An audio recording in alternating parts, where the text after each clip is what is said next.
Chapter 1547, Shi Feng's Invitation. Chapter 1547, Shi Feng's Invitation. They're leaving. Dark Eye was dazed as he watched Underworld's members flee from the battlefield. With just a few words, Shi Feng had sent over 100 of Underworld's experts packing with their tails between their legs. They hadn't even bothered to retrieve the equipment First Ghost had dropped. Dark Eye felt as if he were dreaming. "Thank you," Yulan said as she walked up to Shi Feng.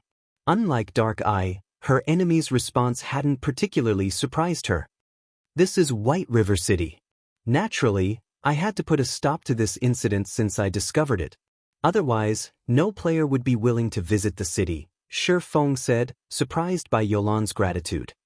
Although they had only met each other a few times, he could tell that Yulan was a relatively strong-willed woman. Despite the fact that Underworld hunted her, she refused to submit and delete her account. Guild leader Black Flame must be joking. Not every guild in God's domain has the courage to stand against Underworld and the Blackwater Corporation, Yulan said, shaking her head. She was honestly very thankful for Shi Feng's intervention. Had Shi Feng ignored the situation, she and her team would have been dead by now. They would have also lost a significant portion of their equipment. They would have had an even more difficult time dealing with Underworld's pursuit. "May I know what you and your group intends to do now, Miss Yulan?" Shi Feng asked. He had witnessed Yulan's abilities personally in the past. Not only did she wield great combat power, but her management capabilities were also top-notch. That had been obvious when she had managed Overwhelming Smiles trading firm, growing it until the firm nearly rivaled the Candlelight trading firm.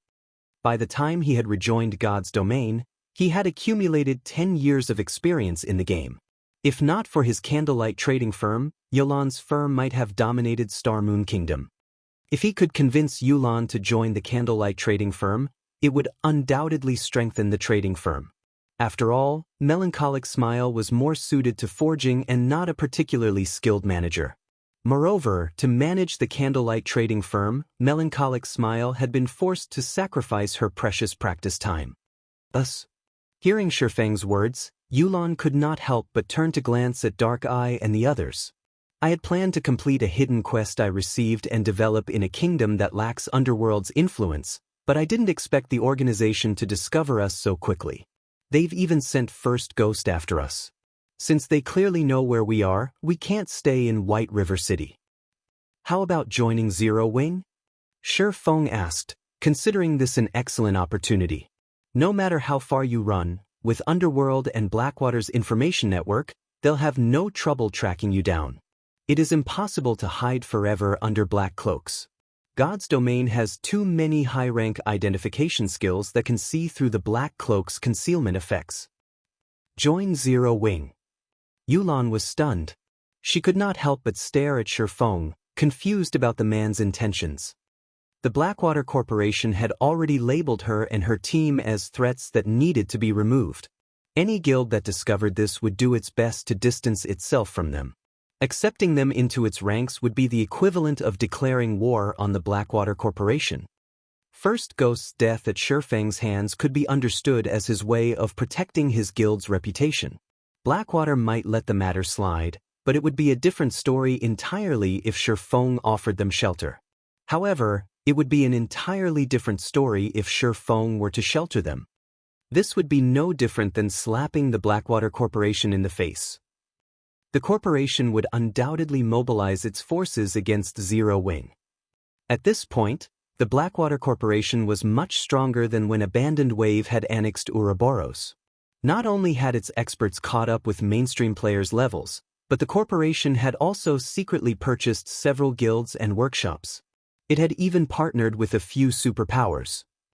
Now, even super guilds avoided any confrontation with the Blackwater Corporation. Shi Feng's proposal both surprised and excited Dark Eye and Yulan's other team members. To them, joining Zero Wing would be the best way to escape pursuit. Moreover, Zero Wing was famous for its collection of experts. The guild also had astounding growth potential. Zero Wing might even become a super first-rate guild in the future. "That's right.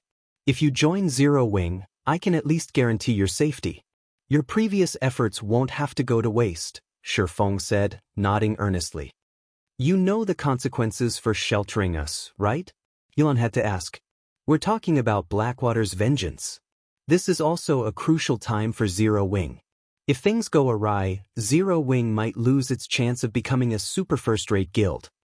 Relax. There are plenty of superpowers that want to destroy Zero Wing, but isn't the guild still alive and kicking? Shifeng said, chuckling. Moreover, if you join Zero Wing, the guild will develop far more quickly. Currently, Zero Wing developed on 3 fronts: Star Moon Kingdom, the Black Dragon Empire, and Apocalypse Empire. Hence, it was in urgent need of manpower. Now that it had Zero Wing City to deal with, Shifeng couldn't manage everything on his own. Hence, Yolan's addition to Zero Wing would undoubtedly help both the guild and the trading firm's management. As for Dark Eye, Yolan's ally, the youth had great potential. Based on his fight with First Ghost, Shifeng knew that the Berserker was considerably talented. He only lacked combat experience. If trained properly, he could become one of Zero Wing's core combatants. I understand, Yulan said, smiling bitterly when she noticed her team members' anticipatory looks. In that case, we'll have to trouble you from now on, Guild Leader Black Flame. She had never thought that she would, one day, join Zero Wing, the guild which had been her enemy. However, she had to admit that she was relieved to join the guild.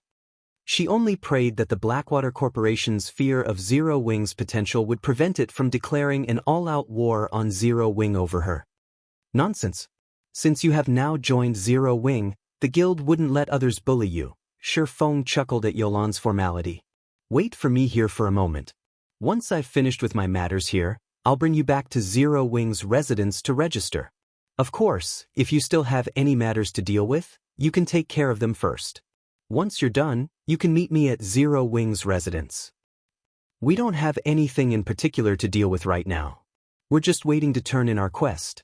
Unfortunately, Lady Celiora is still busy, so we have to wait until she finishes her task before we can hand it in, Yulan said, sighing helplessly as she turned to the smithy behind her.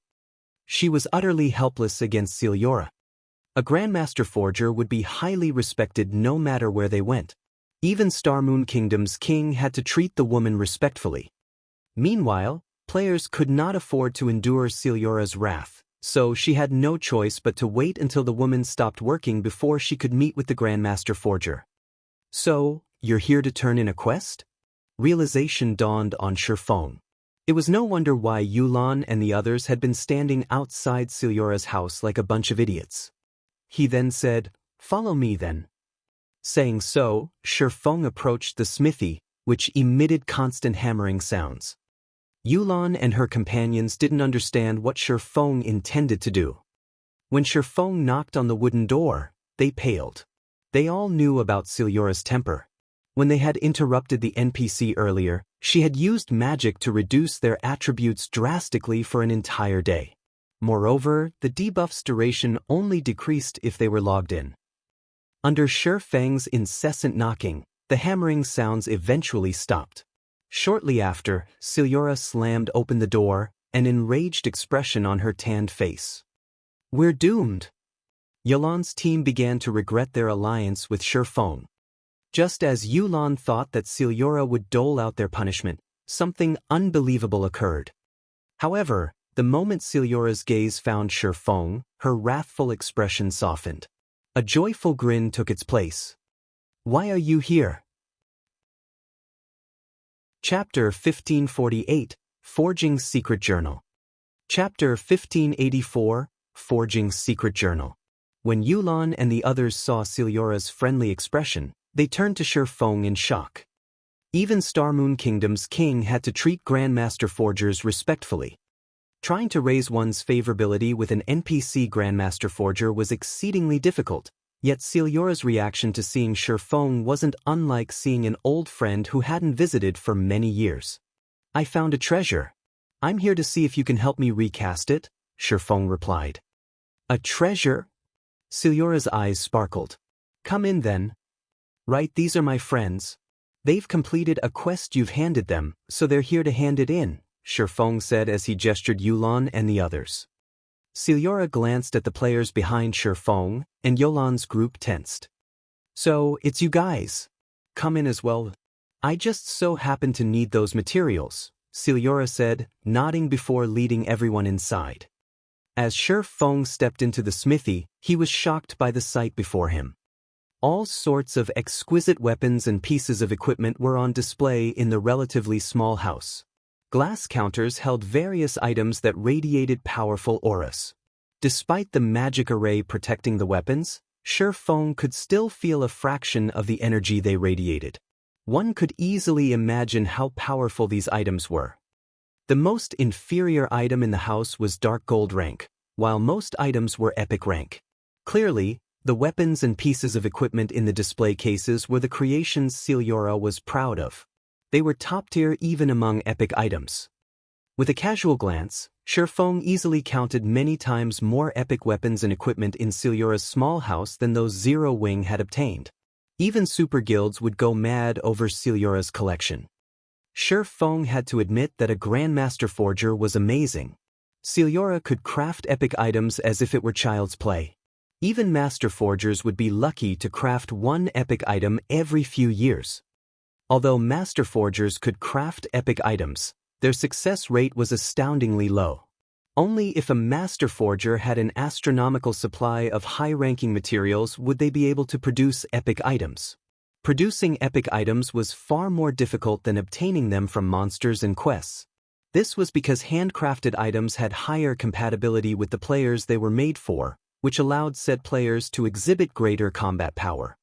In God's domain, where fragmented legendary and legendary items were extremely rare, obtaining customized epic items was one of the few methods players in full epic gear could improve their combat power. The various large guilds in the past had even secured their own master forgers to craft epic weapons and equipment regardless of the cost. Lady Celiora, here are the ebony stones and moonlight spring water you requested. After entering the smithy, Yulan proceeded to remove some materials from her bag. Feng was astonished when he saw the materials. Both the moonlight spring water and the ebony stones were super rare forging materials. The moonlight spring water could increase the mana within other materials, which in turn increased the production success rate and quality of the final product. As for the ebony stone, it was a top-tier epic material only obtainable from high-rank field bosses and the dungeon bosses in 100-man team dungeons. Unfortunately, the drop rate was abysmal, and a team would have to kill multiple bosses before one would drop. Feng wouldn't have been particularly surprised if Yulan had revealed one bottle of moonlight spring water and one ebony stone. After all, Zero Wing had collected quite a few of these items. What shocked Feng was the number of items Yulan had revealed. In total, Yulan had taken out 100 bottles of moonlight spring water and 50 ebony stones. This already exceeded Zero Wing's stockpile by multiple times. Not bad. You actually gathered everything within a short time. After taking a look at the materials on the table, Celiora took out a thick, ancient book and gave it to Yulan. This is the forging secret journal I promised you. If one learns all of these techniques, they should have a much easier time becoming a master forger. A forging secret journal. Feng suddenly realized why the quest required so many precious materials. A forging secret journal contained plenty of forging techniques. It was a treasure that many forgers dreamed of obtaining. However, whether or not one could learn these techniques depended on the player's capabilities. Guild leader Black Flame, I still haven't thanked you for saving us. In addition, you've allowed us to join Zero Wing. As a show of gratitude, please accept this forging secret journal, Yulan sincerely said as she handed the forging secret journal to Feng. For a moment, Feng was at a loss for words. He could tell that Yulan was serious. Moreover, with Yulan's strong-willed personality, she would never accept owing others. All right, I'll accept it. Feng nodded. The forging secret journal could definitely help the candlelight trading firm's forgers. He could also use the item as motivation for the firm's forgers. When Feng accepted her gift, Yulan breathed a sigh of relief. Her serious expression relaxed. After Yulan turned in her hidden quest, Celiora shifted her gaze to Feng and eagerly demanded, "Well? Come on. Show me this treasure of yours. Guild leader Black Flame, since you still have some matters to attend to, we'll wait outside. Yulan knew that Shifeng was here for something very important. It was most definitely a secret. Hence, she took the initiative to remove herself. No need. This won't take long, Shifeng said as he waved a hand. Since Yulan and the others would soon join Zero Wing, he had to treat them like the rest of his people. Moreover, the disintegration armor was not something others could easily take from him even if they knew about it. Following which, he took out the destroyed disintegration armor and set it on the table for Celiora to inspect. The instant he revealed the disintegration armor, the space inside the room began to warp as a horrific killing intent and tyrannical aura surged out of the armor and filled the smithy. Immediately, several of Yolan's lifestyle players dropped to the ground, turning incomparably pale. What kind of item is this? A frightening shock tore at Yulan as she stared at the tattered armor on the table. After playing God's Domain for so long, she had seen countless top-tier weapons and pieces of equipment. She had even seen quite a few epic items. But none of those items came anywhere near to comparing to the tattered chest piece Shifeng had revealed. As she stared at the armor, she felt her soul tremble with fear. She felt as if she were looking at some horrifying creature rather than a piece of equipment. Even if she didn't know the item's identity, she knew that it must have an extraordinary origin. She was also certain that it was more valuable than any item she had. What? This is disintegration power. Where did you get this? Astonishment twisted Celiora's beautiful face when she saw the disintegration armor. I killed an orc warlord, and this dropped, Shifeng honestly explained. There was no need to hide information from an NPC. In fact, if he lied to Celiora, she wouldn't be able to determine the disintegration armor's specifics and wouldn't be able to help him. Moreover, his victory over an orc warlord was no longer a secret in Starmoon Kingdom. The various large guilds had long since learned about the incident. So, that's the case. No wonder this broken armor radiates disintegration power. It must be a piece of the Orc Empire's legendary disintegration set. After a glance at the armor and Shifeng's explanation, Celiora realized the disintegration armor's identity. You really are something. The disintegration power radiating from this chest piece is incredibly dense. The disintegration power will taint anyone who carries it, yet despite being only a Tier 2 Swordmaster, you haven't gone mad, only suffering some loss to your attributes. Are you really just a Tier 2 Swordmaster? In response to Celiora's question, Shifeng merely revealed an awkward smile. He currently carried 3 fragmented legendary items. He also wielded one of the 10 great Saint Legacies. He couldn't be considered a mere Tier 2 player. A Tier 2 Sword Master? He's a Tier 2 player? Hearing Celiora's question, Yulan and her companions could not help but turn to Shifeng, stunned. NPCs were not players. They generally didn't lie for no good reason. Moreover, they had much keener perception than players, not to mention an apex existence like a Grandmaster Forger. Chapter 1549, God's Power. Chapter 1549, God's Power. He's already been promoted to Tier 2? Realization dawned on Yulan when she heard Celiora's comment. It was no wonder Shifeng killed an expert like First Ghost with one hit. He had even dared to chastise and threaten Underworld's members. If Shifeng had truly reached Tier 2, he earned his arrogance. Tier 2 was the various large guilds' major goal right now. Only after players completed their Tier 2 promotions would they qualify to challenge level 50 super large-scale team dungeons, and Tier 2 players would significantly help a team when raiding level 50, 100-man team dungeons. Not only would Tier 2 players receive a massive boost to their basic attributes, but their skills would also undergo a qualitative transformation. One Tier 2 player could easily do the work of several Tier 1 players. As she watched Shifeng, Yulan found it hard to believe that he was already a Tier 2 Swordmaster. As far as she knew, even Underworld was still preparing for the Tier 2 promotion quests due to the high difficulty of these quests. Unless players made ample preparations, their chances of failure would be quite high. It was something to be avoided at all costs, as players would have to wait a considerable amount of time before challenging their quests again. The main god system intended Tier 1 to be an introductory phase for players, allowing them to adapt to God's domain's combat styles. Hence, every player would be capable of completing their Tier 1 promotions. However, it was a different story for Tier 2. Only after players had achieved a certain standard in both combat standards and basic attributes could they complete their Tier 2 promotions. Unfortunately, reaching level 50 required a lot of time and resources for current guilds, not to mention completing the Tier 2 promotion quests. In fact, even Super Guild's peak experts were still desperately grinding. These experts were lucky if they were already level 49, yet not only had Xianxia crossed the level 50 threshold, but he had also completed his promotion quest. So, this is the 31st ranked expert on the God's Domain experts list? Dark Eye was inwardly astonished as he examined at Xianxia.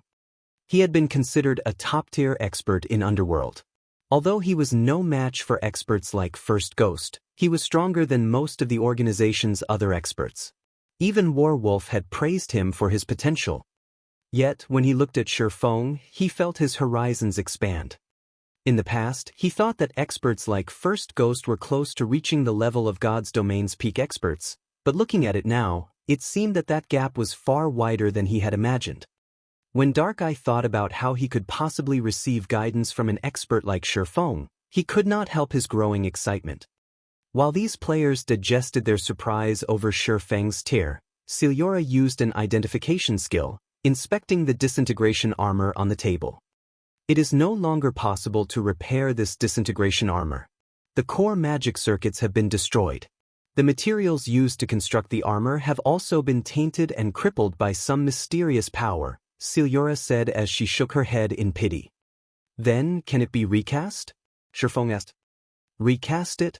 Xianxia fell silent for a moment. It's not entirely impossible, but it is incredibly difficult. Only the disintegration armor's core is still usable. Everything else is useless. I'll need new materials to recast it, but obtaining those materials is beyond even a Grandmaster Forger like myself. Only by mobilizing an empire's power would you be able to gather all of the necessary materials. Are you really confident in doing something that would require the strength of an entire empire?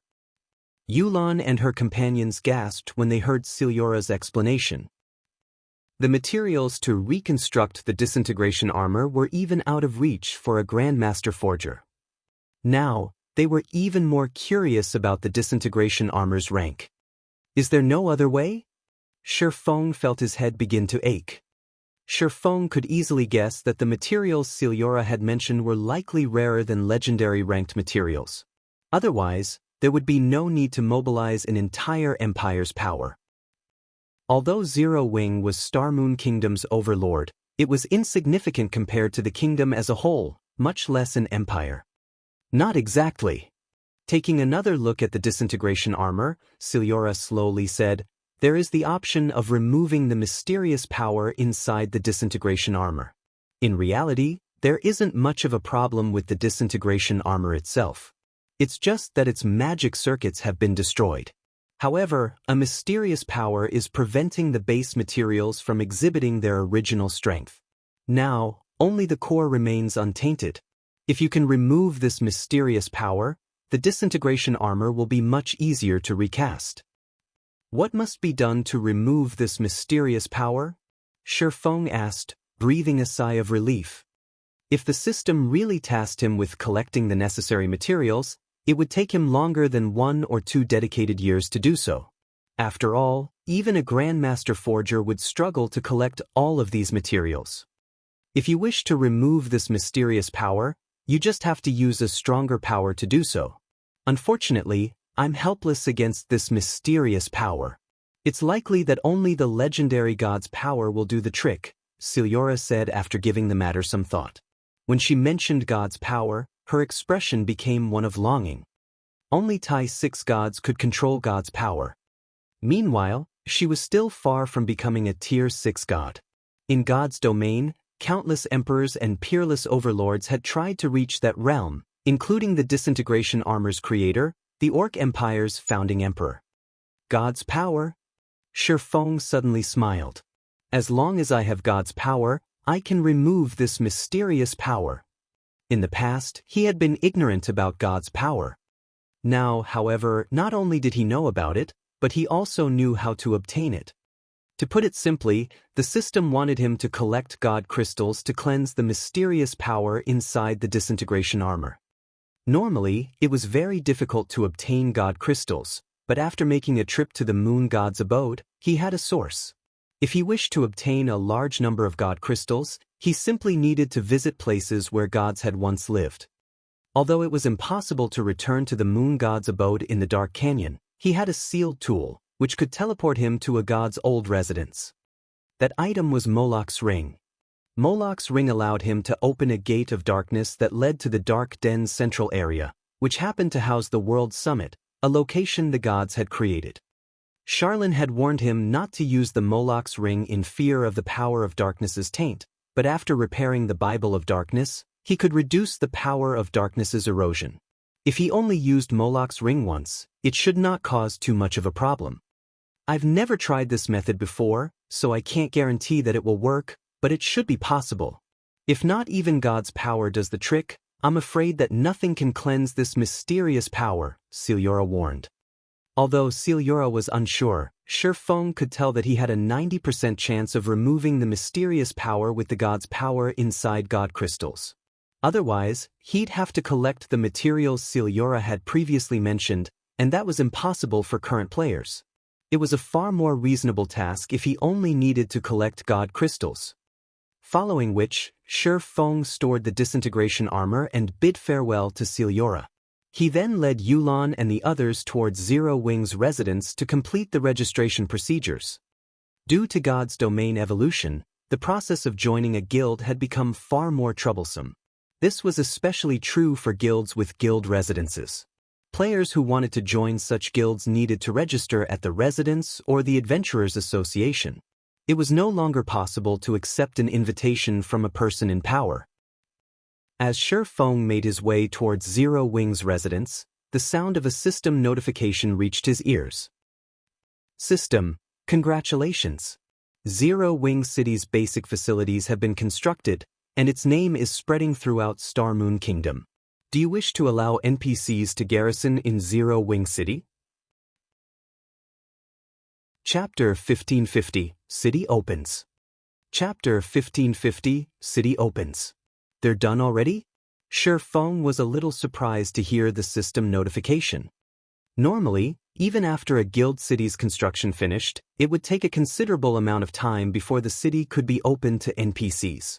Only after NPCs could enter the city would it officially open to the public.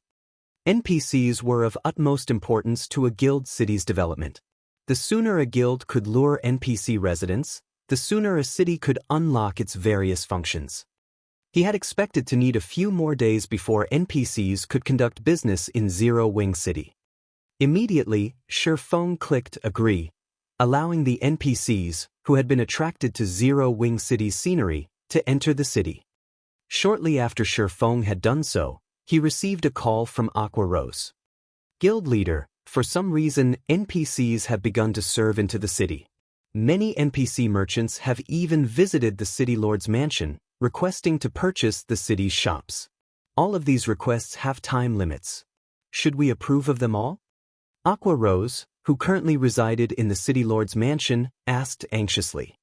This was the first time she had encountered such a situation. This had never occurred when she had managed Stone Forest Town, since all of the NPCs had long since secured their own shops. Her job had only been the player-owned shops management back at Stone Forest Town. Now that Zero Wing City was complete, every plot of land would become incredibly valuable. If they sold these lands to NPCs, they wouldn't be able to take advantage of them in the future. NPC merchants? Joyfully, Shifeng answered, of course. Sell them the shops. The more, the merrier. But before you do, inspect the NPC merchants' reliability ranks and products and compile a list for me. NPC merchants were essential to God's Domain's players. This was because NPC merchants sold many of players' daily necessities. Some even sold rare items that could not be found anywhere else. NPC merchants would also purchase miscellaneous items that players did not need. Once a guild city was complete, NPC merchants would come to the city to set up their own shops. However, the NPC merchants in guild cities weren't like those in NPC cities. Not only would they sell items similar to the latter, but they also offered certain special items. Unfortunately, there was a chance that these items would be counterfeits. Hence, when purchasing these special items, players had to rely on luck and foresight. The NPC merchants that worked with guild cities were also differentiated based on their star ranks. The higher a merchant's star rank was, the faster their shops could be promoted. Meanwhile, the higher a shop's rank was, the shop would have a greater variety and quality of items to offer. As these NPC shops improved, they would help stir a city's development and attract even more players and NPCs to the city. Hence, the various large guilds in the past had tried all sorts of methods to lure NPCs to conduct business in their cities. Shifeng had never thought that NPC merchants would seek cooperation the moment he allowed them to enter Zero Wing City. He had never encountered such a situation in his previous life. Even after Shadow had upgraded one of its advanced towns to a basic city, it had gone through a lot of effort to attract NPC merchants. Now, however, NPC merchants had already sought him out despite the lack of any promotional work. Is this a benefit given to the first guild city? Shifeng could not help but wonder. By the time Shadow had secured its first basic city in the past, many first-rate guilds had already secured intermediate cities. The super guilds had even been in the midst of upgrading their cities to advanced rank. Hence, Shadow City had had many powerful competitors. On the other hand, Zero Wing City was the first player-constructed city in Star Moon Kingdom. It had no competition to speak of yet. Without any better options, it was natural that NPC merchants had flocked to Zero Wing City. After speaking with Aqua Rose, Shifeng hailed an advanced carriage and made his way to Zero Wing's residence with Yolan's group. There are so many people. When they alighted from the carriage and saw the long line of players outside the residence's entrance, Yulan was surprised. Thousands of players had lined up outside of Zero Wing's residence, and most of their standards were quite high. On average, these players were above level 40. There were even quite a few players in level 40 fine gold weapons and equipment in the queue. However, these players paled in comparison to the 100 Zero Wing members standing guard by the residence's main entrance. Every player in the 100-man team was level 43 or above. The team leader was even level 46. The most inferior piece of equipment these players wore was level 40 secret silver rank. As for the leader of the team, he wore a level 45 fine gold set equipment and carried a level 45 dark gold longbow. Surprisingly, despite being so well equipped, these players only wore Zero Wing's silver guild emblem, which denoted that they were elite members. They didn't wear the purple guild emblem for core members. These are merely Zero Wing's elite members? Dark Eye couldn't believe his eyes when he saw the level 46 ranger guarding the entrance. Even he was jealous of the ranger's equipment. Wearing a full set of level 45 fine gold set equipment was no different than having a full set of level 45 dark gold equipment. Dark Eye only had 4 pieces of level 45 dark gold equipment on him, while the rest was level 40 dark gold equipment. Unfortunately, level 45, 100-man team dungeons weren't easy to raid, and they dropped a limited amount of weapons and equipment. It had taken a lot of effort to collect the pieces he wore. The ranger had also reached level 46. In a first-rate guild, the ranger would definitely be an expert and given the position of a core member, yet in Zero Wing, the ranger only qualified to become an elite member. Yulan couldn't help her rueful sigh when she saw the elite team guarding the entrance either. Zero Wing was no longer the guild she had known in the past. With such foundations, it was no wonder why Shifeng dared to provoke the Blackwater Corporation. Ha! Another group of people who are dumbfounded by Zero Wing's equipment have arrived? How many is that now? Why wouldn't they be shocked? We're talking about level 45 fine gold set equipment. Even experts would be lucky to obtain level 45 fine gold equipment, much less level 45 fine gold set equipment. Level 45 fine gold set equipment would definitely be top-notch in other guilds and adventurer teams, But it's nothing in Zero Wing. I've heard that Zero Wing's core members can even purchase Tier 1 set equipment. Do you even know what a Tier 1 set equipment is? It's even better than level 45 Dark Gold set equipment. The Tier 1 set equipment is old news already. Based on what I've heard from Zero Wing's internal members, the core members are even allowed to purchase epic items. Quite a few are already sitting in Zero Wing's warehouse waiting for players to trade in their GCPs. What? Zero Wing is even offering epic equipment. Don't guilds usually assign such items to specific players? When the players in line before the entrance saw Dark Eye and his companions, they launched into a discussion about Zero Wing. Moreover, as they spoke, they become more passionate. Their conversations even caused the players behind them and passers-by to drool. Dark Eye's team, who overheard the conversations, were at a loss for words. They had assumed that they could easily become core members after joining the guild. After all, they had been considerably high-ranked experts in Underworld. But after seeing the level 46 ranger guarding the entrance, their confidence faded to nothing. "Let's head inside," Shifeng said, paying no attention to the players' conversations outside. As he approached the entrance, he revealed the black guild emblem reserved for Zero Wing's upper echelons.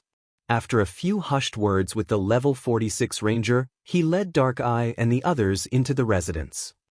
When the crowd saw the cloaked Shifeng reveal a black guild emblem, they went into an uproar. A black guild emblem? That is one of Zero Wing's upper echelons. A guild emblem cannot be faked. That player is definitely a big shot in Zero Wing. I wonder who those people following him are? Could they be Zero Wing's core members? That's impossible. If they're core members, why don't they have guild emblems? They should be here to join Zero Wing. They seem pretty high-leveled and are fairly well-equipped. Those people sure are lucky. They actually know one of Zero Wing's upper echelons. They'll be able to join the guild without taking any tests. The waiting players couldn't help but envy Yulan and her companions. Shortly after Yulan and the others entered Zero Wing's residence, a stealthed assassin at the street corner revealed himself. This was none other than Third Ghost, one of the 7 ghosts Shifeng had clashed with in the past. Zero Wing actually dares to shelter Yulan's group? They aren't taking Blackwater seriously. Third Ghost sneered as he watched Yulan's group enter Zero Wing's residence. It seems that it's time to report to the higher-ups. Chapter 1551, God's Blood. Chapter 1551, God's Blood. Inside Zero Wing's resplendent guild hall. As soon as Yulan and the others entered the building, they were captivated by the scene before them. From the outside, Zero Wing's guild hall was no larger than the guild halls in Superpower's headquarters. Upon entering the building, however, it felt as if they had stepped into an entirely different world. No matter how they looked at it, Zero Wing's guild hall was bigger on the inside. The first-floor lobby was already the size of a football field. Quite a few guild members rested in the lobby and conversed, while several players queued up at the front desk to rent private rooms. A quest hall, which was even larger than the central room, was located beside the lobby. Many guild members occupied the quest hall as they searched for suitable quests to pick up. Specifications for high-rank individual quests and high-rank team quests were displayed in rotation on the large screens hanging from the ceiling, with a stupefying number of available quests. This is a 3-star guild residence? Yulan smiled bitterly when she saw the quest hall's large screens. Underworld had desperately tried to increase its guild popularity, yet despite its effort, its best guild residence only provided 500 to 600 high-ranked individual quests and 100 or so high-ranked team quests per day. With such small numbers, not even Underworld's core members were guaranteed to receive a high-rank quest every day. In contrast, Zero Wing was flooded with high-rank quests. Currently, there were over 2,200 individual quests and 400 team quests available. With so many, even the guild's elite members had an opportunity to pick up a high-rank quest. Unlike ordinary guild quests, which usually awarded coins, EXP, and GCPs, players had a chance of obtaining rare items from high-ranking quests. Moreover, these quests offered a much higher monetary reward. Players could also help increase the guild's popularity. If Zero Wing had such a large supply of high-rank quests, it could develop more guild members. In the long run, the gap between Zero Wing's members and players in other guilds would grow. This is where you'll complete the registration procedures. You just need to register here, and you'll become Zero Wing members, Feng explained as he led Yolan's group to the guild's registration counter. As for your rank, you'll all start out as normal members. You will then have to accumulate a certain amount of GCPs and pass the appropriate tests to rise through the guild's ranks. However, since I invited you personally, we can forego the required number of GCPs. We'll determine your ranks based solely on your performances in the test. To become an elite member in Zero Wing, you'll have to reach the early stage of the Trial Tower's 5th floor. As for becoming a core member, you'll have to reach the 6th floor's middle stage. Yulan and her companions gasped after listening to Feng's requirements. To ordinary players, a player would be an expert if they could reach the Trial Tower's 4th floor. If a player could reach the 5th floor, they'd be publicly acknowledged as an expert, yet Zero Wing required players to reach the 5th floor to become elite members. The requirement to become a core member was even more terrifying, actually requiring players to reach the 6th floor's middle stage. Even first-rate guilds' main force members would barely qualify to become Zero Wing's core members.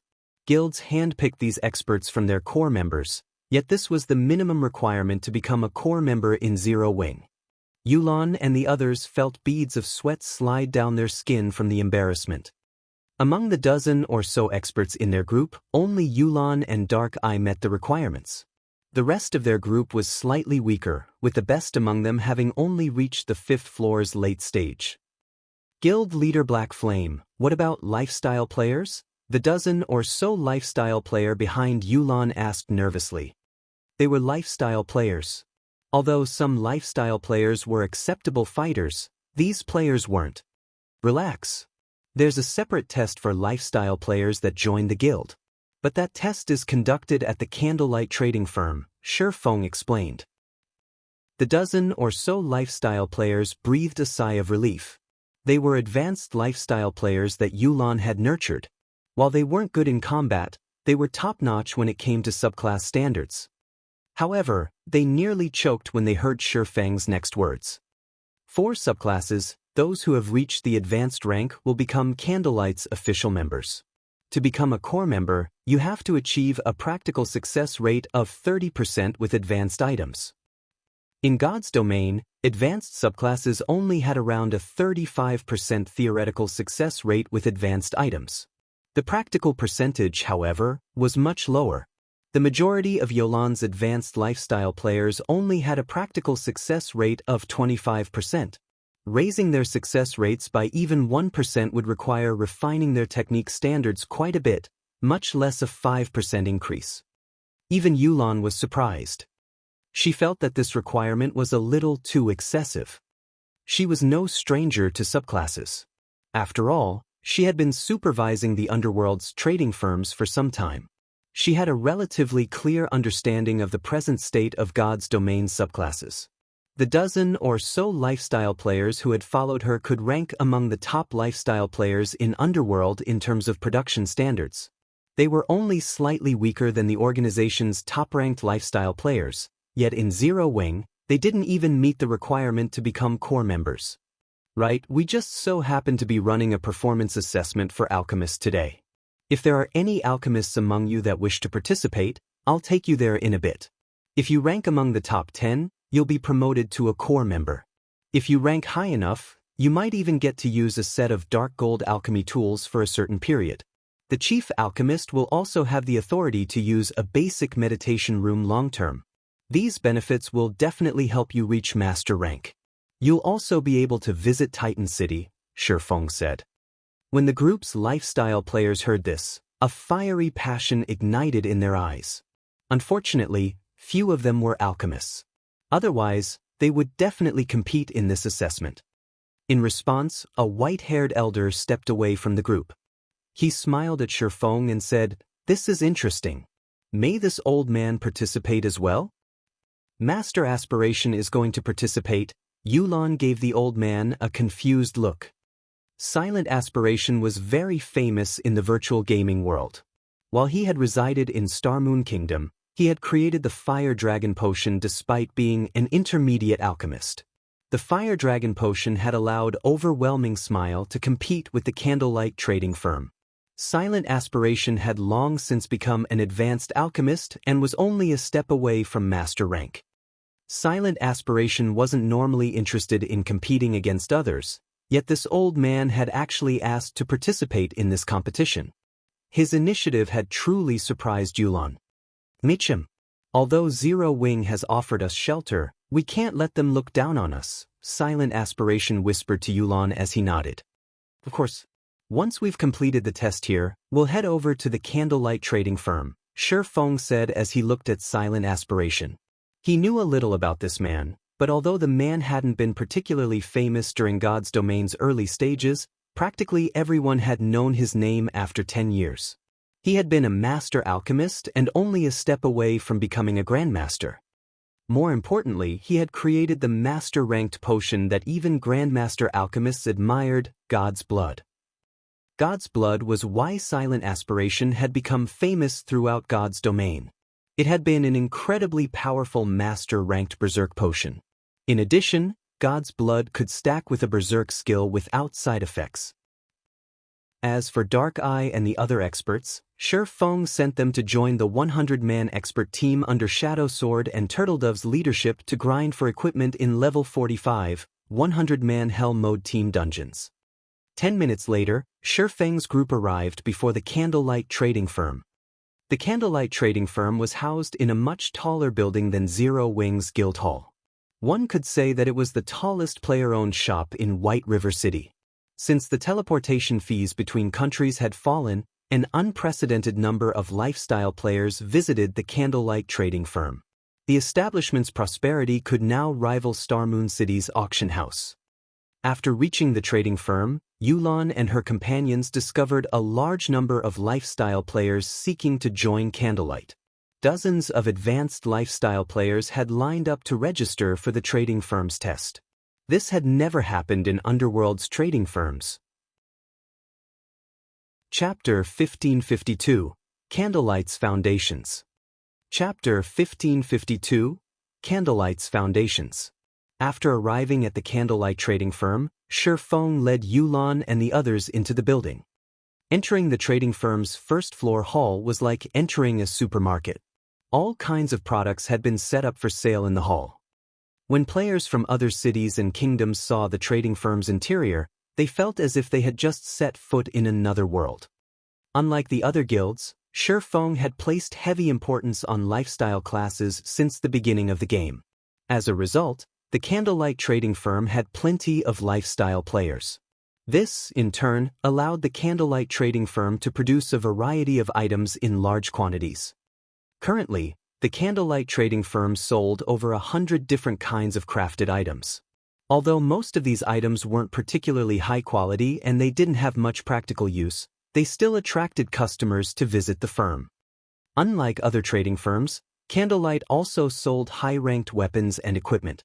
Aside from the level 45 dark gold equipment, which was clearly a display and had astronomical price tags, there was plenty of pieces of level 5 to 40 crafted equipment up for sale. The quality of these pieces ranged from bronze to fine gold rank.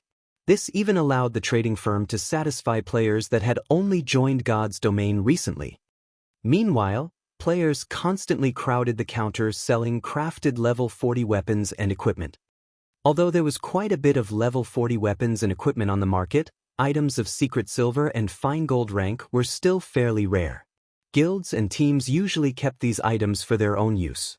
Even when they chose to sell these items, they usually set the price far above market value.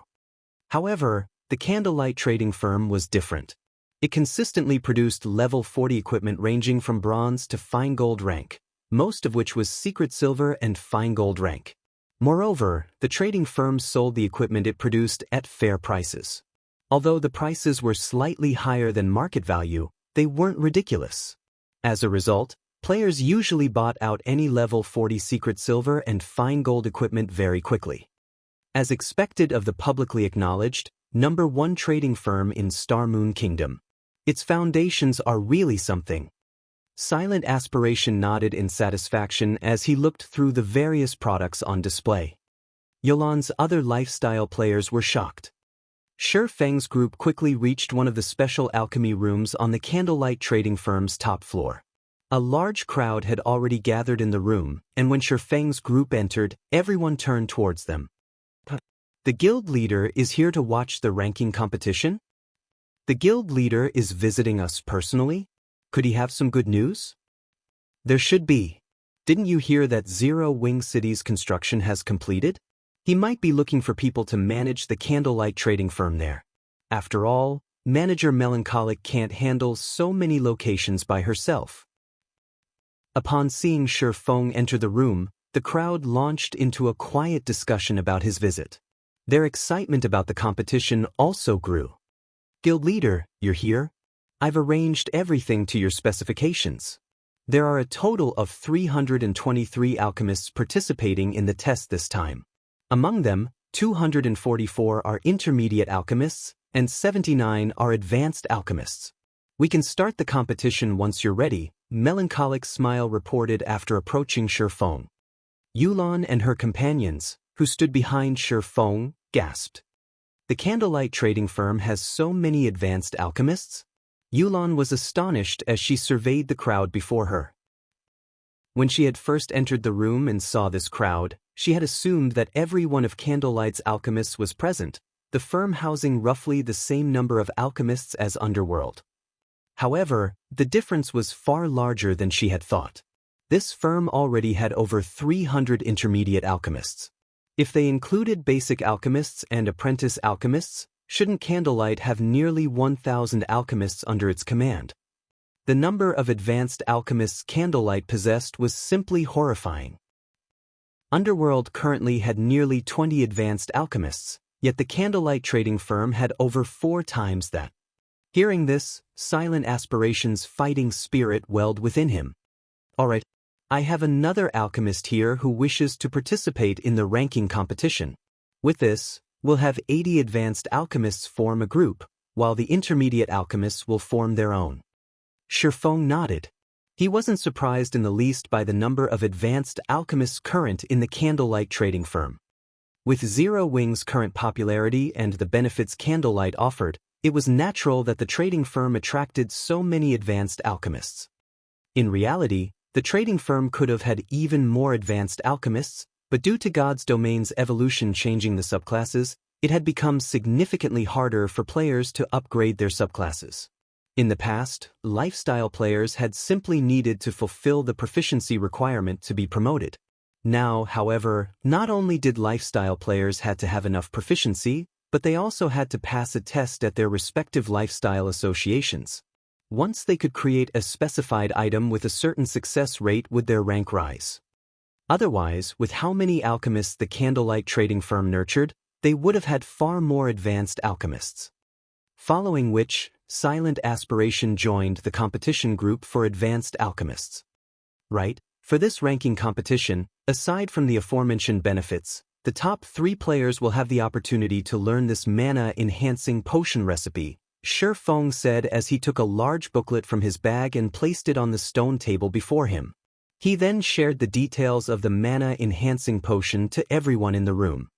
When the crowd finished reading the potion's effects, they went into an uproar. What?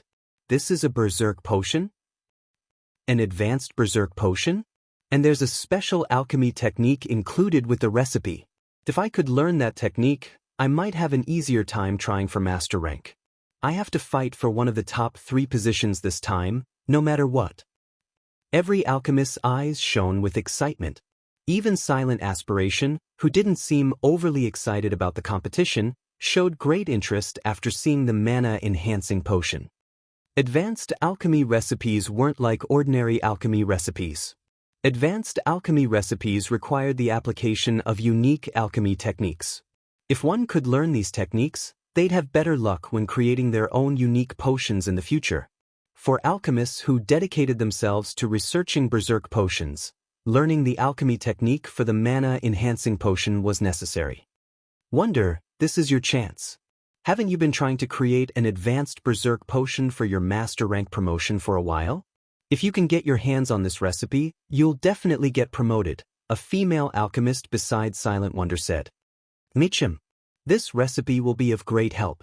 If I secure first place and get the green jade set as well, I'm confident that it won't be long before I become a master alchemist.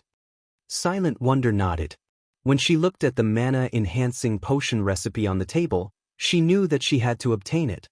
Moreover, she had the confidence and qualifications to do so. After all, she had constantly improved her techniques for a while now. Seeing fighting spirit fill both Silent Aspiration and Silent Wonder, Shi Feng chuckled. Now that I've said everything that needs to be said, you may head to your designated alchemy rooms. The results will be determined based on overall success rate and production speed, Shi Feng said. No outside items may be used during this competition. You may only use the materials and tools provided by the guild. None of the alchemists were surprised by Shi Feng's requirements. A few of the intermediate alchemists might have better technical skills than the advanced alchemists, but due to their late start in the game, they might not have reached the necessary proficiency to become advanced alchemists yet. Hence, by having intermediate alchemists produce intermediate items and advanced alchemists produce advanced items, calculating the results based on overall success rate and production speed, the firm could assess the player's technical skills, creating a fair competition between the two ranks. Following which, Melancholic directed everyone to their designated alchemy rooms. Guild leader, is this really all right? Melancholic's smile worriedly asked after watching the alchemists enter their assigned rooms. To attract alchemists to join the candlelight trading firm, they had advertised that even the firm's official members would have the right to compete for the dark gold alchemy tools. Although their advertisement had succeeded, letting these non-internal members use such valuable tools was a huge waste. If they only gave internal members access to these tools, they might nurture master alchemists far more quickly. Instead of answering Melancholic Smile's question, Shi Feng asked, "How are the internal members doing? What's their progress on learning the basic secret alchemy technique?" 1/3 of them have learned the designated basic alchemy technique. According to the rules you've set, each technique they learn will grant them one chance to read the Moon God's secret record. So far, the best alchemist has read the Moon God's secret record 4 times, while everyone else has read it twice on average. Melancholic Smile answered, unsure as to why Shi Feng had asked such a question. Although the basic alchemy techniques were beneficial, they were only basic techniques at the end of the day. Meanwhile, there was no lack of experts among the alchemists participating in this competition. This was especially true for Silent Wonder. Had the woman chosen to become one of Candlelight's internal members, she might have become a master alchemist by now. That's enough then. Shi Feng chuckled without explaining further. Now, all we need to do is examine their performance. The benefits he had offered were astounding, but that didn't mean that outsiders could easily gain access to them. The main goal was to see how many potions the alchemists could produce within a fixed time and at what success rate. This way, the outcome would be obvious for all to see when the competition ended. Master Aspiration is really impressive. He refined the materials so quickly, an advanced alchemist behind Yulon exclaimed as he watched Silent Aspiration's performance. Although he, too, was an advanced alchemist, his rank had been average among Underworld's advanced alchemists. In a competition between 80 advanced alchemists, he had little confidence of ranking among the top 10. However, Silent Aspiration was different. Even in Underworld, only one other advanced alchemist had been capable of competing against Silent Aspiration. That alchemist had also been an elder with decades of alchemical experience. Meanwhile, Silent Aspiration's refining process was meticulous and natural. The frozen soul potions production had very high requirements. If the refined materials weren't sufficiently pure, the system would determine the potion's failure, yet Silent Aspiration refined the materials nearly twice as fast as the other advanced alchemists in the competition and still fulfilled the system's requirements. Just where did the guild leader find this alchemy expert? His production speed is actually on par with Silent Wonder's. Silent Aspiration's performance even surprised Melancholic Smile. Silent Wonder was one of the candlelight trading firm's top advanced alchemists. She'd even rank near the very top of all of God's Domain's alchemists. Melancholic Smile envied the woman's talent. Fortunately, she was a forger, but an alchemist. Yet, Shi Feng had actually found another advanced alchemist that could rival Silent Wonder. When Melancholic Smile thought about how the candlelight trading firm had two such impressive individuals, she became even more confident of competing in the Apocalypse Empire and the Black Dragon Empire. Even the candlelight trading firm's alchemy is so strong. Meanwhile, Yulan couldn't help but be astonished by Silent Wonder's performance. The candlelight trading firm had risen to fame due to its forging standards. It was likely that no power in Star Moon Kingdom could surpass candlelight in forging. Even throughout God's domain, candlelight's forging standards would rank at the very top. After all, based on the information she had collected in Underworld, she knew that the firm had at least one master forger, Black Flame. Master Lifestyle players stood at the apex of God's domain's current subclasses. Based on the reports she had received, there were only 3 players that had been confirmed as master forgers in God's domain, including Black Flame. Moreover, among these 3 people, one had only been promoted recently. She had never expected the candlelight trading firm to be so impressive in alchemy as well. Furthermore, Silent Wonder was still so young. Although Yulan herself was not an alchemist, she could still tell that, aside from Silent Wonder, the other advanced alchemist standards were very high. If the candlelight trading firm continued to grow at this pace, it would definitely become a powerful force not to be reckoned with in the future. Time passed quickly. The intermediate and advanced alchemists in the alchemy rooms entered their own worlds as they focused on creating their respective potions. Before they knew it, the 1-hour time limit ended. As an ear-piercing alarm rang in the alchemy rooms, every alchemist stopped what they were doing. Time's up. Please let me get into the top 10 this time. Some alchemists in the competition venues worried as they reluctantly parted with the partially concocted potions in their hands. Some players confidently set their tools down and waited for the supervisors to tally their scores. All right, everyone enter the venues and tally up the crafted potions and used materials. Once you're done, send the results to me directly. Melancholic Smile instructed the NPCs outside the alchemy room's entrances. In God's domain, as a shop's star rank rose, the intellect of the shop's NPCs would increase as well. These NPCs could then help players with a larger variety of tasks. However, this improvement came with a price as the shop would have to pay higher salaries. Looking at it now, however, it would seem that Shi Feng had told her the truth. In fact, he had understated the firm's alchemists. There were likely only 2 alchemists in Underworld who could achieve such a high production speed and success rate. Ordinary advanced alchemists would be fortunate to achieve 2/3 of the production speed of Zero Wing's advanced alchemists. They'd thank the heavens if they could reach even 20% of these alchemists' practical success rate. As Melancholic Smile continued to announce the top 10 ranks, Silent Aspiration and Silent Wonder, who stood below the stage, were flabbergasted. They had never thought that the other alchemists in the trading firm would achieve such excellent results, only slightly inferior to theirs. Zero Wing sure has a lot of alchemy experts, but this old man will still take first place. Silent Aspiration hadn't lost any of his confidence. He had nearly achieved perfection with his performance. While he was surprised that so many of Candlelight's advanced alchemists had produced 16 frozen soul potions in 1 hour, they still couldn't compare to him. After all, he had crafted a total of 18 frozen soul potions. Though part of the reason for his result had been his luck with his final attempt, luck was also a component of an alchemist's strength. Alright, next up is 5th place, Silent Aspiration, Advanced Alchemist. Materials used, 53 sets. Produced 18 frozen soul potions. Practical success rate is 96%. Everyone gasped when they heard Silent Aspiration's results. The advanced alchemist that scored 6th place had only produced 16 frozen soul potions, yet his score had increased by 2. The result was frightening. 5th. How is this possible? Silent Aspiration turned to look at Melancholic Smile, suspicious. Even Yulan, who stood beside Shifeng, could not believe this. Silent Aspiration had successfully crafted 18 frozen soul potions in 1 hour, yet he only ranked 5th. However, before Silent Aspiration and Yulan could question the results, Melancholic Smile announced the 4th place winner. 4th place, Silent Wonder, Advanced Alchemist. Materials used, 52 sets.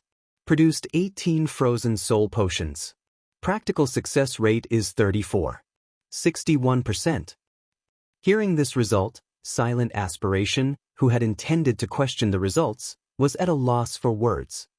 Someone was actually capable of producing 18 frozen soul potions with a near-perfect success rate. Next, in 3rd place, Rainwalker, Advanced Alchemist. Materials used, 59 sets. Produced 20 frozen soul potions. Practical success rate is 89%. 2nd place, Gentle Stab, Advanced Alchemist. Materials used, 61 sets. Produced 21 frozen soul potions. Practical success rate is 42%. 1st place, Dormant Twilight, Advanced Alchemist. Materials used, 62 sets. Produced 22 frozen soul potions. Practical success rate is 48%. When Melancholic Smile finished announcing the competition's results, silence descended on the venue. Everyone turned towards the top 3 alchemists on the stage, skepticism filling their eyes. Were the results manipulated? Silent Wonder was confused as she read the results. Her production speed in this competition had been the best she had ever achieved, completing 52 attempts in 1 hour. That was basically 1 attempt every minute or so. Her success rate was even close to perfection. Yet, of the 3 alchemists who ranked above her, 2 had spent less than a minute on each attempt. 1 had even achieved a success rate that exceeded the system's theoretical success rate. She found it hard to imagine how these people could have possibly achieved such results. The only possibility she could think of was that they had cheated and used alchemy tools that increased their production speed and success rate. Silent Wonder wasn't the only one with such thoughts. Silent Aspiration and Yulan had reached the same conclusion. The report had even surprised Melancholic Smile. I know that some of you will refuse to believe these results and suspect that the top 3 alchemists have cheated in some way. However, I guarantee you that that is not the case. This is their own strength. Do not think that the top 3 positions of the candlelight trading firm are so easy to obtain. As the videos played, the crowd noticed that the top 3 alchemists' production speeds weren't particularly fast. In fact, they were slower than most of the participating advanced alchemists. However, while these 3 were refining their potions, they'd occasionally give up halfway through and concoct a new potion as if they knew that their attempt wouldn't succeed. By giving up halfway, these 3 alchemists saved a lot of time. As a result, they went through far more materials during the limited amount of time. When the videos ended, every alchemist in the room turned as one towards the top 3 alchemists, realizing where the difference lay. How is that possible? Silent Wonder and Silent Aspiration were dumbfounded. It was impossible to know how a potion would turn out before it was refined. They couldn't fathom why these 3 had decided to give up on certain attempts midway, yet it was precisely the reason they had achieved far better results. Could this be some kind of alchemy technique? Silent Wonder and Silent Aspiration considered the thought at practically the same time. This was especially true for Silent Wonder. She was no stranger to the top 3 alchemists, but when it came to alchemy standards, she had no doubt that she was superior. The only way the trio could surpass her was with alchemy techniques. The trio must have learned a technique that she didn't know, which was why there was such a massive difference between them. Based on the fact that all 3 alchemists had learned the same technique at the same time, she guessed that it must have something to do with the Candlelight's internal member training program. Alright, now that you've seen their refining processes, I'm sure you've realized where the difference lies. The promised benefits for the top 10 winners will be delivered to your respective alchemy rooms. I want you 3 to stay behind. Everyone else, you may leave if you have nothing else to say, Shifeng announced, chuckling as he noticed Silent Wonder and Silent Aspiration, who appeared to be deep in thought. Chapter 1555. Internal Benefits.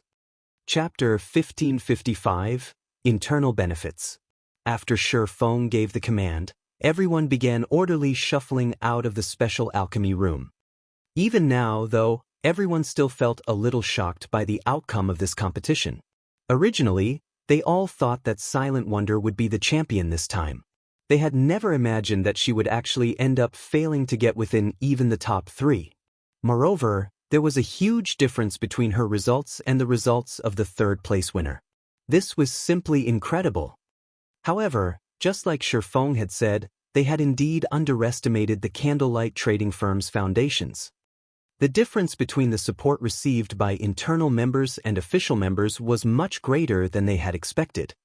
Only now did everyone understand why Shi Feng had declared that even official members could take part in this competition. Most likely, from the very beginning, Shi Feng had never once thought that the official members of Candlelight had the capabilities to compete for the top few positions. Hence, he had boldly allowed official members to take part in the competition without any restrictions. Although the benefits for the top 10 positions were quite good, there was a qualitative difference between them and what the top 3 winners received. In God's domain, secret silver alchemy tools were indeed very rare, but the various large guilds generally had a few pieces. However, in the case of the fine gold ranked Ocean's Glow set and the dark gold ranked Green Jade set, they were not things that just any guild would have. Even super guilds would not necessarily be able to obtain these precious treasures. With the aid of these top-tier alchemy tools, one would definitely have a much higher chance of creating a new potion. Meanwhile, as everyone was leaving, Silent Wonder suddenly walked up to Shi Feng. What's going on? Could Silent Wonder be trying to complain about the competition results? That shouldn't be the case. She must have seen the videos as well. There are indeed no problems with the results. Dormant Twilight and the others did indeed win the competition fair and square. Moreover, the results will most likely remain the same for the next few competitions. It really makes you wonder how they managed to improve so quickly. I recall that Dormant Twilight and the other 2 were quite inferior to Silent Wonder some time ago. How should I know? However, it should have something to do with the trading firm's internal member training program. It's a pity that I lack the strength to join it. Everyone could not help but start a quiet discussion among themselves as they looked at Silent Wonder. Guild leader, may I ask you a question? Silent Wonder asked as she looked at Shi Feng seriously. A question? Upon seeing the serious expression on Silent Wonder's face, Shi Feng chuckled and replied, Sure, ask away. After taking in a deep breath, Silent Wonder said, I wish to ask about the alchemy technique Dormant and the others have learned. Can the technique be learned by becoming an internal member of the guild? To some extent, yes, Shi Feng replied after giving the matter some thought. Truthfully, Shi Feng was rather surprised himself by the trio's performance. He had never thought that they would gain such a significant harvest from reading the Moon God's Secret Journal. The Moon God's Secret Journal was indeed an alchemy treasure. However, it was a set of 3 volumes, and he had obtained only the first volume of the set, which contained only information on the various materials available in God's domain. It was just like an encyclopedia for materials. There were no alchemy techniques recorded inside the volume. Silent Wonder simply could not wrap her mind around the technique Dormant Twilight and the others had displayed during the competition. Their every action during the competition had been very normal, so much so that they did not even apply any basic alchemy techniques and had just concocted the potions normally. In the end, however, the results they achieved were still leaps and bounds ahead of hers. At this moment, it was as if she had seen a new world in Dormant Twilight and the others. To an alchemy fanatic like herself, it would be akin to torture for her not to study such a mysterious and amazing technique. Guild leader Black Flame, if this old man also becomes an internal member of Candlelight, will I be able to study such alchemy techniques too? Silent Aspiration, who had kept his own counsel all this time, suddenly stepped forward and asked Shi Feng. Master Aspiration? Yulan could not help being stunned by this scene. Even back when silent aspiration was in Underworld, he had not yielded even once to its temptations. Nothing that Underworld tried succeeded in binding silent aspiration to the organization, as the old man despised being bound by restrictions. Yet now, silent aspiration was actually thinking of accepting such restrictive conditions just for some alchemy techniques. Yulan truly could not help but wonder just what kind of alchemy techniques could actually inspire an obsession in a master like silent aspiration. I cannot guarantee that you all will learn the alchemy technique you speak of. I can only say that how much you learn after becoming Candlelight's internal members will depend on yourselves. Shi Feng could see the yearning these two people had for alchemy techniques. However, he truly could not guarantee that they would learn the technique they mentioned. It depended entirely on how much they could learn from the Moon God's secret journal and how well they would be able to put that knowledge to use. Upon hearing Shi Feng's reply, Silent Wonder and Silent Aspiration could not help but hesitate. Since that is the case, I'll join. After giving the matter some more thought, Silent Wonder still chose to become an internal member of Candlelight in the end. Although she did not know what kind of treatment internal members received, when she saw how much Dormant Twilight and the others had improved, she could not help growing anxious. After all, despite so little time having passed since the trio had become internal members, their alchemy standards had already gone from being inferior to hers to surpassing hers by a large margin. She also had to admit that the Candlelight trading firm was truly powerful.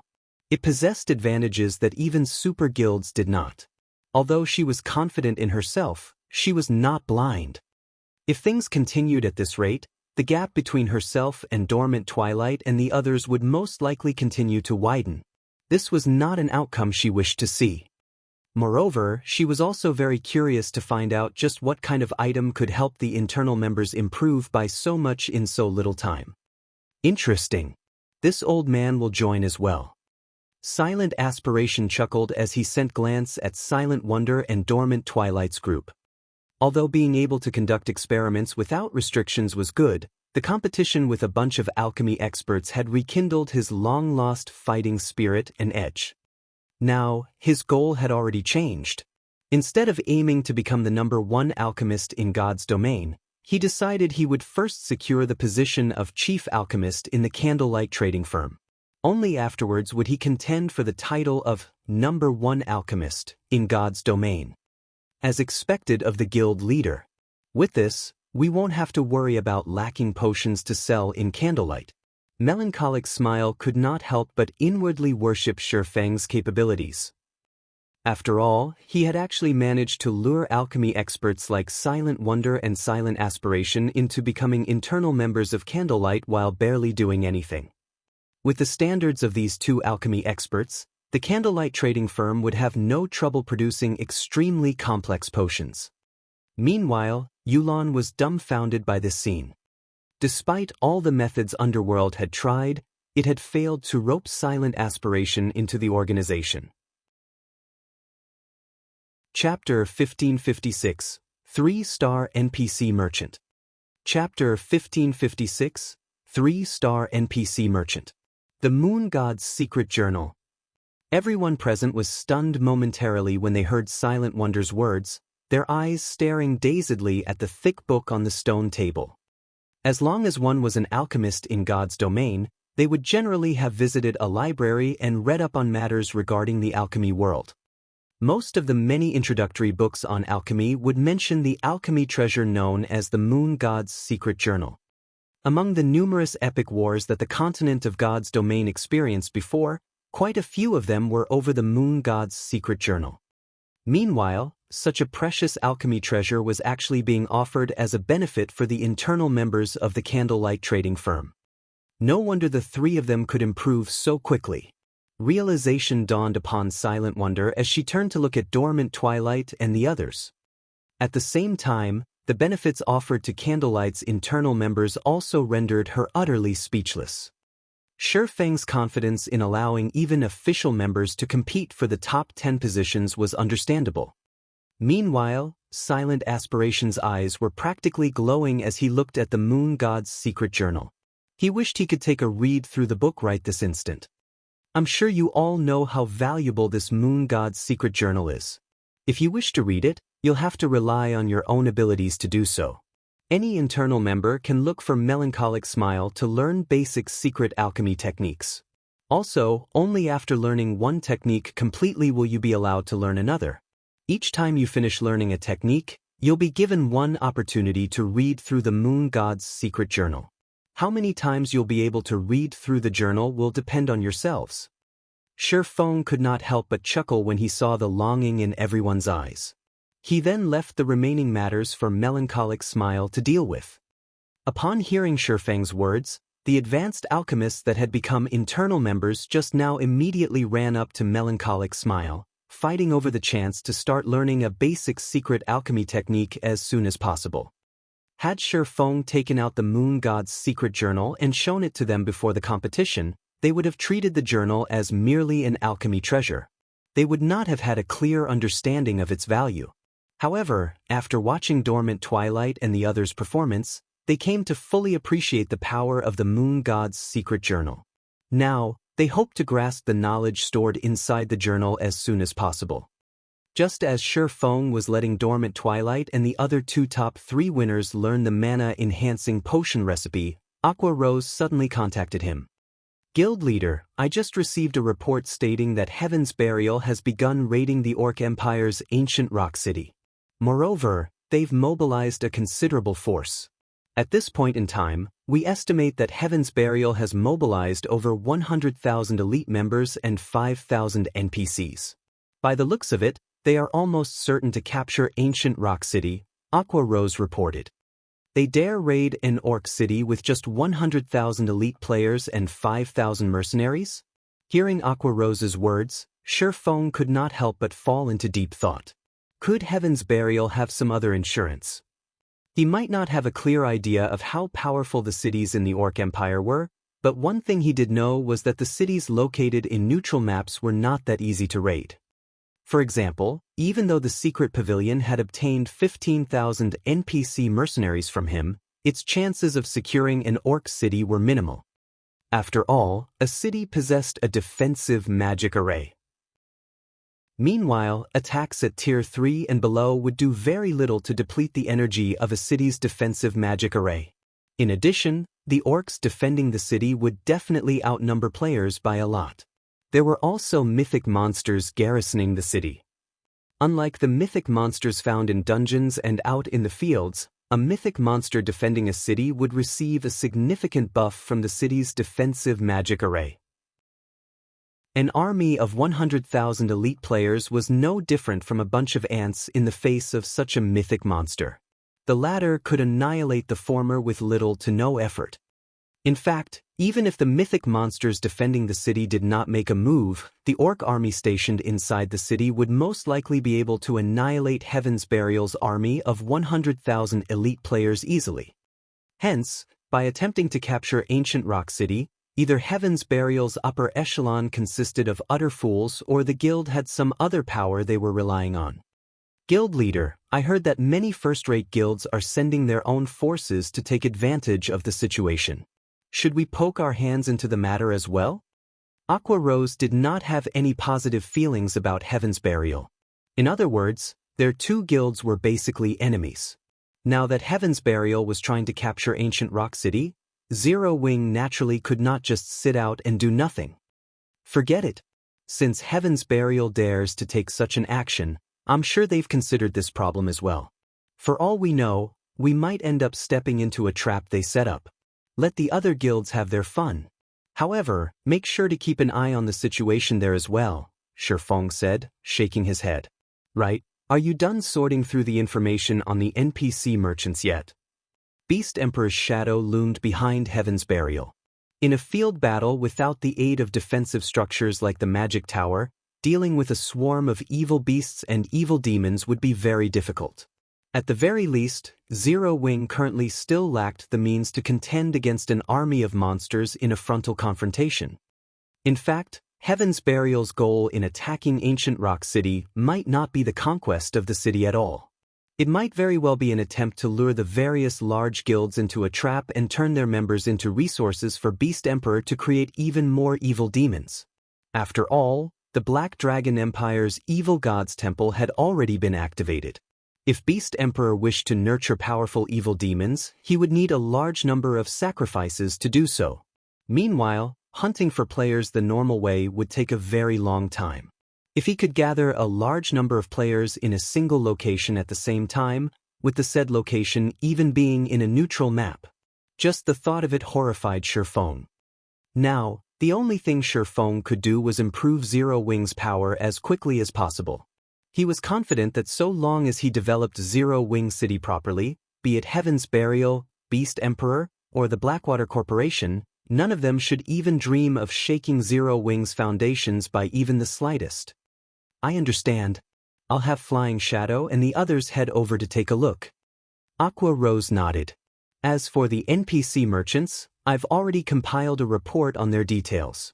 I'll send it over to you now. Following which, Aqua Rose disconnected the call and sent the statistics report on the NPC merchants to Shifeng. Why are there so many of them? Shifeng was stunned as he looked through the information Aqua Rose sent to him. During the short amount of time Zero Wing City had been open, over 1,000 NPC merchants had actually come seeking to do business in the city. This number exceeded even that of the NPC merchants Shadow had managed to lure in with its main city. Although the majority of the merchants had low potential and were only 1-star NPC merchants, there were still over 200 2-star NPC merchants seeking to do business in Zero Wing City. With this amount of 2-star NPC merchants, Zero Wing City could already rival the main cities operated by first-rate guilds in the past. These are 3-star NPC merchants. As Shifeng reached the end of the list, he noticed that the symbol representing the NPC merchants had transitioned from 2 stars to 3 stars. Although there was not much of a difference when it came to the kinds of products both types of NPC merchants sold, when it came to potential, a 3-star NPC merchant surpassed their 2-star counterparts by leaps and bounds. An NPC merchant's star ranking determined not only the quality of the items they sold but also the development speed of the shop purchased by the said NPC merchant. Shops operated by NPC merchants were different from those operated by players. Players had to either complete extremely difficult team quests or obtain the corresponding promotion orders. In contrast, NPC merchants did not have to go through such troublesome procedures. Instead, the promotion of their shops relied entirely on their sales volume. After a shop achieved a certain sales volume, the shop would get promoted automatically. Meanwhile, the higher ranked an NPC merchant was, the greater the sales volume they were able to achieve, allowing them to get their shops promoted much more quickly. When an NPC-operated shop got promoted, it would start selling much more valuable items, which, in turn, would help attract more players to the city the shop was located in. Meanwhile, on average, the promotion speed of a shop operated by a 3-star NPC merchant was double that of a 2-star NPC merchant. If a city possessed a sufficiently large player population, the promotion speed could even be 2 or 3 times faster. Hence, the various large guilds in the past would do everything they could to attract a 3-star NPC merchant to their cities. In the past, Shifeng had only ever heard of 3-star NPC merchants taking the initiative to visit the main cities operated by super guilds, and never for cities of lower standards. As a result, the large guilds had to compete over the 3-star NPC merchants found in the various major NPC cities or wandering out in the fields. Meanwhile, not just one 3-star NPC merchant was seeking to do business in Zero Wing City right now, but 2 instead. Thinking up to this point, Shifeng immediately contacted Aqua Rose. Aqua, think of a way to have these 2 NPC merchants stay in the city. I'll head over immediately. In God's domain, NPC merchants would stay for only a certain period of time when visiting a city. They would not remain in the city permanently unless given a positive response to their request to do business. If he were to let these 2 3-star NPC merchants get away now, the next one would be long in coming. After saying so, Shifeng called upon Yulan and had her teleport to Zero Wing City's guild residence with him. Chapter 1557, Empire Changes. Chapter 1557, Empire Changes. Orc Empire, Ancient Rock City. Although ancient Rock City had once been an abandoned city, the city had recovered to its former glory after the orcs returned to manage it. Towering 20-meter-high walls surrounded the city. Magic runes also strengthened the walls. Not even players with extremely high agility would be able to climb them. A large number of orcs also patrolled the walls, and a defensive magic array encased the city and its stone barrier. With such tight defenses, not even a fly should think of sneaking into the city. However, over 100,000 elite players had gathered a short distance away from ancient Rock City. These players stood at attention in orderly formations, ready to move out at a single command. Every one of these players wore Heaven's Burial's guild emblem, and even the lowest among them was level 40. A legion of several thousand players atop warhorses stood near the head of this elite army. Even from afar, one would feel an intense pressure weigh down on them. Aside from Heaven's Burial's members, rows of NPC mercenaries stood among the army's frontline. The weakest of these NPCs was level 60, Tier 1, while the strongest were level 70, Tier 2 NPCs. Just what are Heaven's Burial's people trying to do? Do they really think they can get past ancient Rock City's defenses with so little strength? The various large guilds' upper echelons watching from the sidelines were confused as Heaven's Burial geared up to attack the Orc City. Although the orcs in ancient Rock City were not particularly high-leveled, with the majority averaging around level 65, and the highest at level 72, players would still have a disadvantage with the level difference. Furthermore, the city's orcs greatly outnumbered Heaven's Burial's forces. Ancient Rock City should be home to over 700,000 orcs at least. Among them, there was no lack of great lords and grand lords.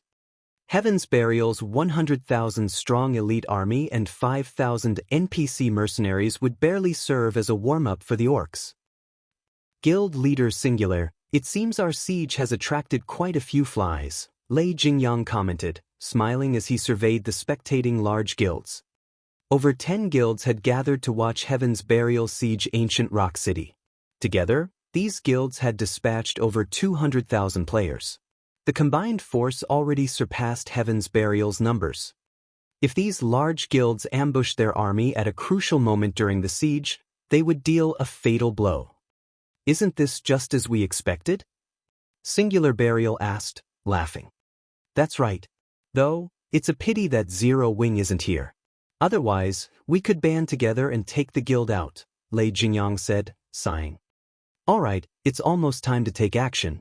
It's about time we teach these guilds who rules over this neutral map. Singular Burial coldly announced after glancing at the system clock. Guild leader, leave it to me. With these sacrifices, we'll have a guarantee of capturing ancient Rock City. Flame Blood said as he took a black crystal ball from his bag. He then began to chant an incantation.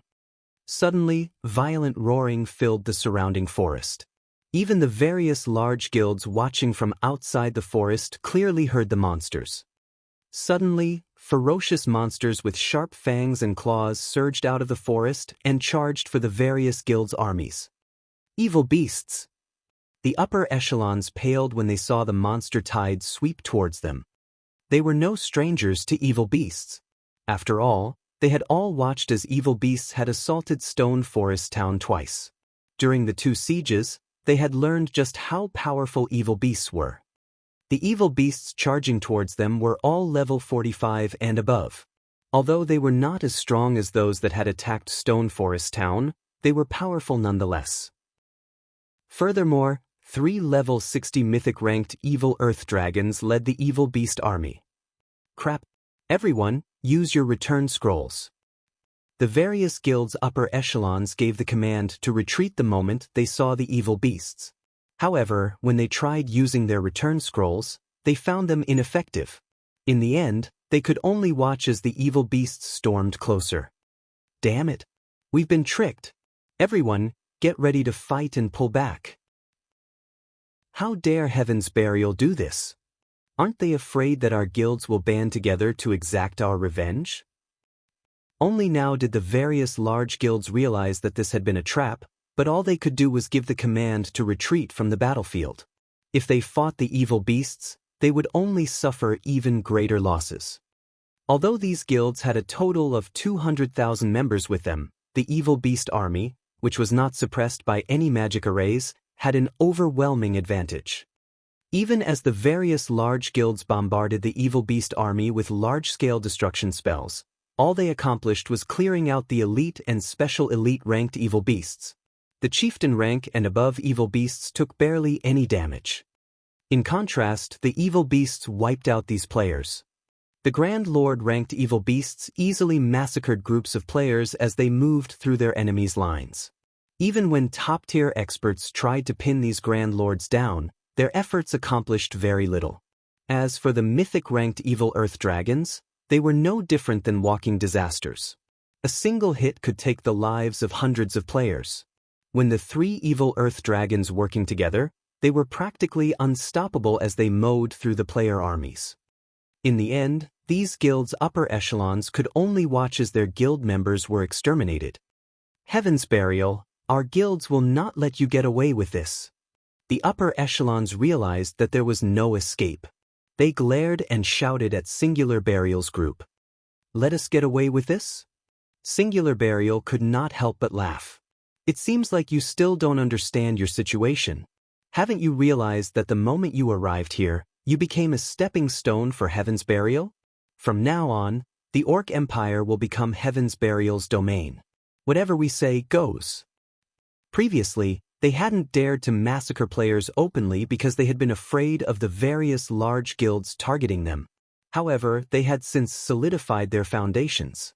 With over 200,000 elite players as sacrifices, they could grow their evil beast army to new heights.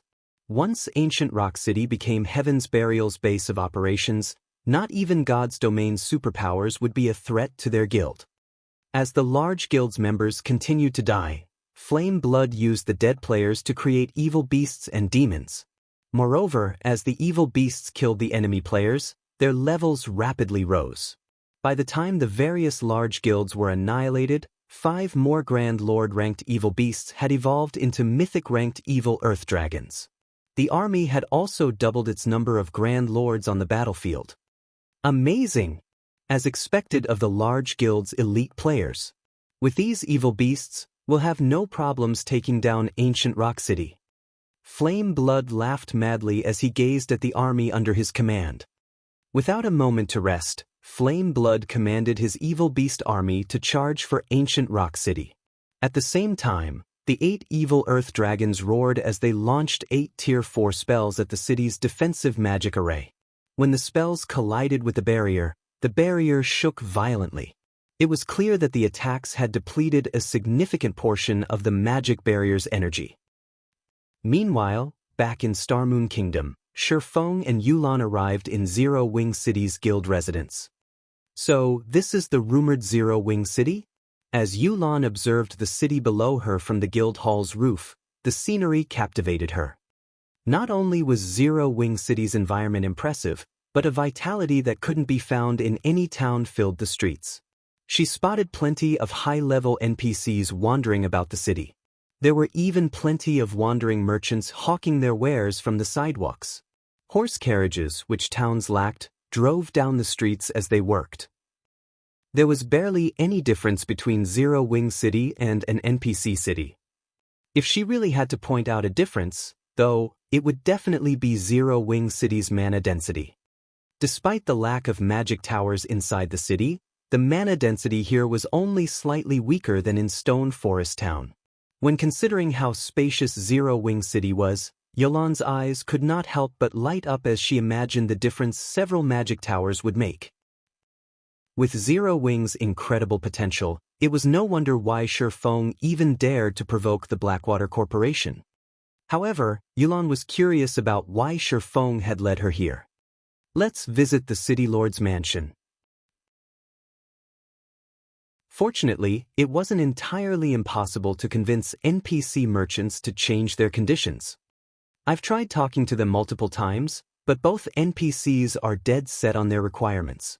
Aqua Rose felt helpless about this situation. She had tried her best to negotiate for better conditions, but the NPC merchants were quite determined and had remained unfazed. Suddenly, Yulan asked, "Can you let me give it a try?" "Phew." Aqua Rose suddenly realized a possibility. If Yulan were a merchant, she might have the ability to obtain these results. In that case, though, Yulan would have to be a relatively high-ranked merchant, as the one-star merchant players she had asked for help previously had failed. Michim, I just got promoted to a 3-star merchant. Yulan nodded. A 3-star merchant? Yulan's reply astounded Aqua Rose. Now, she was even more confused as to how Shifeng had roped Yulan into Zero Wing. Even the strongest merchant in Zero Wing was still some ways away from becoming a 2-star merchant. Only super guilds likely had 2-star merchants at this stage of the game. Meanwhile, the higher a merchant player's star rank was, the stronger their negotiation ability would be with NPCs. With a high-rank merchant player, a guild could reduce prices when paying the system management fees for shops. Whether it was the development of a guild or a trading firm, a high-rank merchant would be a powerful asset. Guild leader, you really are amazing. You actually poached a 3-star merchant from Underworld. If Underworld finds out about this, they would definitely fight us for her, Aqua Rose whispered to Shifeng. But what Aqua Rose didn't know was that Underworld wouldn't be the only ones looking for trouble. Even the Blackwater Corporation, which currently backed Underworld, would be enraged. Just as Shifeng was about to sign the contract for the 2 3-star NPC merchants, the sound of a system announcement reached his ears. Star Moon Kingdom Region System Announcement. Congratulations to Heaven's Burial for successfully capturing the Orc Empire's ancient rock city. Rewarding 50,000 guild popularity, 100,000 guild honor points, and 150 guild influence in Star Moon Kingdom.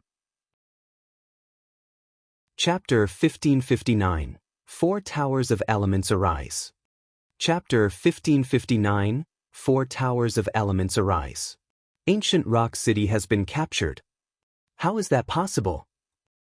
Aqua Rose was dazed when she saw the system announcement.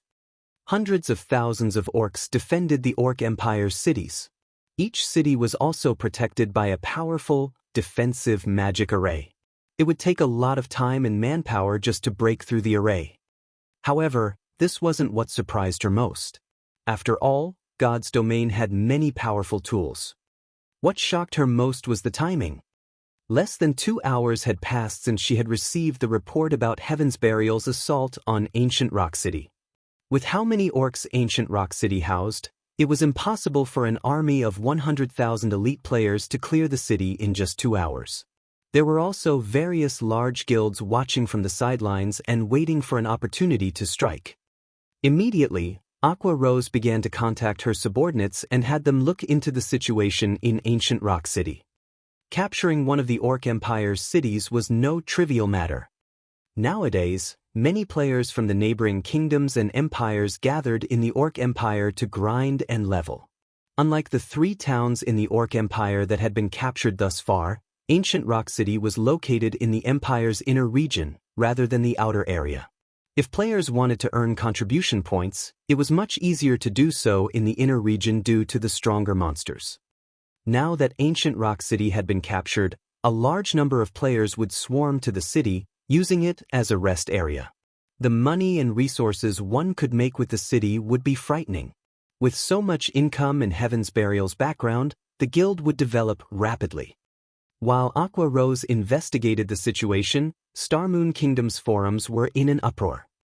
Heaven's Burial trapped and killed over 200,000 guild elite players. The various large guilds declare their intent to wipe Heaven's Burial from the face of God's domain. Heaven's Burial controlled an evil beast army to siege Ancient Rock City. As these posts published on the forums, they quickly received a lot of attention and made it to the top of the list. What?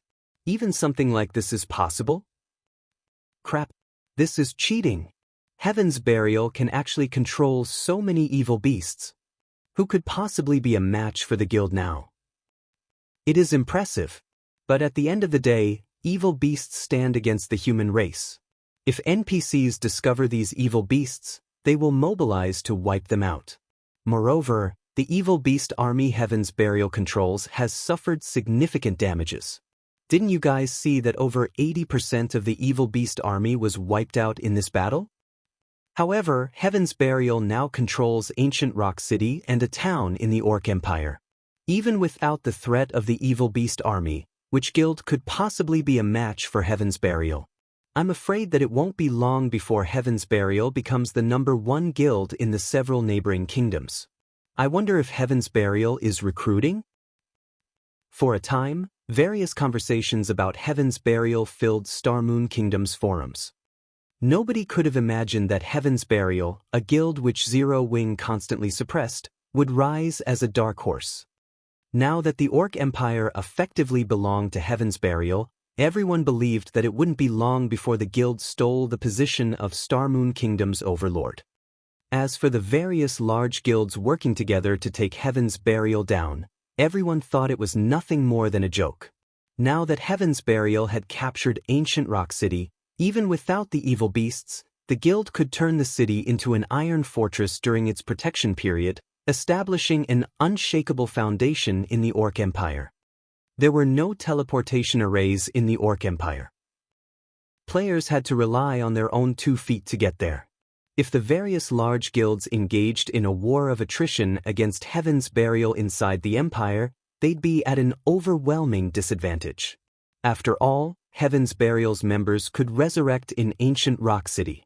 At the same time, they could teleport to the city with guild transfer scrolls, providing swift reinforcements. The various large guilds could not afford to go to war with Heaven's Burial for some time. Meanwhile, inside ancient Rock City, Heaven's Burial's members had already begun to reconstruct the city. They were prepared to turn the city into Heaven's Burial's main headquarters. Wonderful. This is just wonderful. It won't be long before we can open ancient Rock City to the public. Guild Leader Singular, you and your guild have done magnificently.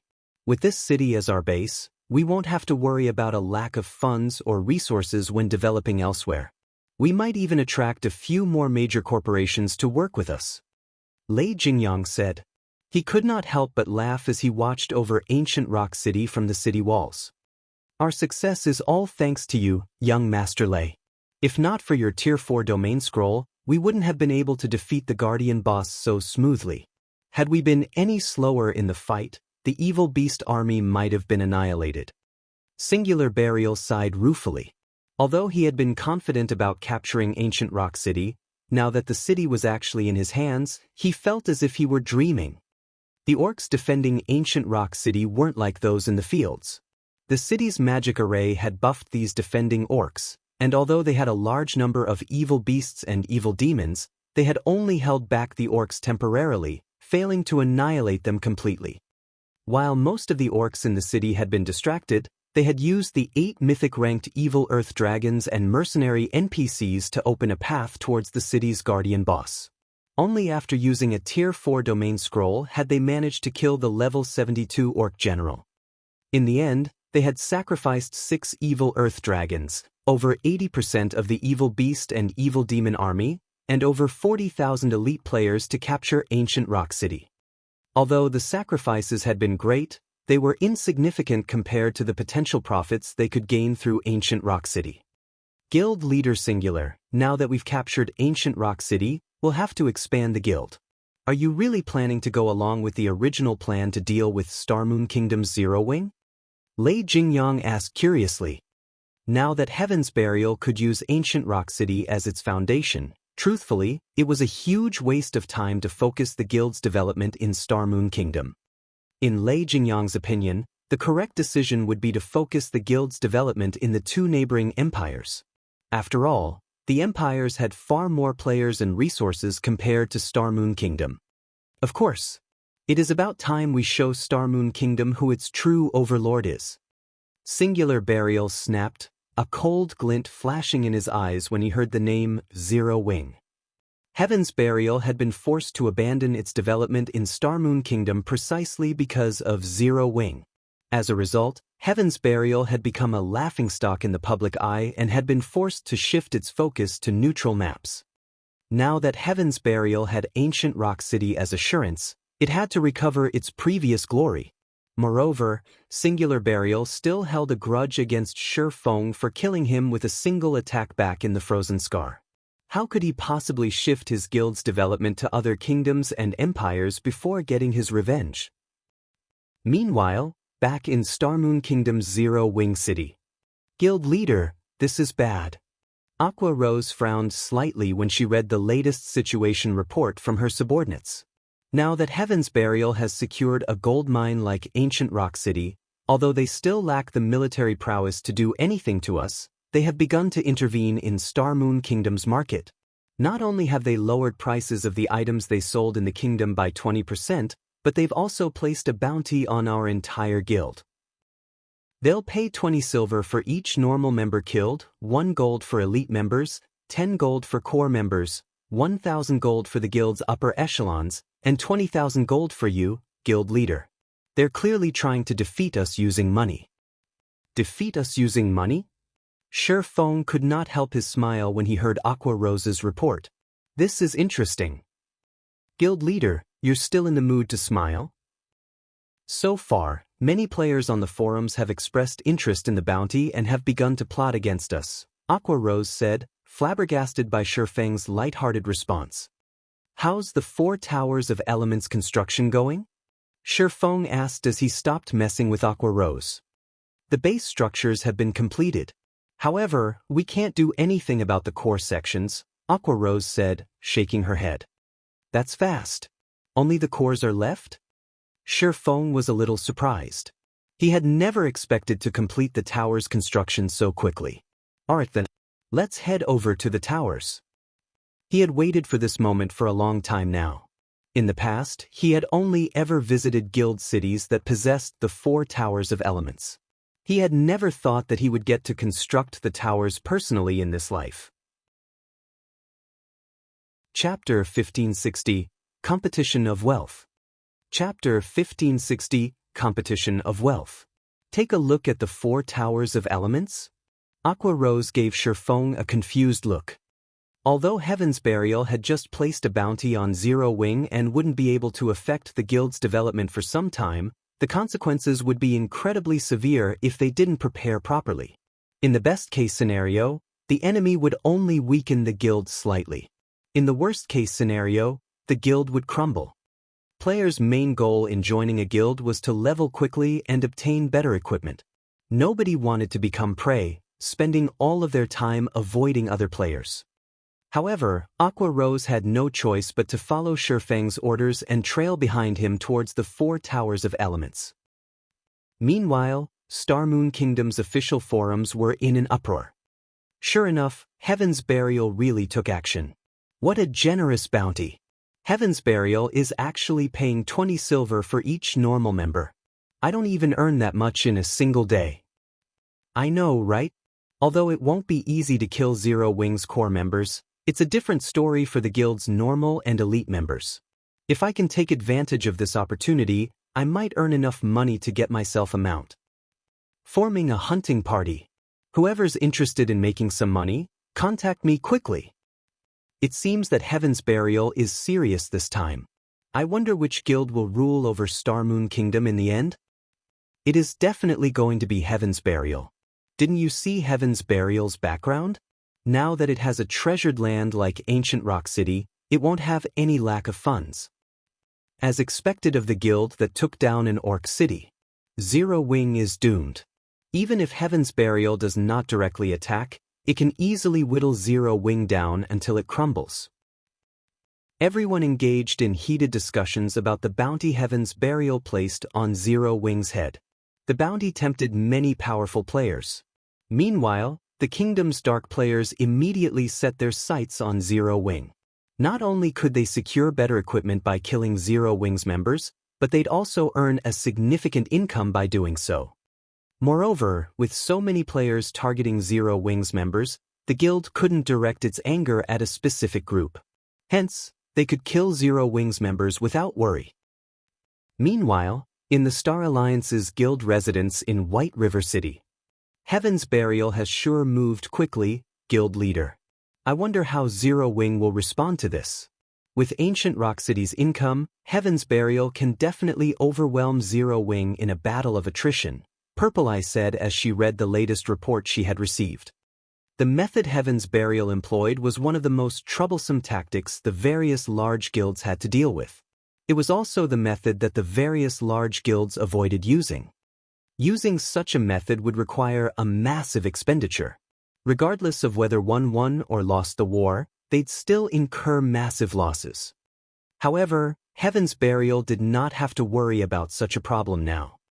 Once Ancient Rock City opened to the public, Heaven's Burial would rake in an astronomical number of coins each day. It wouldn't worry about not outlasting Zero Wing. That's right.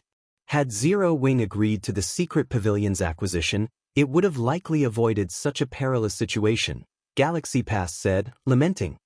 Since the Star Alliance was now one of the Secret Pavilion's subordinate guilds, as the guild leader, Galaxy Pass had learned many of the Secret Pavilion's internal dealings.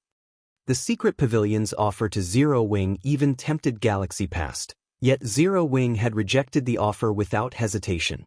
Had Zero Wing accepted the Secret Pavilion's offer, Heaven's Burial wouldn't have dared to pull such a stunt. With the Pavilion's support, Heaven's Burial would likely burn out long before Zero Wing.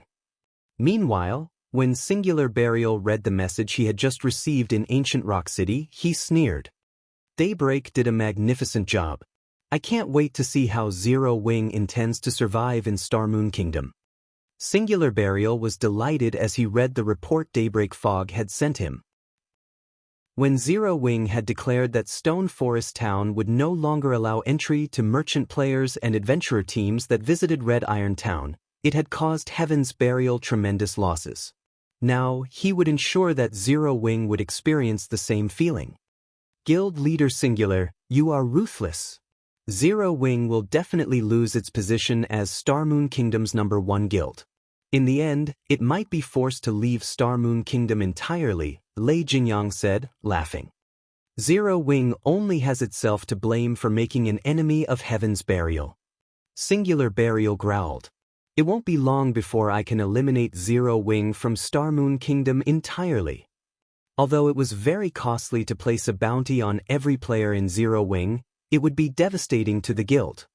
If Zero Wing's members had to deal with constant ambushes out in the fields, it would only be a matter of time before they withdrew from the guild. After all, repeated deaths would impede their progress in God's domain.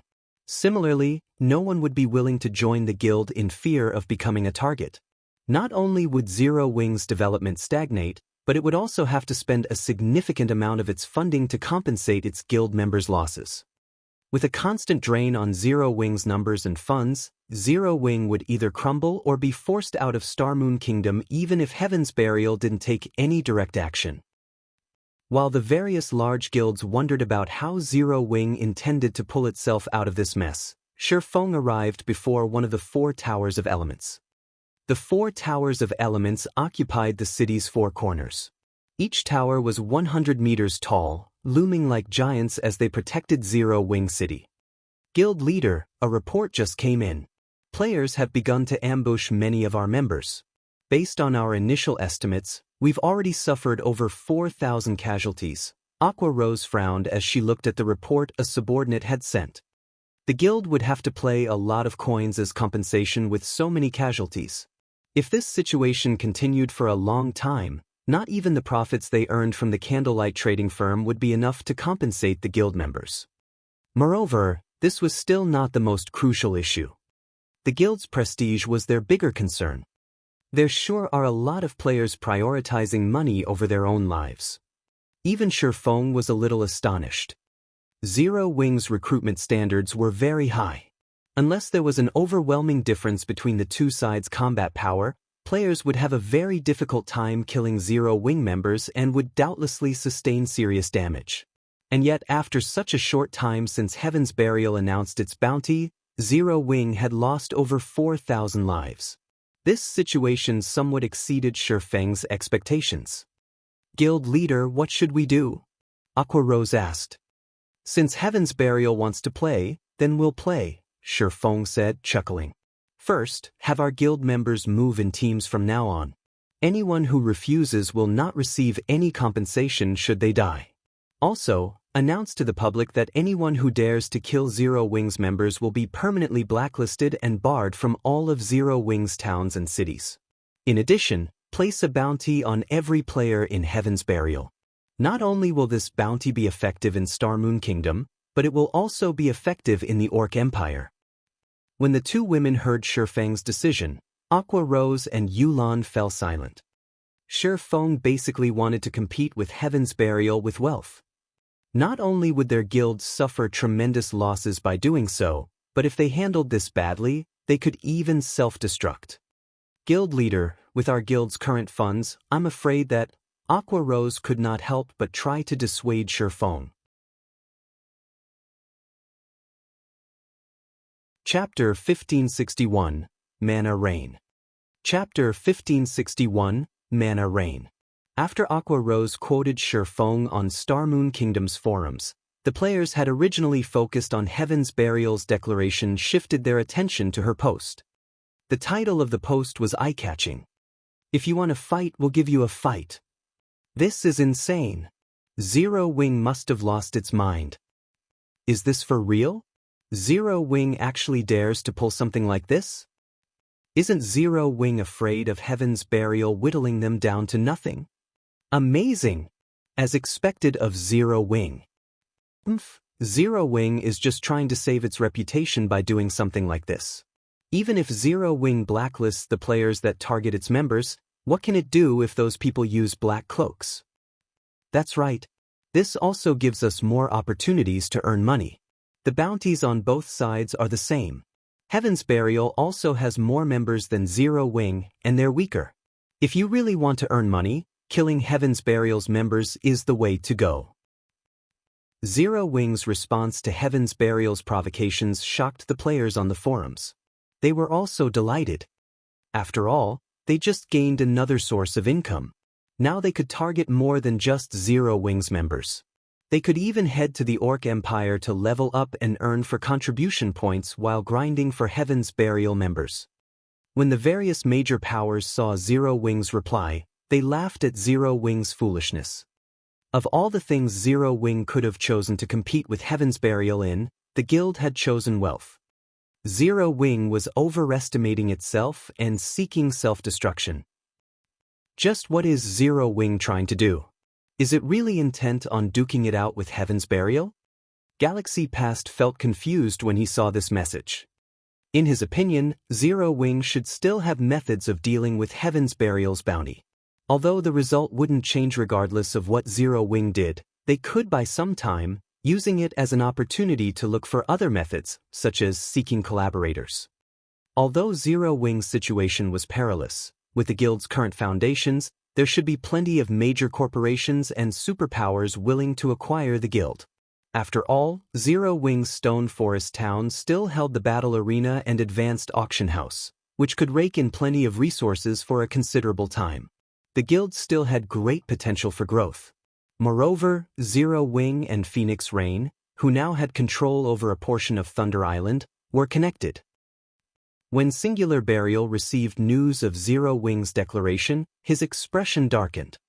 Guild leader Singular, it seems that Zero Wing is aiming for mutual destruction. Do you need my Thunder Legion to pay Zero Wing a visit? Lei Jingyang said, smiling when he read Aqua Rose's forum post. He had commanded the Thunder Legion, a collection of experts, for many years. The Legion was particularly fond of ambushes and assassinations in the field. Ordinary players might not be able to deal with Zero Wing's 100-man teams, but they would be child's play to the Thunder Legion. No need. Since Zero Wing dares to make such a move, I want to see how long they can last against. Singular Burial said, sneering. If Zero Wing had turtled, he might have needed Lei Jingyang's help. Although Zero Wing's bounty on Heaven's Burial would cause him a lot of trouble, he'd also be able to remove Zero Wing from Star Moon Kingdom much sooner than he had hoped.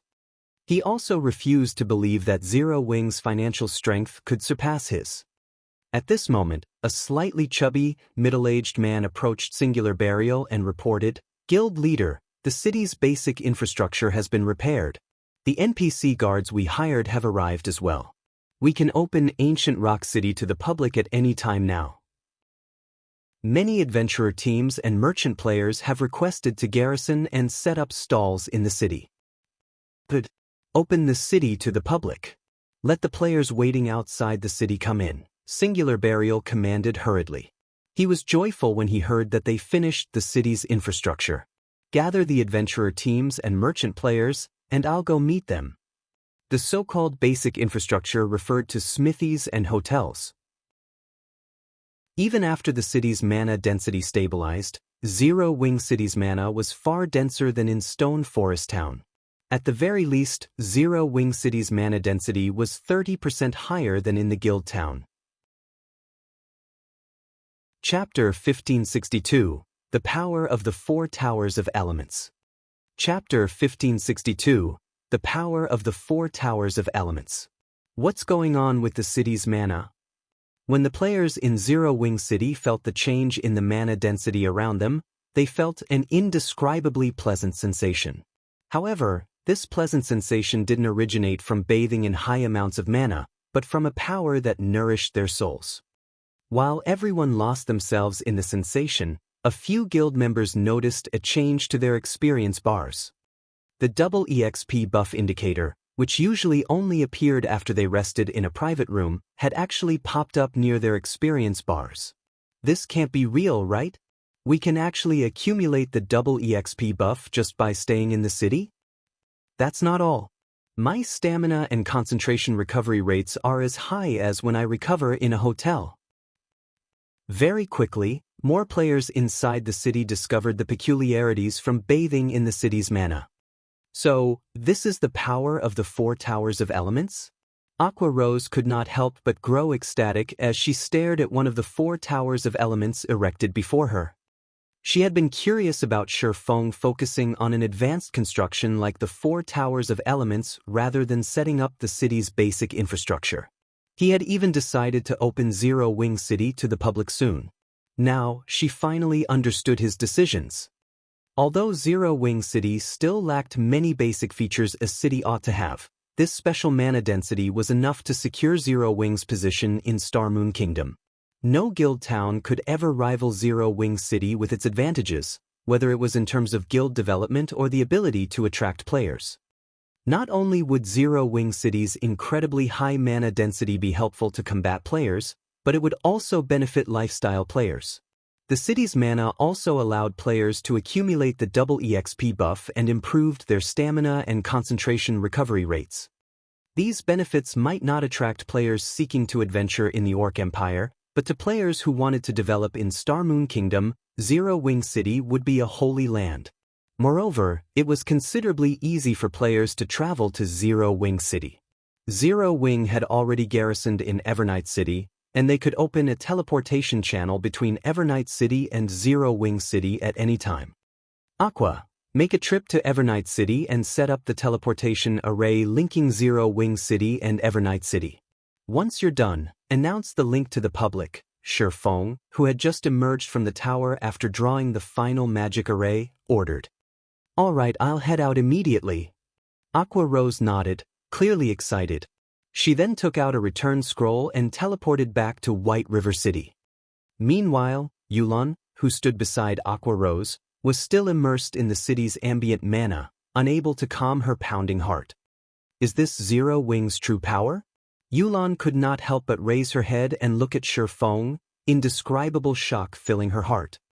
She had to admit that Zero Wing was truly awe-inspiring. She finally understood why Shifeng didn't fear the Blackwater Corporation. In response to the surprised expression on Yulan's face, Shifeng merely chuckled. After all, this was only the beginning. Next, we'll need to build even more hotels and mana towers. Shifeng smiled at Zero Wing City's numerous empty plots of land. In reality, the Four Towers of Elements effects weren't as simple as everyone assumed.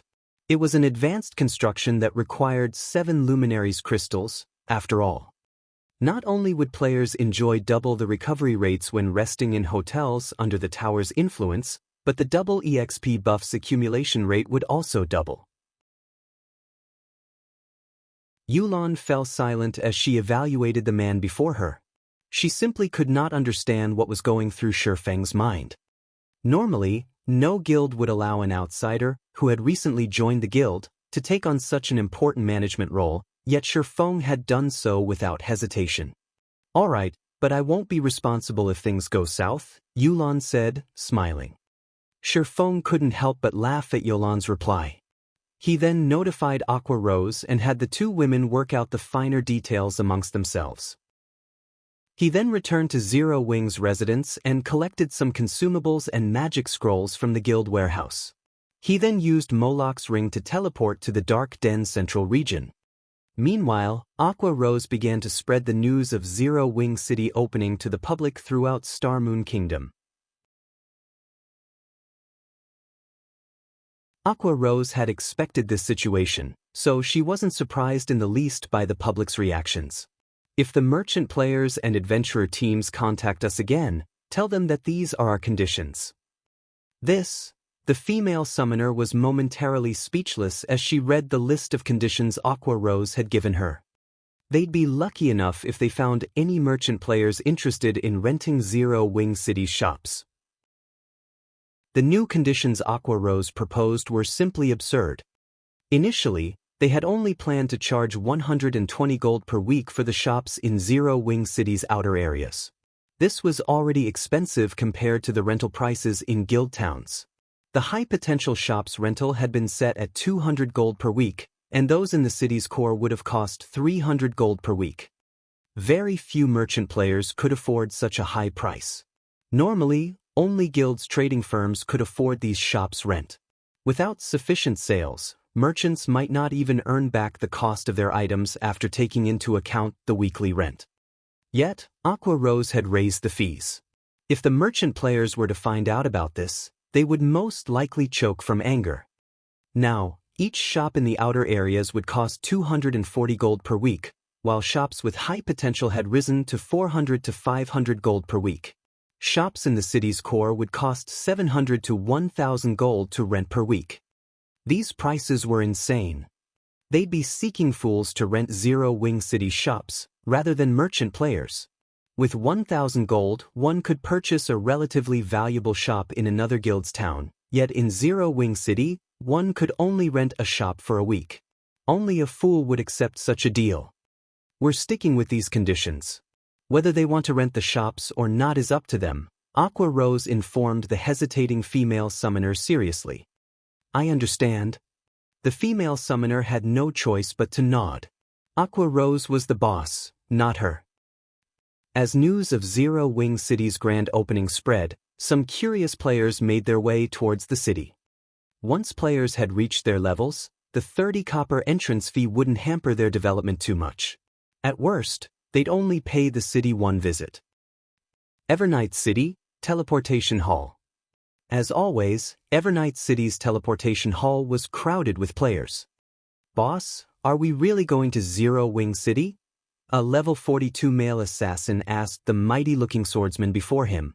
Barely anyone is visiting the city right now. Didn't we come to Star Moon Kingdom to improve our techniques? What's the point of visiting an empty city? Are you dumb? Don't you know how popular Stone Forest Town is right now? If we go to Stone Forest Town, we'll have to wait for a long time before we can rent a combat room. Moreover, our aim is to spar with members of our team, not other experts. Zero Wing City's environment might not be as good as Stone Forest Town's, but no one's there right now. We can rent the combat rooms there for special training. Once we've trained, we can visit Stone Forest Town, the level 44 swordsman said, laughing. Their adventurer team would have no trouble covering the 30 copper entrance fee for each of their members. Time was far more precious than the small expenditure. Hearing the swordsman's reasoning, the other team members agreed with their commander. Right now, their goal was to train in a high-mana environment. Following which, the adventurer team's members followed the swordsman as they teleported to Zero Wing City. What a bunch of fools. They're actually going to Zero Wing City to train. Do they not know that Zero Wing City was only recently built? How could the mana density there possibly compare to Stone Forest Towns? Even if they have to waste some time while they wait in Stone Forest Town, it's better than going to Zero Wing City. When some of the players in the teleportation hall saw the adventurer team teleport to Zero Wing City, they could not help but laugh. However, in Zero Wing City, even after non-Zero Wing players arrived, The spacious teleportation hall was eerily silent despite the 100+ players within. Only after some time did sound echo throughout the building. What's going on? Why is the mana density so high? It is quite high. I've been to Stone Forest Town before, so I know how the mana density is there, but Zero Wing City's mana density is at least 30% higher. Wait, it isn't just the mana density that's higher.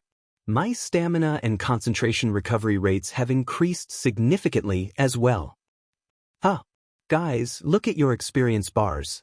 Mine actually shows the double EXP buff. This is amazing. I had only expected to rest and train here, but I can even accumulate the double EXP buff. The 30 copper coins were definitely well spent. The players that had just arrived in Zero Wing City quickly noticed the city's mana and its benefits, and they were ecstatic. 30 copper coins wasn't even a fraction of the cost of a hotel room in Stone Forest Town, yet after spending the few coins, they could constantly accumulate the double EXP buff regardless of where they were in Zero Wing City. They could also recover their stamina and concentration far faster. And these effects would last throughout their stay. They didn't even have to rent a room in a hotel.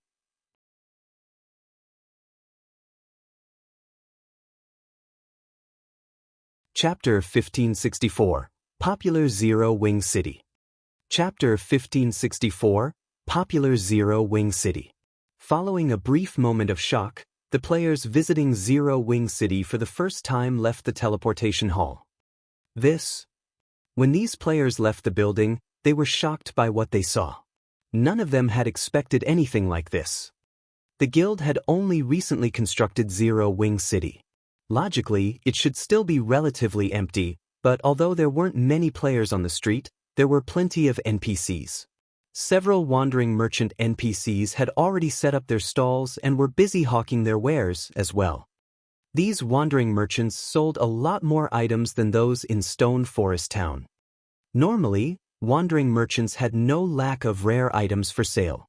Adventurer teams and independent players were often willing to wait an entire day to purchase these rare items. However, these items were usually beyond the reach of ordinary players unless they were incredibly lucky. Yet, not a single player stood before Zero Wing City's wandering merchants. The players, fresh out of the teleportation hall, turned to look at each other and gulped. They then dashed toward the nearest wandering merchant NPC without hesitation, terrified that other players would snatch up the rare items first. Even if they couldn't use these items themselves, they could resell them and make a profit. The 30 copper coins they had spent to teleport to Zero Wing City was worthwhile. By reselling one of the wandering merchant's rare items, they could make far more than 30 copper in profit. The players that had just arrived in Zero Wing City burnt through all of their money. Even so, plenty of wandering merchants still had rare items in stock. Scorpion, notify the commander immediately. Tell him to bring every coin we have. This is our chance to make a fortune. When faced with the large number of rare items before them, everyone forgot their original goal in visiting Zero Wing City. They contacted their friends or adventurer teams to borrow enough money to take advantage of this valuable opportunity. As more players entered Zero Wing City, more people found out about Zero Wing City's benefits. More and more players were also coming to purchase rare items. Although players had tried suppressing the news regarding Zero Wing City's benefits, some players that couldn't afford to purchase any of these items decided to publish information on Starmoon Kingdom's forums out of spite. Large numbers of wandering merchants present in Zero Wing City. Zero Wing City's mana density is even higher Stone Forest Towns. Players can accumulate the double EXP buff just by staying in the city. Pictures and videos available. There are so many wandering merchants. How is this possible? You can accumulate the double EXP buff just by staying in the city. As players continued to post videos and pictures of Zero Wing City on the forums, many of the players who had been interested in visiting Ancient Rock City shifted their sights to Zero Wing City. Nothing was more important than gaining levels and equipment to current players. This was especially true for independent players, who didn't get to enjoy guild benefits. It was difficult for independent players to achieve a leveling speed similar to guild players because they didn't have opportunities to accumulate the double EXP buff. Independent players could also enjoy a similar benefit just by paying 30 copper. They would get more than their money's worth. There were also plenty of wandering merchants in Zero Wing City. Zero Wing City, which was receiving very little attention from players, became the target location for many independent players and adventurer teams. The players that hadn't had any intentions of traveling to the Orc Empire quickly made their way to Zero Wing City when they heard the news, hoping to get a good look at the city. As a result, Zero Wing City's player population skyrocketed. Many players in Stone Forest Town rushed over to Zero Wing City. They had only remained in Stone Forest Town because they had assumed that the town's mana density was higher. Now that they knew that Zero Wing City was superior to Stone Forest Town in this aspect, they would train in Zero Wing City instead. Shortly after Zero Wing City's grand opening, the player population rose from hundreds to tens of thousands. Moreover, this number continued to increase as time passed. Big Sis Aqua, good news? Based on Zero Wing City's current statistics, there are already over 300,000 players in the city. The female summoner named Yaya said joyfully. We've already grown past 300,000? Aqua Rose was also ecstatic to hear the news. A player population of 300,000 might not seem like much compared to Stone Forest Town's player population, which exceeded 1 million, but the value of Zero Wing City's player population was significantly superior. Any player that entered Zero Wing City would have to pay a 30 copper entrance fee. Since Zero Wing City's player population had exceeded 300,000, that meant the city had already collected over 900 gold in entrance fees. This was net profit. As more players visited Zero Wing City, the city's income would continue to rise. It was only a matter of time before the city's population exceeded 1 million. If Zero Wing City had a floating population of 1 million, the guild would make 3,000 gold in net profit every day. Even the candlelight trading firm wasn't capable of making that much net profit in a single day. There was also the income from Zero Wing City's hotels and battle arena. The income from these two establishments would likely be on par with the entrance fees. They also had the rental fees from shops.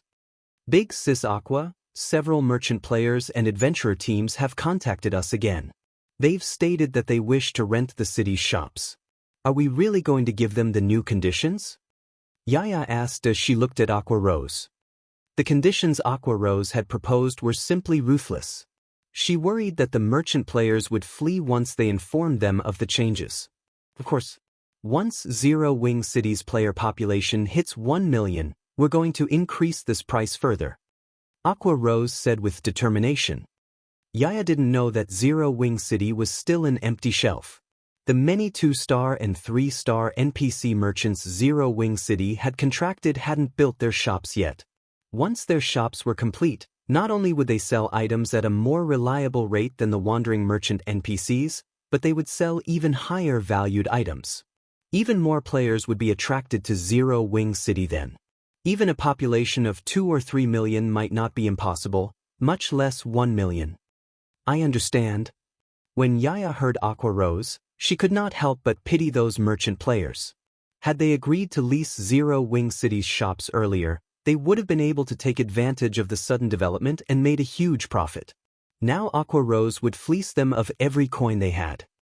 Following which, Yaya relayed Aqua Rose's conditions to the merchant players trying to conduct business in Zero Wing City. This is fraudulent. Is Zero Wing that desperate for money? Crap. A shop on a plot of land with good potential costs 400 gold a week. I might as well just buy a shop in a guild town. The merchant players that received Yaya's message paled and cursed Zero Wing. If they tried to rent a shop on a plot of land with good potential, they would have to add over 57 gold to their daily expenditures. How many items would they have to sell to earn that back? Only large-scale merchant guilds would possibly dare to rent such an expensive shop. These large-scale merchant guilds were made up of merchant players spread across multiple countries. With their wide range of connections, They would be able to obtain many items that would be of great interest to players. 400 gold for a plot of land with good potential? It seems Zero Wing is confident in its city's development. Susie, whom Shifeng had met in Stone Forest Town's advanced auction house, smiled when she received Yaya's reply. This is a good opportunity. I might not be able to rent a shop on a plot of land with good potential, but I should be able to rent a shop in the city's outer area. Although a large number of merchant players chose to give up on doing business in Zero Wing City, there were still a few of them that decided to bite the bullet and rent a shop in the city's outer area. Although the rental fee of 240 gold per week was still expensive, at least they could save on some of their cost. As Zero Wing City became increasingly popular, Shifeng had arrived at the Dark Den's central area using Moloch's ring. The World Summit. This was a place created by numerous gods.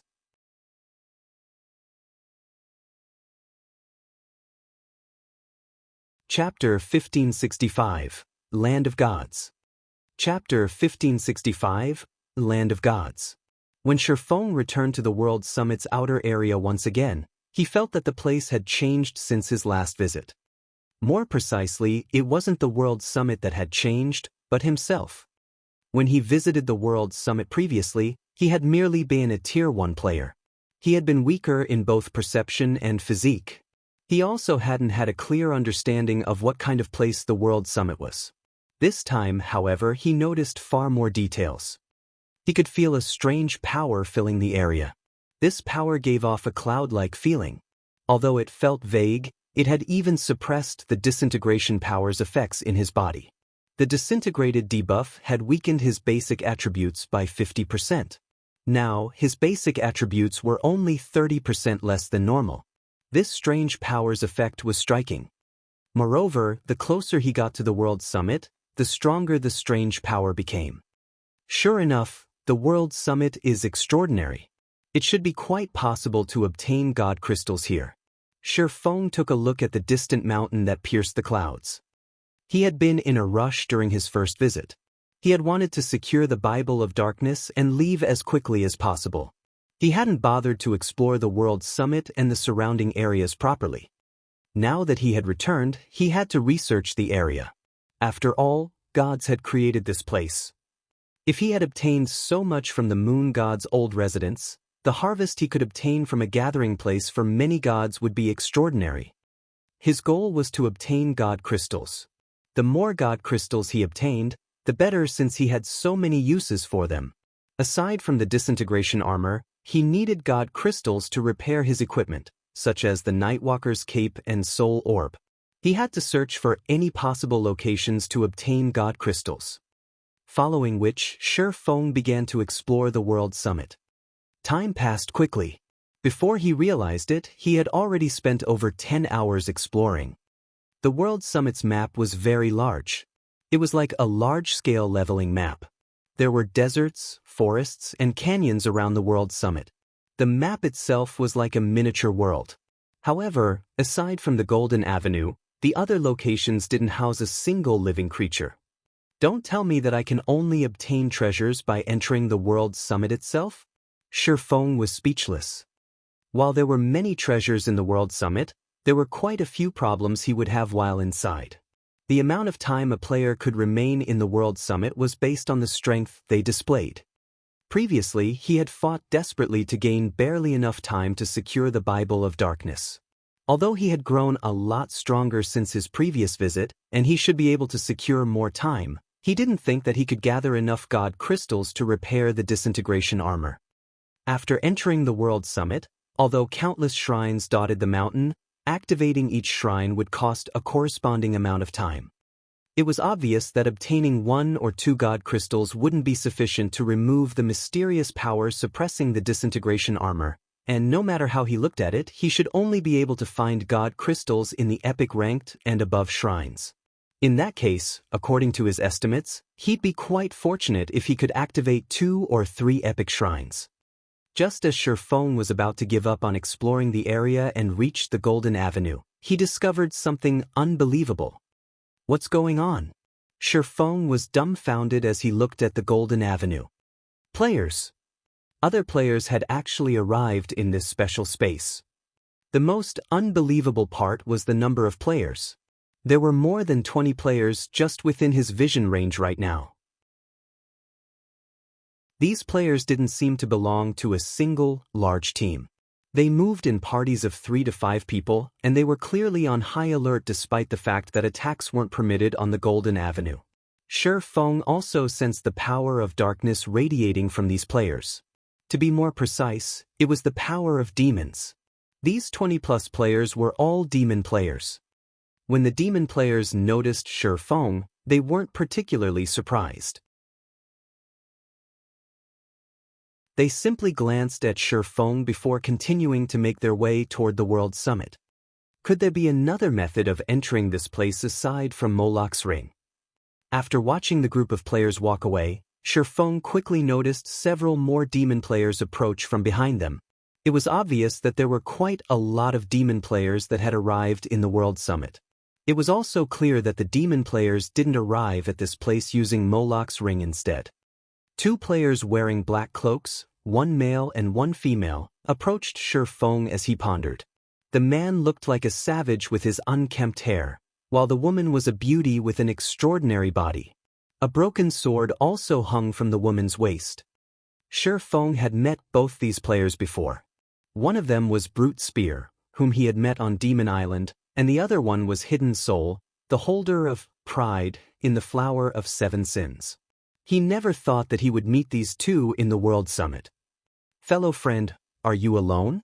How about partying up with us? Brute Spear asked Shifeng, who fully hid his appearance behind a black cloak. Smiling, he continued, I believe you should know that you'll need to have a lot of time if you want to take advantage of the World Summit. The amount of time allotted if you clear the entrance test by yourself is too limited. You won't be able to explore much with so little time. If you challenge the test as parties of 3 or 5, you'll be able to obtain much more time. How much time each person will get in the end will depend on your own abilities. Among the members of the Sin of Pride, only Hidden Soul and himself had arrived at the World Summit. Most of the other players that had arrived at the World Summit had formed their own parties. Even players that had arrived alone would opt to join 5-man parties rather than a 3-man party like theirs. The difficulty of the entrance test at the World Summit greatly differed depending on if you were challenging the test as an individual or as a party. In the case of parties, the difficulty was no different if you were in a party of 3 or 5. The total amount of time allotted to a party would also remain the same. Each player in a party of 5 would get less than a party of 3. However, a party of 5 would undoubtedly have greater survivability and overall strength, which would allow the party to challenge a test of greater difficulty and gain more total time. Now that they had encountered Shifeng, who looked to be alone, he naturally had to ask and see if he were interested. Otherwise, the two of them wouldn't be able to take the party test and would have to resort to the individual test. Challenging the test as a party gives more time? When Shifeng heard Brute Spear's words, he more or less understood the gist of the situation. He then nodded and said, All right, I'll join your party. Based on Brute Spear's words, he could tell that the man was relatively familiar with the World Summit.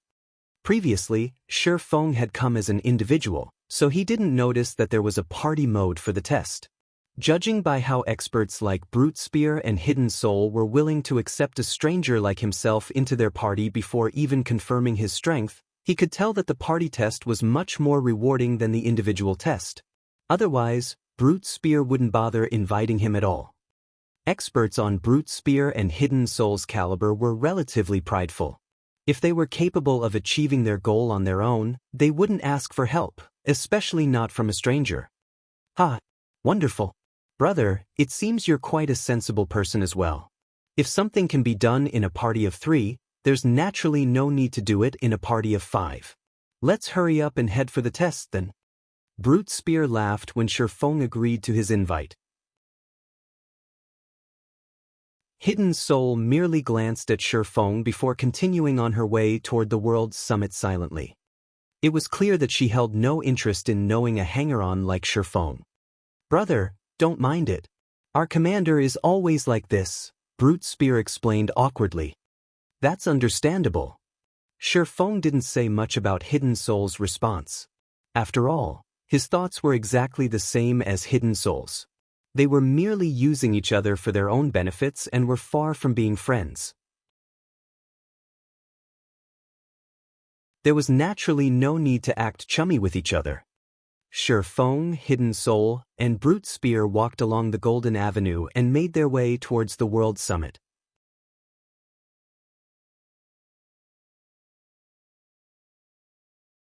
Chapter 1566, Epic Party Test. Chapter 1566, Epic Party Test. After reaching the altar at the World Summit's foot, Shifeng discovered that there were easily over 100 players. The majority of these players wore black cloaks, but there were some that didn't hide their identities and levels. There sure are a lot of experts. Shifeng looked at everyone. Has the development of demon players reached such an extent already? Even the weakest player present was level 48, while some had already reached level 49. These players could easily rank at the top of an empire's ranking list. These players also had the capability to transform into demons, which would further enhance their strength. The players that hid their names and levels were likely also powerful. There were many non-human races in God's domain. The demon race ranked near the top in terms of strength. However, these races generally developed slowly during the early stages of the game. On their way here, Shifeng had learned from Brute Spear that every demon player capable of entering this place was a demon noble. This was a benefit available only to demon players who had become demon nobles. However, it was not easy to come to the World Summit either. They not only had to pay 1,000 magic crystals, but they also had to complete many quests from a demon king. They would only gain one chance to enter the World Summit after they had accumulated sufficient contribution points. There was only one opportunity to enter the World Summit every 3 days. In God's domain, it was extremely difficult for demon players to obtain a noble rank. There were over 100 demon nobles here now. One could already imagine how many ordinary demon players there were in God's domain. Meanwhile, even at the lowest demon noble rank, Tier 1 demon players would have their physique and basic attributes improved enough to rival ordinary Tier 2 players when they transformed into demons. The 100+ demon players present could already be considered Tier 2 players. A party of 5 was just finishing their battle at the altar when Shifeng's group approached it. As the 5 players sat on the floor panting, expressions of excitement surfaced on their faces. What a powerful party! Although just barely, they actually cleared the Dark Gold test. They'll have a good time inside the World Summit. Not only would they gain the key to open Dark Gold shrines, but they can also visit a few Fine Gold shrines. It's a pity that they're a 5-man party. If they were a 3-man party instead, they'd have enough time to visit 2 Dark Gold shrines even if their test just barely made the mark for Dark Gold rank. If they hurry, they might even get to enter 3 Dark Gold shrines. Even so, it's already a good result. After all, the previous few parties have cleared the Fine Gold test. Envy and admiration filled the players below the altar as they looked at the party on it. There were also some that pitied the party. Based on everyone's reactions, it was clear that they were all familiar with the World Summit's entrance test. Even without the system's notifications, these players could guess the rank of the test the party of 5 undertook. No wonder they said that parties get more time. So, this is the case. Realization dawned on Shifeng as he watched the battles on the altar. After watching several parties of demon players challenge the entrance test, he more or less understood how the party test worked. Compared to the individual test, the party test presented players with a considerable advantage. For the individual test, players were required to go up against 10 monsters simultaneously. For the party test, regardless of its size, players would have to go up against only 20 monsters simultaneously. Of course, there were also downsides for challenging the party test. First, the monster's minimum standard one could challenge in the party test was different. For the individual test, the weakest monster available for players to choose from was a common monster, whereas the weakest monster available for the party test was a special elite. Second, It was far more difficult for parties to achieve the Dark Gold rank in their tests. For example, when Xianxia challenged the test, he was able to achieve the Dark Gold rank just by challenging 1 lord and 9 chieftains. Parties needed to challenge a minimum of 1 great lord, 5 high lords, and 14 chieftains. The difficulty for parties was considerably higher. Players were able to exhibit greater strength in a group than monsters though. If a party of 5 had a good class configuration, such as having 1 MT, 1 healer, and 3 DPS, the party would have a good chance at clearing the Dark Gold party test. Moreover, the entrance test allowed external items. Only summoning scrolls and personal guards were barred. Hence, it wasn't impossible to clear a Dark Gold party test. Among the several parties Xianxia had watched clear the Dark Gold party test thus far, most of them had relied on magic scrolls and special tools. A party of 3 approached Xianxia's group while they were waiting for their turn. However, these 3 players didn't pay any attention whatsoever to Xianxia. Instead, their gazes focused on Hidden Soul. "Soul, I didn't expect you to come here. I suggest that you give up on the quest this time. The Sin of Wrath will obtain that item. Or do you really think that you can clear the epic test even with a hanger-on in your party?" A 2-meter-tall, cloaked man carrying a massive, pitch-black broken blade said, laughing as he looked at Hidden Soul. "You are courageous to waste 2 slots by coming here. If not for your elder brother strongly recommending you, you'd never have obtained the position you have today. I believe that things would get interesting if your brother found out about this." Upon hearing the robust man's words, Hidden Soul's complexion darkened. Entering the World Summit wasn't an easy task. There were only a limited number of quests assigned by Demon Kings. As a result, it would be very difficult for players to enter the World Summit. Demon players would normally only use up their chance to enter the World Summit after gathering a party of 3 or 5. The matter this time was relatively urgent. If she didn't obtain that item, she wouldn't be able to achieve her following goals. Hence, she had no choice but to enter the World Summit with only one of her subordinates. "Skyhawk, don't go thinking that you Wraths are amazing. We'll show you who's the truly strong one later on," Brute Spear said as he stood forward and looked at the man carrying the broken blade. "Isn't it obvious who's the stronger party here? Brute Spear, I advise you to join the Sin of Wrath. You'll have a much better future here. Do you think you can achieve anything by following a new commander?" The man named Skyhawk said, glancing at Brute Spear. "It just so happens that it's our turn to take the test now. We'll let you take a close look at the difference in strength between us." Skyhawk and his 2 companions walked up to the altar and began their test. As a 3-man party, it would be difficult for them to clear the Dark Gold test. The trio had chosen to challenge the epic test instead anyway. 1 Grand Lord, 4 Great Lords, and 15 chieftains appeared above the altar. The instant these monsters appeared, a commotion erupted below the altar. "Who are these 3? Crap, that's a Grand Lord. Could those 3 be challenging the epic test?" Everyone was dumbfounded by the difficulty of the test Skyhawk's party had challenged. Only a few of the parties that challenged the entrance test managed to clear the Dark Gold test.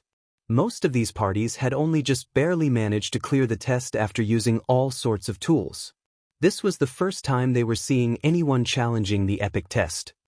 The moment the battle began, the trio took a tier 3 magic scrolls from each of their bags, a defensive scroll, a large-scale destruction magic scroll, and a domain scroll. The monsters that appeared above the altar had much lower HP than ordinary monsters. They also possessed monotonous skills, making them relatively easy to kill. Before using the 3 magic scrolls, the trio simultaneously used their berserk skills. Then, they each took out and drank a potion. The mana surrounding them went berserk. The burning mana potion? Xianxia was slightly surprised when he saw the potion the trio consumed. The burning mana potion was a master-ranked potion. When consumed, the potion ignited one's mana and tripled the effectiveness of their skills and spells. The potion only had a short duration of 6 seconds. It was a very rare and powerful berserk potion. While Skyhawk's group prepared, the 20 combat puppets didn't idle around either. However, before the combat puppets could even get close to the three, they were stopped by a magic barrier. Not even the Grand Lord combat puppet could shake the magic barrier. A domain skill descended on the combat puppets, reducing the monster's basic attributes by 40%. Immediately after, an arc of golden lightning descended from the sky and bombarded the combat puppets, instantly killing all 15 chieftains. In the blink of an eye, only one Grand Lord and 4 Great Lords remained on the altar. Although the 5 remaining combat puppets only lost a small portion of their HPs, the large-scale destruction spell injured them badly, their combat power decreasing even further after the domain skill weakened them. The Guardian Knight standing on Skyhawk's right moved forward and used an AoE taunt, instantly securing the aggro of the 6 combat puppets. The Cleric standing on Skyhawk's left continuously cast healing spells on the Guardian Knight. Skyhawk controlled the 5 thorny vines summoned by his domain skill and continuously bombarded the combat puppets with attacks, each attack dealing tens of thousands of damage.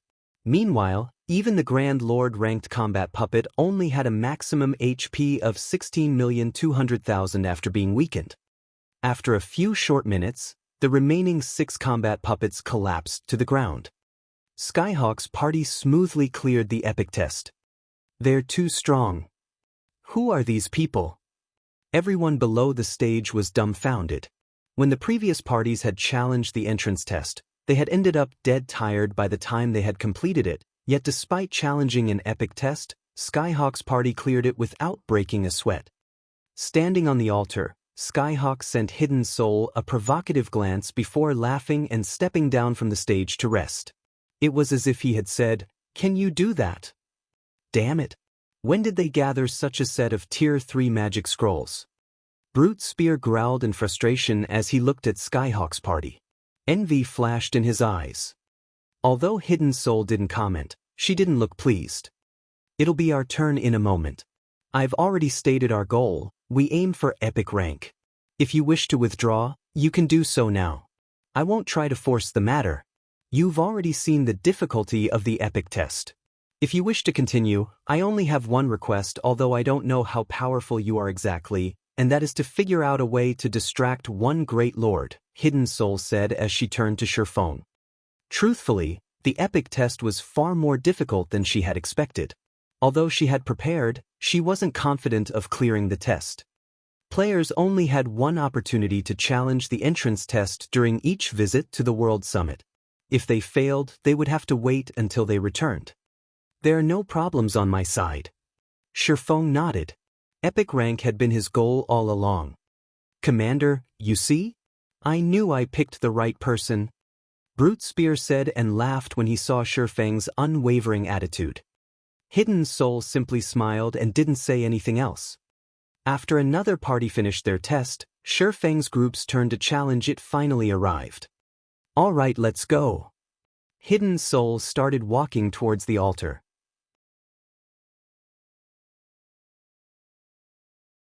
Chapter 1567, Different Goals. Chapter 1567, Different Goals.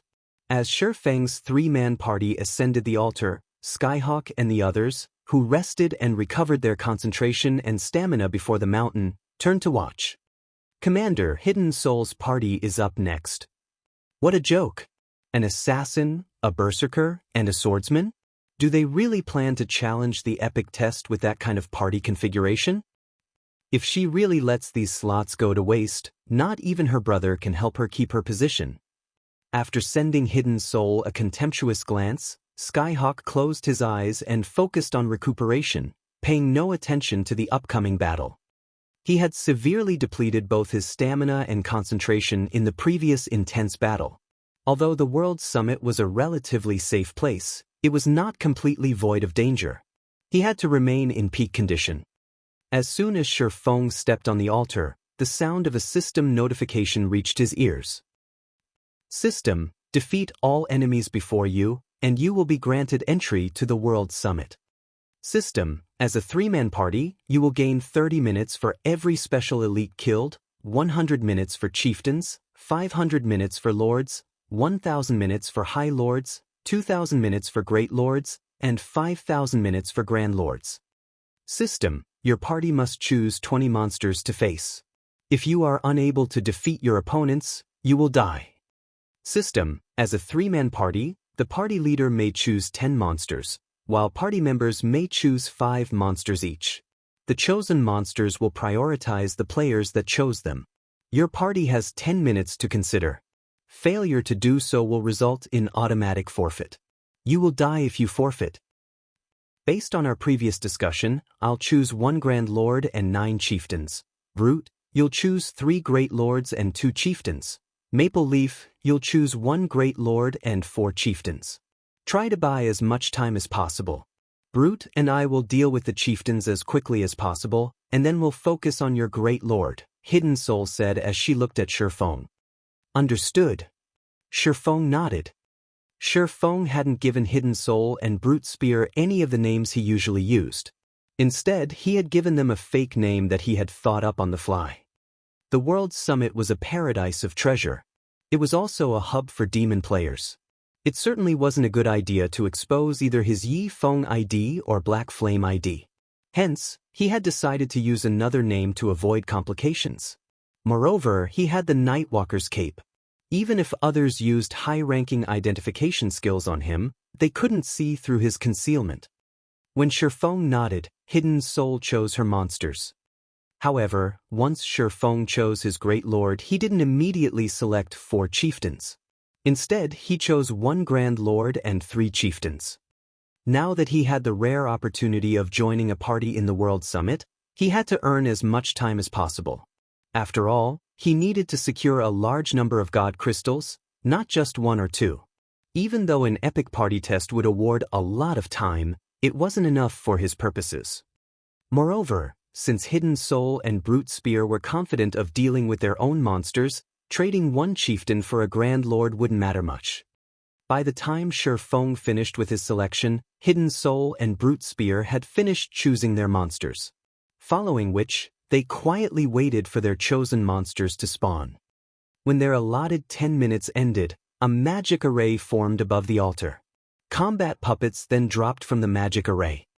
Once the 20 combat puppets had spawned, gasps filled the air. What? More players are challenging the epic difficulty. Wait, why are there 2 Grand Lords? Did they select 1 by accident? That shouldn't be the case. How could they possibly mess up such an important decision? If they really made a mistake, they'll lose their lives. Everyone below the altar was dumbfounded when they saw the combat puppets. In their opinion, the epic party test was already difficult enough. Adding a single Great Lord would amplify the test's difficulty, not to mention adding an extra Grand Lord. Although Skyhawk's party seemed to have cleared the epic test relatively easily, it had been the result of precise calculation. The Guardian Knight had only tanked 1 Purgatory puppet and 4 Magisteel puppets due to the domain skill's suppression. However, had there been 1 more Magisteel puppet, the Guardian Knight would not have been able to maintain his HP above a safe margin. In that case, Skyhawk's party would have likely died before the combat puppets. The players weren't the only ones who were stupefied. The sudden arrival of 2 Grand Lords on the altar stunned Hidden Soul and Brute Spear. Purgatory Puppet, Grand Lord. Level 49. HP 27, 000/27, 000/000. Magisteel Puppet, Great Lord. Level 49. HP 16, 000/000/16, 000/000. Silver Puppet, Chieftain. Level 49. HP 1, 400, 000/1, 400, 000. It seems that I guessed correctly. Shifeng could not help but breathe a sigh of relief when he saw the combat puppet's levels. He was currently level 60. To current players, this was an absurdly high level, and he wanted to keep this from others. However, the World Summit's entrance test decided the trial monster's levels based on the highest leveled player in the party. Hence, Feng had utilized the growth system and temporarily lowered his level to the next highest leveled player in the party. Although doing so would reduce his basic attributes, it would not affect the quality of his equipment. This mechanic had been created to allow high-level players to help their lower-leveled companions grind and level quickly, as players of significantly higher levels would take the majority of a monster's EXP. Now, however, this mechanic had helped Feng avoid exposing his level and lower the difficulty of the test. Has Hidden Soul lost her mind? Skyhawk was astonished when he saw the two purgatory puppets on the altar. He had personally experienced the power of a purgatory puppet. Although it didn't have as much HP as a normal Grand Lord, its combat power was the real deal. If not for the Tier 3 domain skill suppressing and attacking the purgatory puppet, his party wouldn't have defeated the Grand Lord. Based on his information, the Sin of Pride shouldn't have any Tier 3 domain scrolls. Even if Hidden Soul had one, how could a berserker like Brute Spear possibly hold two Grand Lords on his own? Hidden Soul's party didn't even have a healer. Everyone was flabbergasted. But what they didn't know was that Hidden Soul was more confused than any of them. However, once the combat puppets appeared, they didn't give Hidden Soul much time to consider the surprising development. Immediately, the 20 combat puppets charged at the 3 players before them. "Commander, what should we do?" Brute Spear panicked. "We don't have any other choice. We'll use our Berserk skills and the 2 mana soul crystals. Then we'll use Tier 3 magic scrolls to kill the chieftains. Kill as many as you can." Hidden Soul gritted her teeth as she took a crystal shard from her bag that radiated a dark purple glow and threw it on the ground. Reluctantly, Brute Spear retrieved a similar crystal shard and did the same. When the 2 mana soul crystals shattered, the space around the party grew stagnant. As a result, the approaching combat puppets' movements stiffened slightly. At the same time, their basic attributes decreased by 20%. Unfortunately, despite being weakened, the purgatory puppets were still significantly stronger than great lords of the same level in terms of attributes. Meanwhile, although both Hidden Soul and Brute Spear wore top-tier equipment, their attributes could only rival a great lord of the same level even after they activated their berserk skills. They were still no match against the weakened purgatory puppets. Despite knowing this, however, Hidden Soul clenched her jaw and fought with everything she had. Both Hidden Soul and Brute Spear simultaneously used a Tier 3 magic scroll, with one containing a control spell and the other containing a large-scale destruction spell. The scrolls temporarily immobilized all of the combat puppets, but after the large-scale destruction spell struck, the silver puppets still had over 50% of their HPs remaining. Seeing this, Hidden Soul quickly took out and used another large-scale destruction magic scroll. In quick succession, Hidden Soul used 3 Tier 3 large-scale destruction magic scrolls, killing all chieftain-ranked silver puppets. Although the large-scale destruction spells dealt a lot of damage, their effects were no match for those that Skyhawk had used after consuming the mana-burning potion. As a result, Hidden Soul's large-scale destruction spells a moment later, both purgatory puppets arrived before Hidden Soul and only heavily injured the Great Lord-ranked Magisteel puppets. As for the Grand Lord-ranked purgatory puppets, they had only lost some HP, their bodies were still intact. Brandishing their one-handed sabers against the female assassin, each of the purgatory puppets had 2 pairs of arms, so Hidden Soul had to face 8 sabers simultaneously. As the purgatory puppets attacked, they sealed off all paths of retreat. Seeing this, Hidden Soul had no choice but to activate Wind Steps and utilize the brief period of invulnerability the skill granted to block the incoming attacks and retreat. She planned to kite the Grand Lords, since fighting them head-on would be suicidal. Unfortunately, before she could get 10 yards away from the monsters, both purgatory puppets caught up with her. One purgatory puppet appeared beside her and sent an energy slash to cut off her path, while the other attacked from behind. So fast. Realizing that she couldn't advance, Hidden Soul spun around and met the purgatory puppet behind her. Hidden Soul gracefully avoided half of the purgatory puppet's dozen or so attacks. She deflected the remaining strikes with her daggers and used the force to push her away from both puppets. At the same time, she also used the force of the attacks to push herself away from both purgatory puppets. As a result of deflecting several of the purgatory puppets' attacks, Hidden Soul lost over 8,000 HP. After activating her Berserk skill, Hidden Soul only had slightly more than 90,000 HP in total. Hence, she couldn't ignore such high damage. Yet, seconds after Hidden Soul escaped from the pincer attack, the other purgatory puppet leaped powerfully and arrived before her, launching yet another pincer attack. And here I thought Hidden Soul was strong enough to actually challenge two purgatory puppets. She's definitely going to die. Her party wouldn't be able to hold its ground against one purgatory puppet. They don't even have a healer. The suppression they're using against the puppets isn't strong enough. Even if they used regeneration potions to recover their HPs, they wouldn't last long. In the end, no matter what they do, they'll still die. That's right. She has overestimated herself. Does she think she can do anything just because she has high combat standards? The Guardian Knight and Cleric in Skyhawk's party quietly ridiculed Hidden Soul as they watched the female assassin desperately flee from the two purgatory puppets. As for Skyhawk, he no longer bothered to pay attention to the battle on the altar. The outcome of this test was already evident. Is this the end? Hidden Soul could not help her bitter smile when she saw that her HP had fallen below the 30% threshold. The two purgatory puppets launched another two-pronged assault against the assassin, but just as everyone assumed the battle would end, the air above the altar rippled. Suddenly, the purgatory puppets, Hidden Soul, and Brute Spear felt weaker. A shadow then appeared behind one of the purgatory puppets, followed by a blue flash. The purgatory puppet was abruptly thrown over a dozen yards away, slamming into the altar as it landed. Maple? Seeing this, Hidden Soul and Brute Spear turned to their mysterious companion with wide eyes.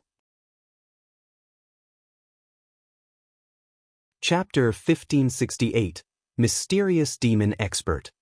Chapter 1568, Mysterious Demon Expert. Shi Feng's sudden interference stunned every watching player. Impossible! That's a Grand Lord. What did he do? Grand Lords had an overwhelming strength advantage against Tier 1 players of the same level. At this stage of the game, aside from peak MTs, players could barely block a Grand Lord's attack after activating a Berserk skill.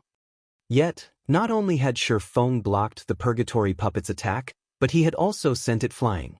Before anyone could react, Shi Feng moved again and appeared before the other Purgatory Puppet. His sacred sword curved past the puppet's four sabers and struck the Grand Lord's chest. Like a bullet, the Purgatory Demon's body shot backward upon coming into contact with Killing Ray, smashing into the ground after flying across over a dozen yards. At the same time, a damage of over -20,000 appeared above its head. In the blink of an eye, Shi Feng had successfully pulled Hidden Soul from her precarious situation. Shi Feng then used the aura of Water's life domain, recovering 10% of both Hidden Soul and Brute Spear's HP every second for 30 seconds. Before Hidden Soul could say anything, Shi Feng got ahead of her and said, "We don't have time. I'll make things simple. We need to deal with these two Purgatory Puppets before our Berserk skills end. Otherwise, they'll whittle us down until we die. From now on, I'll tank both Grand Lords while you attack with everything you've got." Although the Purgatory Puppets had far less HP than a normal Grand Lord's, they still had a base HP of 27 million. Even after the Mana Soul Crystals and Disintegration Field suppression, both Purgatory Puppets had retained 60% of their basic attributes, putting their HPs at 16,200,000. This meant that they would recover 162,000 HP every 5 seconds. Even if all three players attacked the two Grand Lords with everything they had, it would take a considerable amount of time to defeat them. Furthermore, only two of them would be free to fight the Purgatory Puppets as Brute Spear was busy with the Great Lord ranked Magisteel Puppets. They had to make good use of every second they had.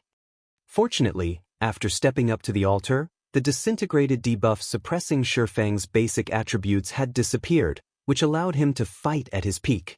Even so, he needed to activate a Berserk skill to suppress a Grand Lord of the same level. Once his berserk skill's duration ended, fighting the purgatory puppets would become far more troublesome. Hearing this, Hidden Soul realized the severity of the situation. She nodded and mentally pushed away the questions plaguing her mind.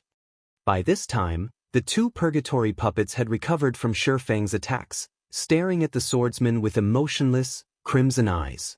The Grand Lords then released out an angry bellow, their sabers flashing as they emitted scorching, emerald flames.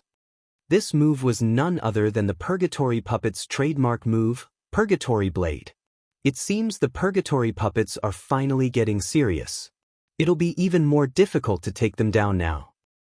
When the spectating crowd saw the emerald flames dance on the sabers, they unconsciously gulped. Not only did Purgatory Blade increase the might of the purgatory puppets' attacks significantly, but it also improved the Grand Lord's attack range and attack speed. Skyhawk's party had relied on their Guardian Knight's life-saving skill to stand against the purgatory puppet's Purgatory Blade, and Skyhawk had used a portion of the thorny vines he had summoned with his Tier 3 domain skill to help block the attacks. Only after doing so had Skyhawk's party managed to survive through the Purgatory Blade's 20-second duration. However, Shifeng's party did not include an MT. It didn't have any healers, either. Defending against the Purgatory Puppet skill would be far more difficult for their party. The Grand Lord's attack range bonus from the skill was also terrifyingly vast, making their attacks impossible to dodge. "I'll aggro one," Hidden Soul hurriedly declared after seeing the Grand Lords activate Purgatory Blade. It is impossible for non-MT classes to tank both at the same time. Their party's situation wasn't like Skyhawk's. Skyhawk's party had only faced one purgatory puppet, whereas their party had to deal with two. When Skyhawk's purgatory puppet had used Purgatory Blade, even the Guardian Knight nearly died after activating a life-saving skill. Needless to say, the Grand Lord's attacks would annihilate any other class. "No, I can hold both of them by myself. You just need to focus on dealing damage," Shifeng said, grinning as he dashed at the two approaching purgatory puppets. At the same time, he activated the Abyssal Blade's Phantom Kill. Suddenly, Shifeng split into two copies of himself. Each copy then moved to take on a purgatory puppet. A doppelganger? Hidden Soul was stunned when she saw Shifeng split into two. She had never considered that he would have such a skill. Although a doppelganger's basic attributes were then the main bodies, a doppelganger's death wouldn't affect the player. Hence, using the doppelganger to waste a purgatory puppet skill was definitely a wise decision. If the player controlled their doppelganger properly, it might even last through the Purgatory Blade's 20-second duration without mishaps. As Hidden Soul pondered, she was shocked yet again. Both Shifeng and his doppelganger brandished their swords and clashed with the purgatory puppet's emerald sabers. When the opposing weapons collided, not only did Shifeng and his doppelganger successfully block the attacks, but they also held their ground. In the end, both Shifeng and his doppelganger blocked every one of the dozen or so attacks each purgatory puppet launched. Although the two swordsmen lost some HP as the emerald fire burned them, the damage was insignificant with Life Domain's recovery effect. Seeing this, the spectating crowd was dumbfounded. What's going on? Is that really a doppelganger? Aren't doppelgangers supposed to have weaker attributes than the main body? That doppelganger seems just as powerful as the main body. Crap, that guy can actually keep up with the purgatory puppet's rapid attacks while controlling both his body and his doppelganger. What kind of reaction speed does he have? Amazing! No wonder they dared to challenge two purgatory puppets. An expert. He is definitely one of God's Domain's monster-level experts. Does anyone know who that is? I know quite a few expert demon players, but I've never seen such a powerful swordsman. As the battle on the altar progressed, the crowd's interest in Shifeng grew exponentially. This was the first time they had ever seen a swordsman block two Grand Lords of the same level by himself. Many of the demon players present even considered trying to befriend Shifeng. The competition was far more intense between demon players than it was between ordinary players. They placed far more value on strength. This was due to the extreme difficulty of the quests demon players had to complete. If they could befriend a demon expert like Shi Feng, the man might even help them with their quests. With his help, they could rise through the demonic noble ranks. Isn't he the player that Hidden Soul randomly invited into her party? How is he so strong? Skyhawk was astounded as he watched Shi Feng hold his ground against 2 purgatory puppets. The strength Shi Feng displayed was simply terrifying. Is he some trump card Hidden Soul deliberately hid? Experts of Shi Feng's caliber were incredibly rare, not to mention a demon player of such caliber. In Skyhawk's opinion, Hidden Soul must know Shi Feng personally. While the spectating crowd voiced their opinions of Shi Feng, the 2 purgatory puppets steadily lost HP.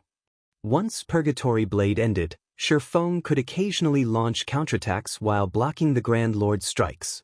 Every one of his ordinary attacks easily dealt over -20,000 damage, while his skills dealt over -60,000.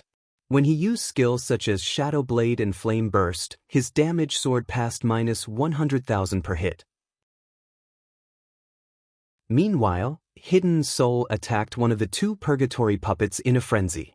From time to time, when most of her powerful skills were on cooldown, she attacked with Tier 2 or 3 magic scrolls. As a result, the purgatory puppet she targeted lost HP rapidly. Midway through the battle, though, the duration of Shi Feng's doppelganger ran out. As a result, Shi Feng was forced to deal with 2 purgatory puppets personally. Fortunately, he had an advantage over his enemies with his attributes, so he could still tank the 2 combat puppets without much issue. Only, his DPS suffered as a result. Fortunately, under Hidden Soul's full-powered assault, the duo defeated one of the purgatory puppets after 5 minutes of continuous fighting. Defeating one also alleviated the pressure on Shi Feng. Since he used the power of darkness, the attribute enhancement remained intact even after fighting for so long. In contrast, Hidden Soul's berserk skill had long since ended, and she had no choice but to transform into her demon form to increase her combat power. When Phantom Kill's cooldown ended, Shi Feng summoned his doppelganger once more, significantly increasing their total DPS. In the end, Shi Feng still had 1 minute with Power of Darkness by the time the final purgatory puppet collapsed. As for the remaining Great Lord ranked Magisteel puppets, Shi Feng's basic attributes were far superior even without a berserk skill. Furthermore, his berserk skill was still active. Following which, Shi Feng easily pushed around the Magisteel puppets.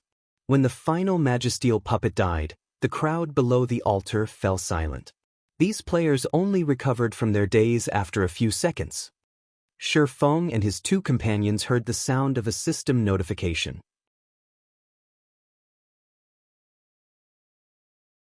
Chapter 1569, Inferior Legendary Rank. Chapter 1569, Inferior Legendary Rank. As the final Magisteel puppet's HP reached 0, both Hidden Soul and Brute Spear breathed a sigh of relief. "Commander, we succeeded," Brute Spear excitedly announced. They had merely intended on giving the entrance test a try. After all, they already knew how difficult the Epic Party test was. Moreover, their party's configuration wasn't particularly favorable, which only lowered their success rate. They never thought that they would actually defeat the 2 purgatory puppets and pass the entrance test. "That's right, we succeeded." Even Hidden Soul, who had maintained a solemn expression, could not help but reveal a joyful smile. She then shifted her gaze to Shi Feng, the questions she had previously suppressed resurfacing in her mind. Now that she thought about it, she hadn't chosen 2 purgatory puppets accidentally. It was also unlikely that the system had made an error. Moreover, Shi Feng had been calm when he faced the 2 Grand Lords as if he had expected the situation. This proved that the swordsman had chosen the extra purgatory puppet. Moreover, Shi Feng should have no information about her or Brute Spear's strengths, yet he had made such a decision. This proved that Shi Feng was confident in his own capabilities to take down 2 purgatory puppets. Not only was Shi Feng such a powerful swordsman, but he was also capable of reaching the World Summit. Based on what she knew, God's Domain didn't have an expert like this man. Someone so powerful wouldn't be able to hide their identity from everyone. Meanwhile, Skyhawk's party stared at Shifeng and Hidden Soul in astonishment. How is this possible? They actually did it. Commander, what should we do now? They killed one more purgatory puppet than we did. They definitely have more time than us.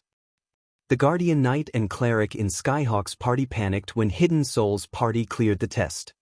Time was everything in the World Summit. Players with more time would find more opportunities to grow stronger, and this was especially true as players tried to reach the epic shrines. Gaining an additional 5,000 minutes would give a team enough time to enter at least 4 more additional epic shrines. Although I don't know where that woman found such a powerful team member, more time won't help them find that item. Skyhawk wore a twisted, ugly expression. Immediately he commanded, "All right, we've rested enough. Let's enter the World Summit." Saying so, Skyhawk approached the World Summit's entrance. Commander, it seems that Skyhawk can't sit still any longer. He's in such a rush to leave, Brute Spear said, laughing in delight as he watched Skyhawk's party depart. However, unlike Brute Spear, Hidden Soul had lost interest in Skyhawk's party as questions about Shifeng's identity filled her mind. As she was about to move forward and thank Shifeng, the sound of a system notification reached her ears. System, you have completed the SS rank difficulty test. Rewarding inferior legendary shrine key. Time awarded increased by 40%. You have received 8,480 minutes. An inferior legendary shrine key and 8,148 minutes. Hidden Soul was stunned. Immediately, she looked at the system notification window to confirm that the announcement hadn't been a hallucination. She had never expected such a bountiful reward. Based on her calculations, the best-performing party could only learn around 7,000 minutes after completing an epic party test. Yet despite her party's average performance, she had earned over 8,000 minutes. Most importantly, the shrine key was inferior legendary rank. This was the first time she had ever heard of such a key. One could only open a shrine of equal or lower rank with a high-rank shrine key in the World Summit. Without a key of corresponding or higher rank, players wouldn't be able to unlock the doors to the shrine. Even Shifeng was ecstatic. His performance had been the best in the party, and thus he had received more time than his companions. In total, he had earned 13,580 minutes, 6 times the amount he had earned during his first visit. He would have ample time to search for God crystals in the World Summit. Brother Maple, we really have to thank you for your help. We'll be able to proceed with our quest far more smoothly. If you run into any trouble in the future, feel free to contact me. If you want to deal with someone, my commander and I can deal with most of God's domain's experts. Brute Spear said, grinning as he walked up to Shifeng. Hidden Soul nodded and expressed her agreement with Brute Spear's offer. She admitted that Shifeng was quite strong in a head-on confrontation. However, she was a professional with assassination and ambushing. She doubted that she'd lose out to Shifeng when focusing on a single target. Alright, if I need anyone killed, I'll make sure to give you a call, Shifeng said, nodding. He did not try to reject Brute Spear's goodwill. Although the Flower of Seven Sins wasn't yet fully developed in God's domain, it wasn't an organization that ordinary superpowers had any hope against. Moreover, there wasn't any enmity between him and the organization. Most of the encounters he had had with the Flower of Seven Sins thus far had been due to other players hiring its services. Such dealings were very normal for an assassin organization. It was unlikely that the Flower of Seven Sins had a grudge against him. Shifeng added both Hidden Soul and Brute Spear as friends, but due to his demon mask, his name registered as Maple Leaf in their friends list. Now, if he really had to deal with someone in the future, he could ask Hidden Soul for help. Once the entrance test was over, Hidden Soul and Brute Spear decided to rest before entering the World Summit. The previous fight had taken a huge toll on their stamina and concentration. Shifeng, however, had no intention of resting. Instead, he parted ways with Hidden Soul and Brute Spear before entering the World Summit on his own. Feng hadn't wanted to avoid resting, but he didn't want others to discover his intentions. After some light conversation, Feng made his way towards the World Summit's main entrance. As he departed, Hidden Soul felt a little lost and crestfallen. "Commander, we really got lucky.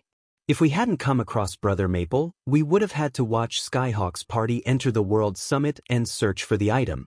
If Skyhawk knew that we earned inferior legendary shrine keys, he'd lose his mind," Brute Spear said, sighing ruefully as he watched Feng's departing figure. "It's a pity that Brother Maple seems to have some business of his own. If we could have convinced him to enter alongside us, we'd have a far better chance of obtaining that item. Commander, you should have at least tried to convince him. Who knows? He might have agreed. He's already helped us quite a bit." "Don't get too greedy," Hidden Soul said as she eyed the grinning berserker. "Commander, the boss has been looking for an expert to help him for a while now. Why don't we recommend Brother Maple? With his strength, Brother Maple shouldn't have any issue catching the boss's eye," Brute Spear said. "Not only would Brother Maple be able to help out the boss, but he might even be interested in that matter."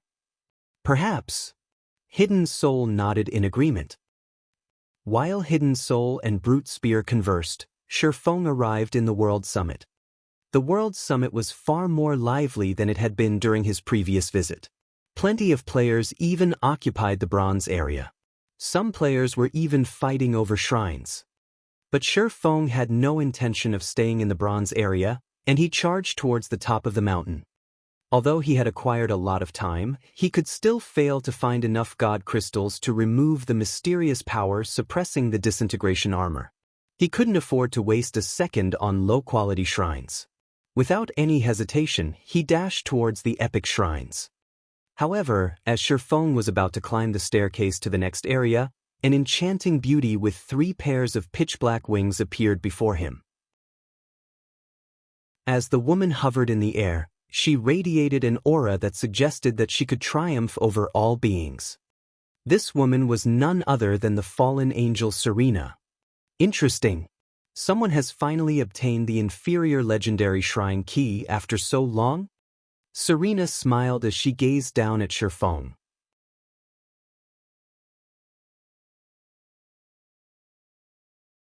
Chapter 1570, Life Rating. Chapter 1570, Life Rating. Serena's appearance immediately attracted the attention of every player in the World Summit. In truth, it was difficult not to notice her. Serena was a Tier 5 fallen angel. When she wasn't deliberately trying to suppress her aura, she could immobilize Tier 1 players with that alone. Even Feng was afraid of Serena despite standing so far away from her. The fallen angel's presence dominated the area as if she owned it. Since someone has obtained the inferior legendary shrine key, activate the divine staircase. Serena's voice echoed throughout the World Summit. Every player in the World Summit could hear her clearly. If you wish to obtain power, perform exploits that even the gods will acknowledge. When Serena fell silent, the World Summit began to tremble. One pitch-black shrine after another rose from the ground. They hovered in the air and were connected by pitch-black staircases. This spiral chain of shrines extended to the World Summit's peak. The formation of these spiraling shrines had lasted several minutes, and throughout the process, not a single player had moved from where they stood as they watched these shrines form in awe. Why did an NPC suddenly show up? What is this NPC trying to do? Could this be an event? What's the divine staircase? When the spiraling shrines were complete, a grounded, pitch-black shrine manifested among the many bronze shrines. The various players launched into a heated discussion about what this could be. Everyone was curious about the divine staircase Serena had mentioned. Shortly after, quite a few players approached the first black shrine. An inferior legendary shrine key?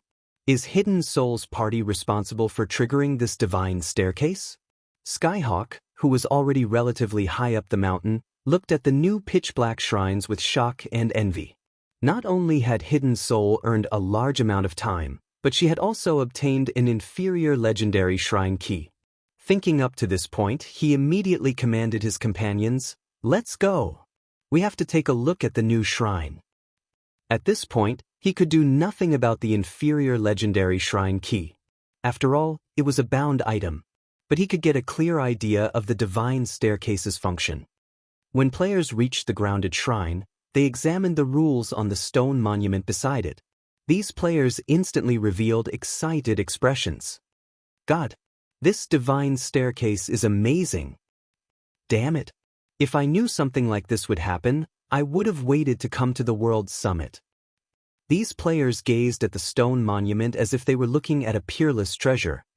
How generous! Shi Feng was just as surprised when he read the divine staircase's rules.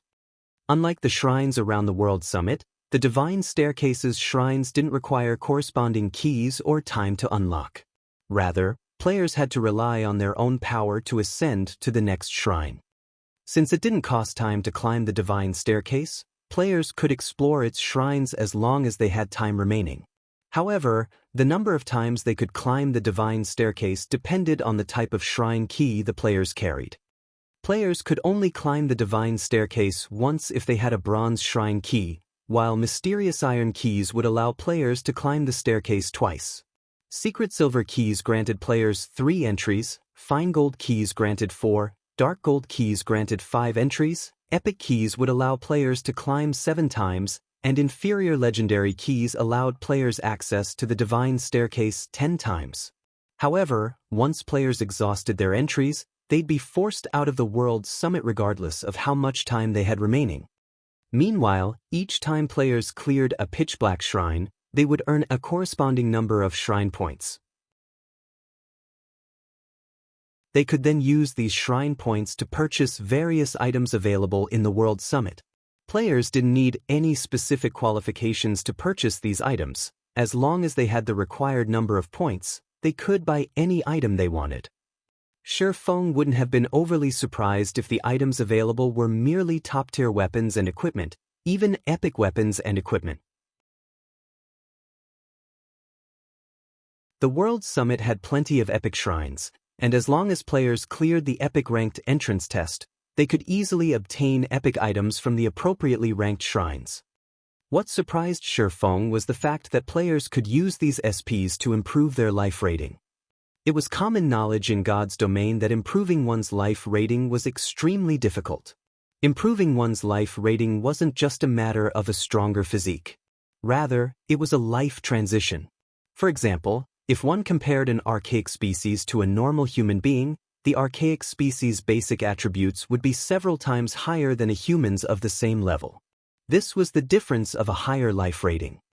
This was also why archaic species became more difficult to deal with as they rose in level. Although players could improve their life ratings by upgrading their tiers, the improvement was minuscule.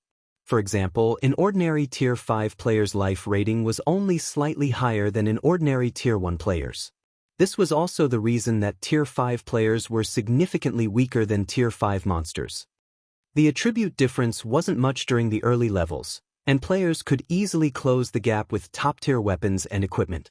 However, as players rose in levels, particularly after passing level 100, the advantage of a higher life rating would become apparent and would only become more evident as players progressed in the game. At which point, players might be able to kill other players of higher tiers, but they'd be dreaming if they thought they could take out monsters of higher tiers. Only after reaching Tier 6 would players truly transition. Tier 6 players' life rating was worlds apart from ordinary Tier 5 players. At Tier 6, players would also qualify to challenge Tier 6 gods.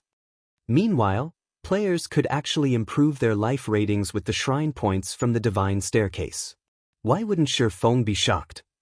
Based on his knowledge, the players that had managed to improve their life ratings by other means than upgrading tiers had been exceedingly rare even after 10 years in God's domain. Even if players found some way to do so, it would be incredibly difficult, and they'd have to rely on luck and strength. In the past, God's domain's various superpowers had fought frequently over such opportunities. By securing such an opportunity, they could give their players a better chance of reaching Tier 6. In fact, the benefits of improving one's life rating were even more valuable than ordinary legendary items. Shi Feng had never thought that the divine staircase before him would be such an opportunity. However, when he saw the price of improving one's life rating, he was speechless. Even the cheapest bloodline required 100,000 shrine points and 1 exploit. Passing the first pitch-black shrine only awarded 10 SPs. Although the others would award more, one still had to pass a considerable number of shrines to accumulate enough SPs to purchase the bloodline. Furthermore, Shifeng had no idea of how to perform an exploit, and the rules didn't mention anything about it. Even if he collected 100,000 SPs, without an exploit, he wouldn't be able to purchase a bloodline to improve his life rating. Meanwhile, players could purchase various other items, such as potions, designs, recipes, mounts, siege weapons, god crystals, and other precious items. There were even fragmented legendary items up for trade. Naturally, the fragmented legendary items were extremely expensive. Even the cheapest cost 70,000 SPs, while the more expensive items could cost up to 240,000 SPs and 3 exploits. Moreover, players had to spend the SPs they earned with each visit, as their counter would reset to 0 when they returned. Fortunately, exploits were permanent and would only disappear when players spent them or deliberately deleted them. In other words, if players had a certain item in mind, they had to earn enough SPs in one visit to purchase it. Even so, the crowd before the first black shrine drooled over the prospects of treasure. After all, fragmented legendary items were practically illusory to current players. In fact, there hadn't been any news of a super guild obtaining one thus far. Suddenly, many players dashed into the first shrine and began their ascension. Shifeng didn't dawdle either, entering the shrine before him. This was a rare opportunity to secure a bloodline for himself, and he had plenty of time. It'd be a huge waste if he didn't attempt it.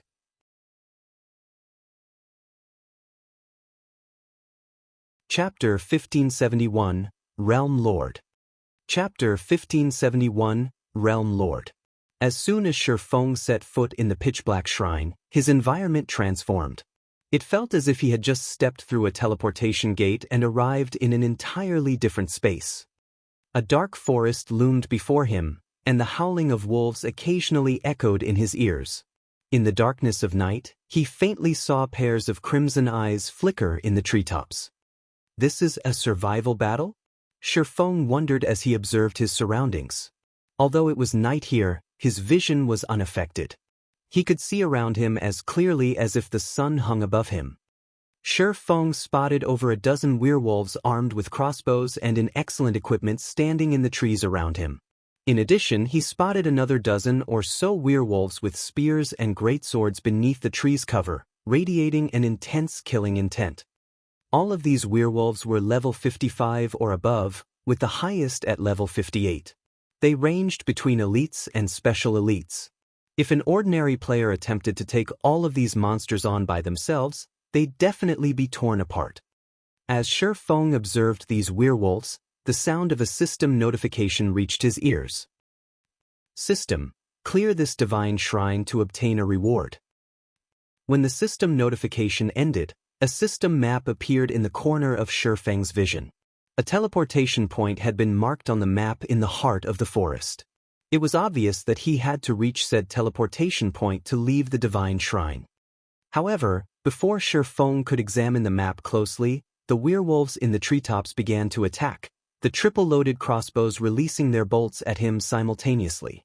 At the same time, the werewolves on the ground began to close in, forming a tight encirclement around him. How troublesome. It seems that the system banned teleportation skills as well. I guess I have no choice but to run to the target.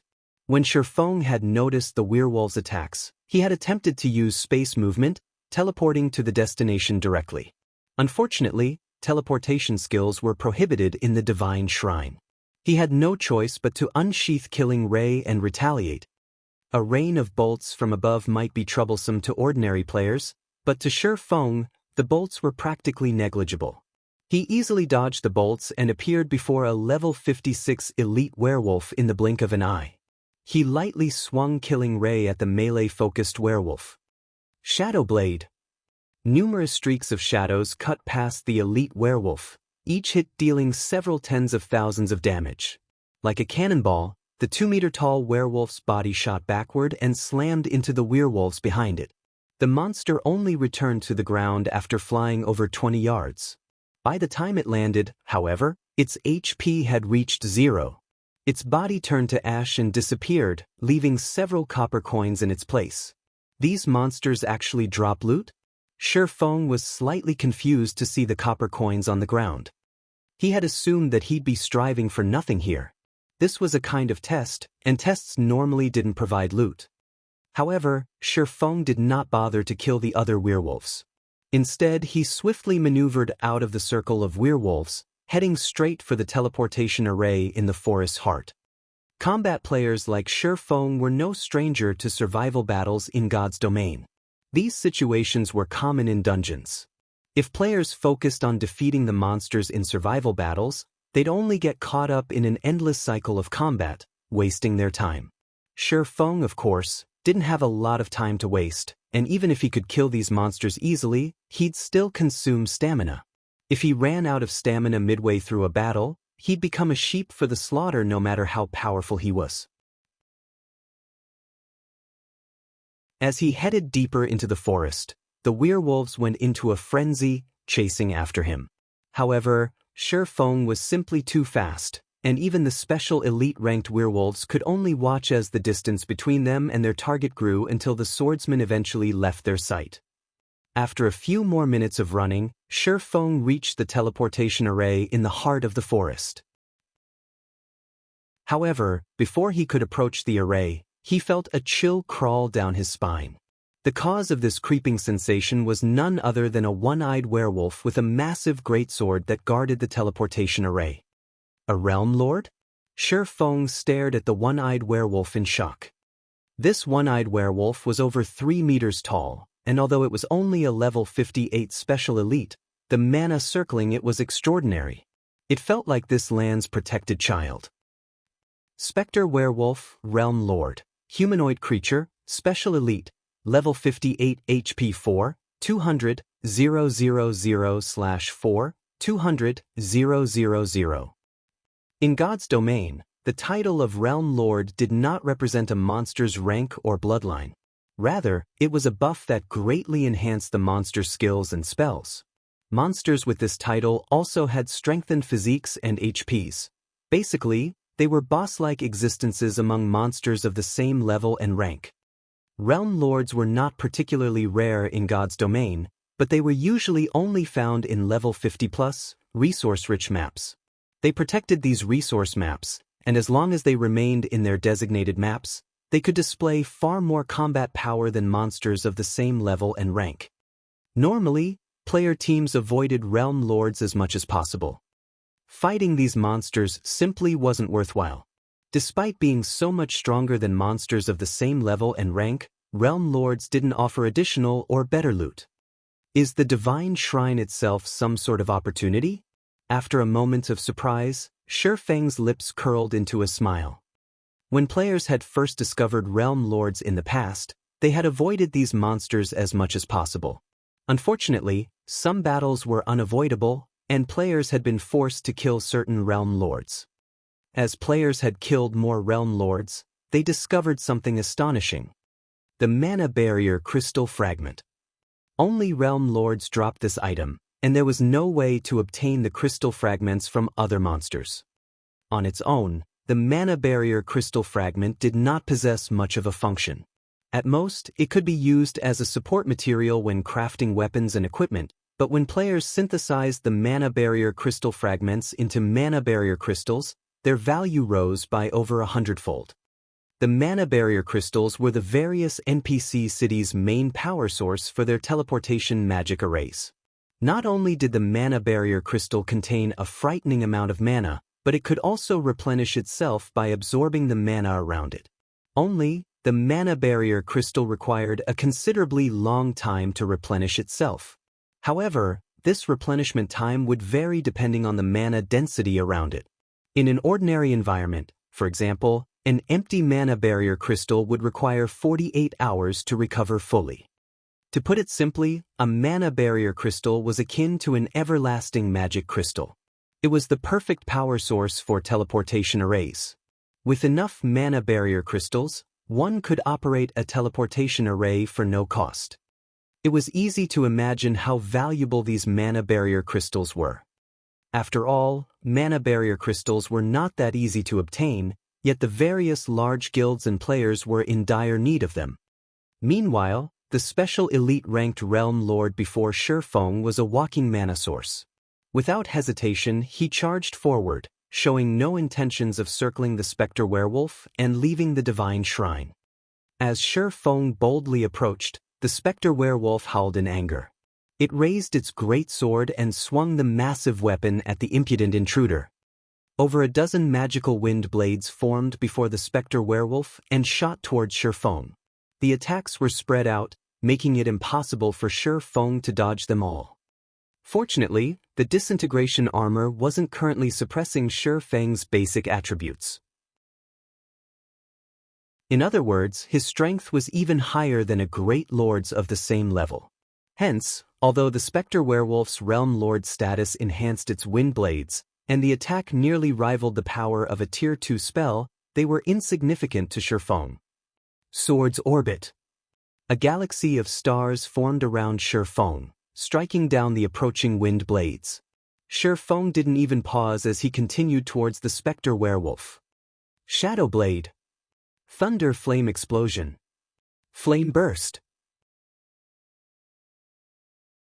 When Shifeng reached the specter werewolf and began to bombard it with attacks, the special elite's 4,200,000 HP drained like flowing water. Despite the specter werewolf's struggles to fight back, it was powerless to change its fate. In the end, Shifeng's swords devoured its HP. It then collapsed, transforming into a dark mist and scattering in the wind. The berserk mana, which had surrounded the specter werewolf, calmed as a result. At the same time, a pair of level 50 bronze plate armor boots, a dark crystal shard, and several dozen copper coins appeared on the ground.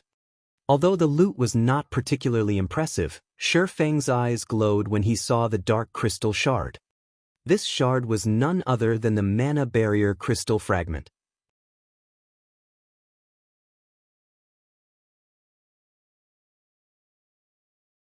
Chapter 1572, Blackwater Visits. Chapter 1572, Blackwater Visits. Sure enough, the Divine Shrine's tests are also opportunities. Shifeng smiled as he collected the mana barrier crystal fragment.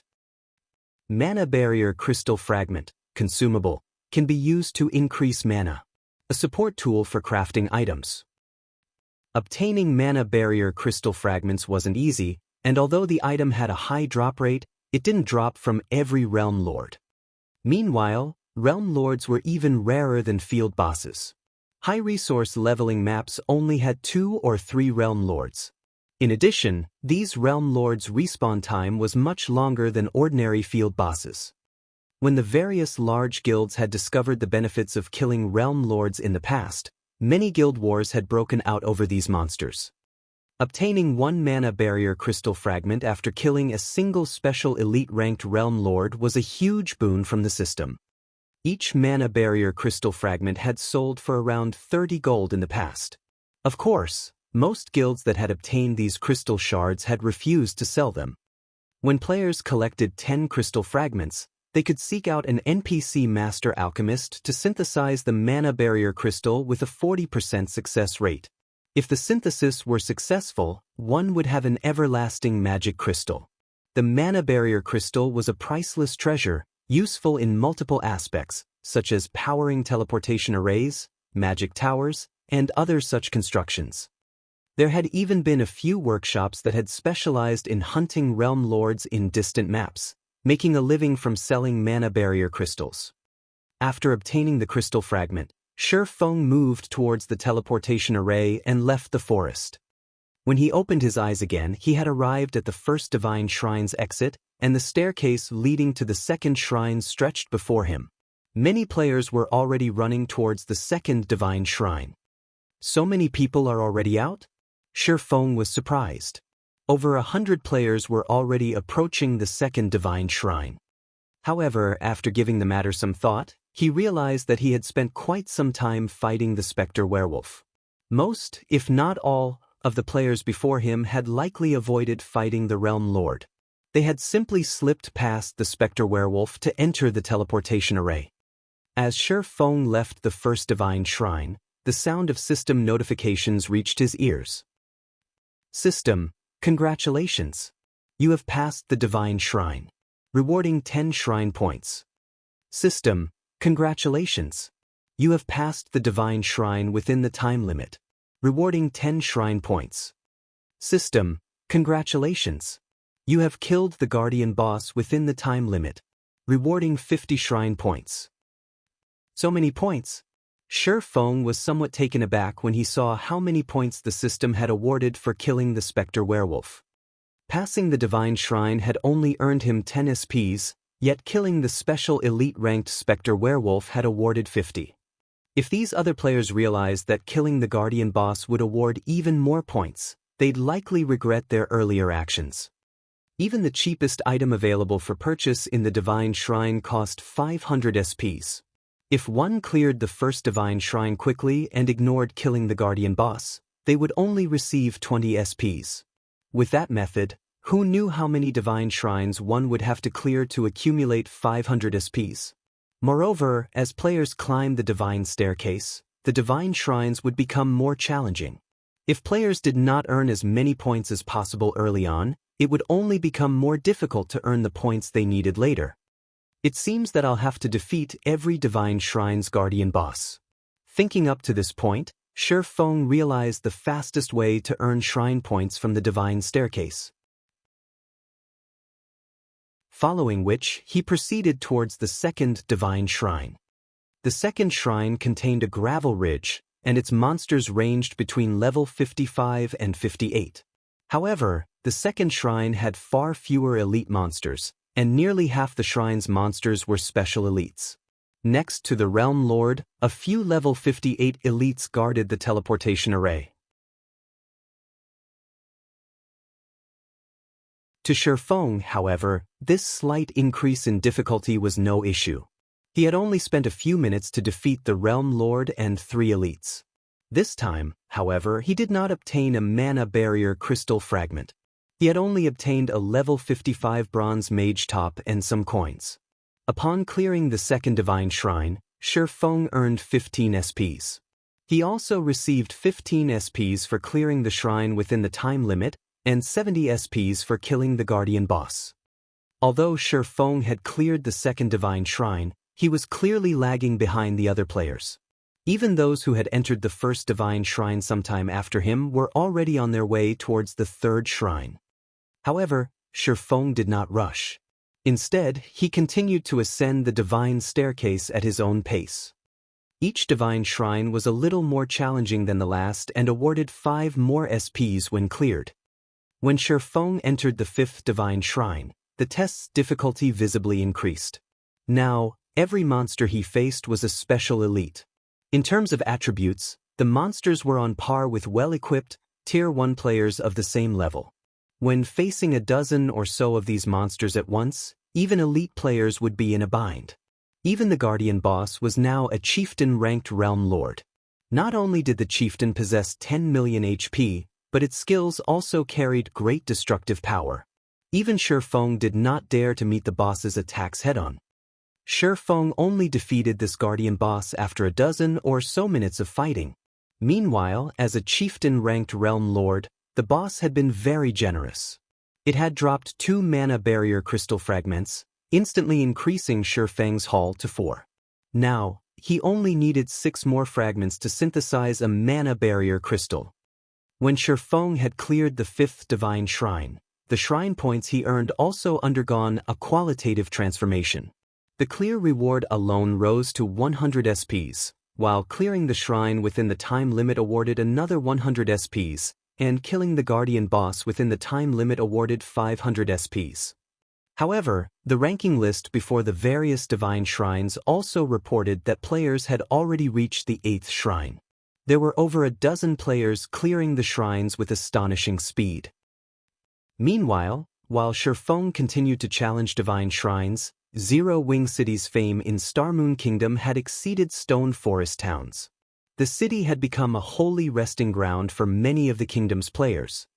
Due to the city's high mana density, the double EXP buff accumulation, and the large number of wandering merchants, it took no time at all for Zero Wing City's player population to break past 1 million.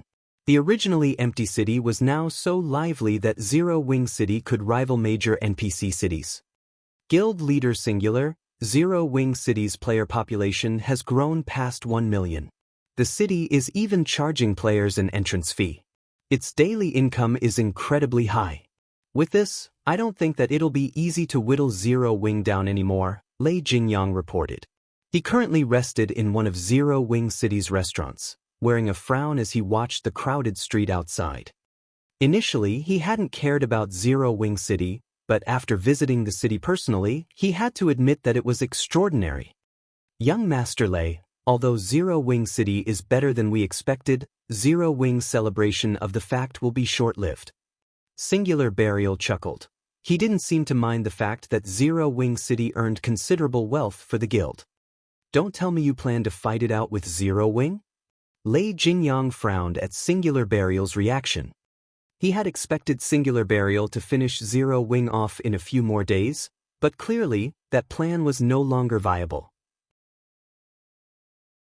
Not only did Zero Wing City earn a considerable amount of profit for its ruling guild, but the city improved Zero Wing's reputation among players. At this rate, Heaven's Burial could never destroy Zero Wing in a short 3 to 5 days. Of course not, Singular Burial said, shaking his head. Although Zero Wing has achieved great success, at the end of the day, its foundations are shaky. The nail that sticks out gets hammered down. Representatives from the Blackwater Corporation contacted me not long ago, informing me that they are willing to help us against Zero Wing. The Blackwater Corporation? Lei Jingyang was visibly moved when he heard this. Why are they suddenly interested in Zero Wing? The Blackwater Guild had changed drastically. It now had stronger forces under its command and ample funding.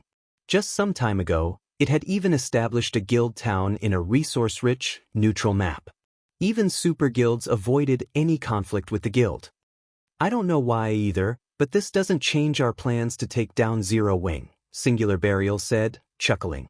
Taking a look at the time, he continued, Blackwater's representatives should have arrived in Starmoon City by now. I should return to meet with them. Suddenly, Aqua Rose, who was currently busy managing Zero Wing City, received a message from Yaya, stating, Big Sis Aqua, a few people claiming to be representatives from the Blackwater Corporation have requested a meeting with our guild's upper echelons. Should I have them wait in the guild residence?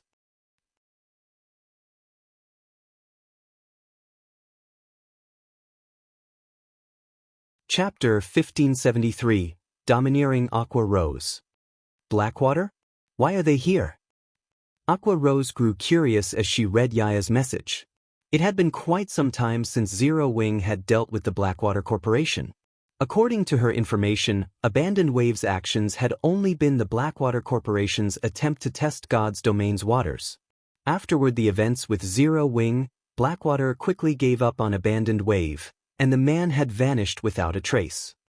Blackwater then focused its development in the distant Iron Empire, taking control of the Empire after forcing several superpowers out of the competition. Logically, Blackwater should have no reason to leave the safety of the Iron Empire and travel all the way to Starmoon Kingdom to seek out Zero Wing. Hence, Aqua Rose found the situation strange. However, Aqua Rose decided to send Yaya to entertain Blackwater's representatives while they waited in one of the guild residence's reception rooms. She then dropped what she was doing and made her way to meet these individuals. A man and a woman waited in one of the elegant guild residence reception rooms in Zero Wing City. Zero Wing's elite members, who had been sent to wait on these two, stood quietly in the corner of the room, clearly tense. These elite members weren't tense just because of the two visitors' extraordinary identities, but because of the chilling aura they radiated. They could not help but feel like they stood before a pair of lions as they involuntarily shuddered. Moreover, both representatives were very high-leveled. The man was a level 49 elementalist, and the woman was a level 48 shield warrior. Even the most inferior piece of equipment these two wore was level 45 dark gold rank. The male elementalist even wore 3 pieces of epic equipment, appearing as if he were wrapped in a constant layer of fire. In fact, due to this man's presence, the reception room's temperature had risen quite a bit. When Aqua Rose and Yaya entered the room, the man's aura flared with even greater intensity. It was clear he wanted to intimidate Aqua Rose. Unfortunately for him, his biting cold aura had no effect on the Zero Wing Vice Guild leader. "Hello, I am Aqua Rose, one of Zero Wing's Vice Guild leaders. May I know what business Blackwater has with our guild?" Aqua Rose asked, smiling at the male elementalist with the intimidating aura. "As expected of Zero Wing's Vice Guild leader, your guild's reputation is well-deserved," the male elementalist praised when he saw the lack of hesitation in Aqua Rose's response to his intimidation. "I had thought that our guild leader's decision to send us as representatives was unnecessary. However, it seems that Zero Wing indeed qualifies for such a move. Thank you for the praise. Now, may I know what business your guild has with Zero Wing?" Aqua Rose calmly repeated, paying the male elementalist's arrogance no heed. Moreover, the man before her earned his arrogance. Aside from the fact that this man was backed by the Blackwater Corporation, he radiated an aura that felt dangerous to Aqua Rose. After her promotion to Tier 2, she rarely felt such a feeling from other players, and any player who felt this way was a peak expert, capable of holding important positions in super guilds. "My name is Falling Fire, the Vice Commander of Blackwater's 3rd Main Force. I have come here with a message for Zero Wing from our guild leader. Hand over Yulon and her companions, which you have chosen to shelter, and half of Zero Wing City's profits. Do that and we can ignore the previous events. Otherwise, deal with the consequences at your risk," the man named Falling Fire informed Aqua Rose. Smiling, he continued, "Although your guild has performed well in a few major wars thus far, your strength is only effective against small guilds. We'll give you 1 day to consider our offer. I'll be waiting for your reply." Hand over Yulon and the others? As Aqua Rose listened to Falling Fire's message, she came to understand the gist of the situation. When she realized what Shi Feng had done, she was flabbergasted. It was no wonder why Yulon had seemed so worried. It turned out that she was wanted by Blackwater. "That's right. You only have 1 day to consider. As for Zero Wing City's profits, I'll send specialists to keep an eye on your city." Falling Fire nodded. In his opinion, Blackwater had no reason to go out of its way to warn Zero Wing. With the guild's strength, it could easily flatten this small, upstart guild. While Zero Wing's past performance had been astonishing, that only held true for first-rate guilds and smaller. To superpowers like Blackwater, Zero Wing was insignificant. Furthermore, Zero Wing was currently preoccupied with its war against Heaven's Burial. 1 day to consider handing over Yulon's group and half of Zero Wing City's profits? Aqua Rose could not help but laugh when she heard Falling Fire's words. "I see. I understand now. Since that is the case, you too may return to your guild." "What do you mean by that?" Falling Fire's expression darkened when he saw the woman's smile. "What do I mean? Have I not made myself clear enough? You can return, and tell that guild leader of yours that he can forget obtaining 50% of Zero Wing City's profits. As for Yulon's group, they have already joined Zero Wing. You're even less likely to take them from us. If Blackwater is looking for an opponent, although Zero Wing is very weak, we are more than willing to keep you company." Aqua Rose said straightforwardly. "Watch your step on your way out. I won't be sending you off." When Aqua Rose finished speaking, the reception room was deathly silent. Falling Fire stared at Aqua Rose in shock. He even wondered if he had heard her wrong. Zero Wing was in the middle of a war of attrition with Heaven's Burial. Now, it dared to declare war on Blackwater. Even Yaya, who silently stood beside Aqua Rose, gaped in astonishment. She had never realized that her vice guild leader was so domineering. The Blackwater Corporation was a titan both in and out of God's domain. In the real world, it was an incredibly famous international corporation. In God's domain, it had successfully wrestled control of the Iron Empire from several superpowers. Zero Wing simply couldn't compare. Good. Very good. Since Zero Wing dares to cast aside the opportunity we've presented, you can wait until we remove your name from God's domain. Falling Fire sneered at his host. Immediately, he and the level 48 female shield warrior stood and left the room. After the duo from Blackwater left, Yaya turned to Aqua Rose with a reverent expression. Big Sis Aqua, you're so amazing. You even slapped Blackwater in the face. The look on that guy's face just now was priceless. Yaya said with admiration flashing in her eyes. That's right. It felt wonderful putting those bastards in their place. However, how am I supposed to report this to the guild leader? Aqua Rose felt a headache begin to brew. For a moment of satisfaction, she had declared war on Blackwater without consulting Shifeng. Zero Wing City was just starting to get on the right track. The wealth the city earned even allowed Zero Wing to fight Heaven's Burial on equal footing, but if Blackwater joined the fray, Zero Wing would be at a severe disadvantage. Meanwhile, back in the World Summit's Divine Staircase, Shifeng had finally defeated the 10th Divine Shrine's guardian boss, a level 60, Lord-ranked 5-headed demon snake. Before landing the killing blow, he had made sure to activate Divine Providence. When the 5-headed demon snake died, items rained from the sky. Normally, level 50 monsters and above had significantly reduced drop rates. However, the demon snake had dropped over 20 items. No Lord-ranked monster of this level should be capable of dropping so many. A jackpot? Shifeng was overjoyed when he saw the loot on the ground. He had only used Divine Providence to increase his chances of obtaining mana barrier crystal fragments, yet he had triggered a jackpot. He truly hadn't expected such a bountiful reward. In God's domain, jackpots were exceedingly rare from monsters past level 50, much less from realm lords.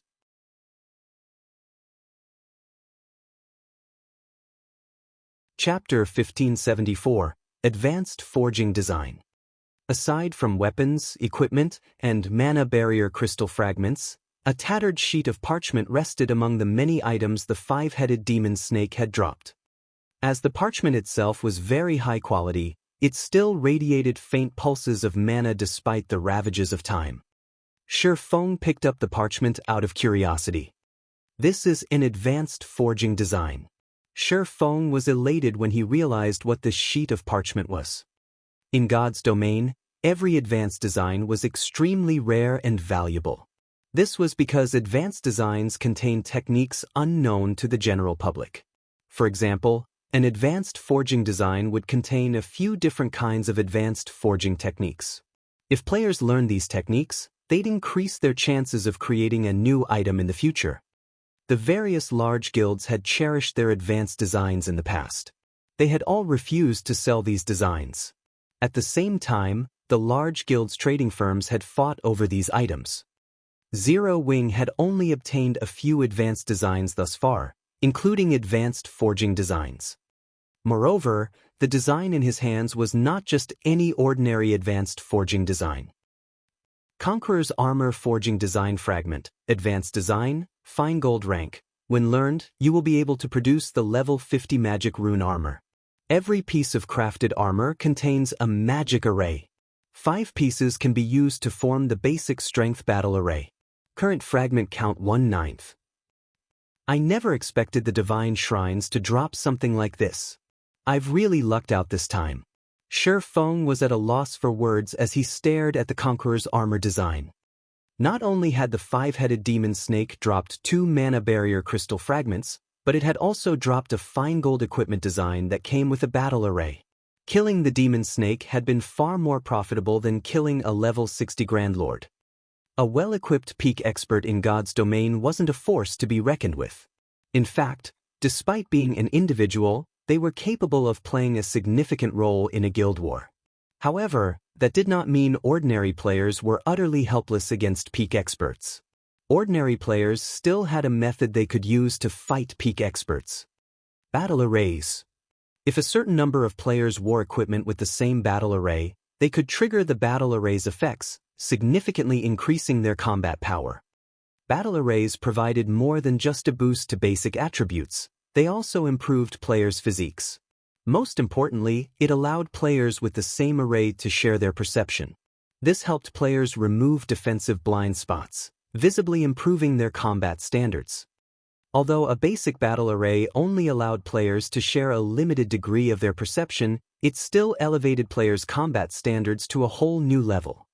Many of God's Domain's small guilds in the past had survived and thrived, even after 10 years, precisely because of battle arrays. Even without peak experts, guilds with powerful battle arrays could take down a peak expert with just a few players or a dozen or so working together. Some small guilds had even stood toe-to-toe with large guilds by relying on these arrays. Of course, battle arrays were not without weaknesses. In exchange for the huge boost in strength, players' stamina and concentration consumption increased massively. When players activated a battle array, their stamina and concentration would deplete several times faster than normal. This limited the amount of time that players had when using battle arrays. However, despite such a glaring flaw, battle arrays had been highly sought after by many guilds. Equipment with battle arrays was extremely rare, and usually only dropped from super large-scale team dungeons.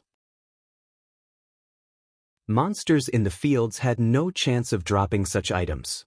Moreover, the higher quality a piece of battle array equipment was, the more valuable it was. A piece of battle array equipment could easily sell for several times more than a piece of equipment of the same rank. Although he had only obtained a fragment of a level 50 fine gold battle array equipment design, it was still quite valuable. If he completed the design, its value would be immeasurable. Since the Divine Shrine's guardian boss dropped a fragment, the other shrine's bosses should have a chance of dropping them as well. As Shi Feng examined the Conqueror's armor design, he inwardly swore to complete it no matter what. Immediately, he moved towards the teleportation array and proceeded to the next Divine Shrine. By the time Shi Feng appeared on the staircase leading to the 11th Divine Shrine, players had already reached the 15th. He was far behind. System, congratulations. You have passed the Divine Shrine. Rewarding 300 shrine points. System, congratulations. You have passed the Divine Shrine within the time limit. Rewarding 300 shrine points. System, congratulations. You have killed the Guardian boss within the time limit. Rewarding 2,000 shrine points. However, although other players progressed faster than he did, Shi Feng contained the most SPs of any player in the World Summit. Currently, Shi Feng had already accumulated 8,960 SPs. If players ascended the Divine Staircase without defeating the Guardian bosses, even after reaching the 15th Divine Shrine, they would not have even half of Shi Feng's points. Time passed quickly, and the Divine Shrines became more difficult as Shi Feng climbed the Divine Staircase. By the time Shi Feng reached the 15th Divine Shrine, he had to face a Lord-ranked Realm Lord with a special bloodline. By the time he emerged from the 15th Shrine, many players had been eliminated in the 20th Shrine. As Shi Feng had guessed, the other Shrine's Guardian bosses had a chance of dropping the Conqueror's armor forging design fragment if he activated Divine Providence when he killed them. By the time he had cleared the 15th Divine Shrine, he had gained another fragment. He just needed to wait for Divine Providence's cooldown to end before proceeding to the next Divine Shrine. As for Mana Barrier Crystal Fragments, he now had 17. However, Shi Feng had grown a bit weary after fighting for so long. Taking a look at the time, he realized how long he had spent in God's domain. He then consumed a drop of life essence from the blood refining crystal to boost his stamina and concentration recovery before logging out of the game. Players' accumulated time in the World Summit only decreased when players were online. Logging off to rest would not affect one's progress. Hence, to maintain their combat efficiency, many players had long since chosen to log out. After all, challenging the Divine Staircase was a long and arduous progress, and as one climbed the staircase, they'd have to navigate larger maps in the Divine Shrines. As a result, players had to spend more time clearing the shrines. By the time Shi Feng logged out, the sun had risen high into the sky. The moment Shifeng's consciousness returned to his body, he was bombarded by a series of messages and call notifications. There were messages and calls from both Blackie and Aqua Rose. In fact, Shifeng received another call from Aqua Rose before he had the chance to leave his gaming cabin. "What's with the urgency? Has something happened?" Shifeng curiously asked after accepting the call. "Guild leader, you finally picked up. Any later and I would have sent Blackie to look for you in person," Aqua Rose said somewhat anxiously. "While you were gone, Zero Wing City has developed nicely. The player population has already broken past the 1 million threshold. Once we finish constructing the NPC shops, the city will attract even more players. But some time ago, 2 representatives from the Blackwater Corporation sought me out.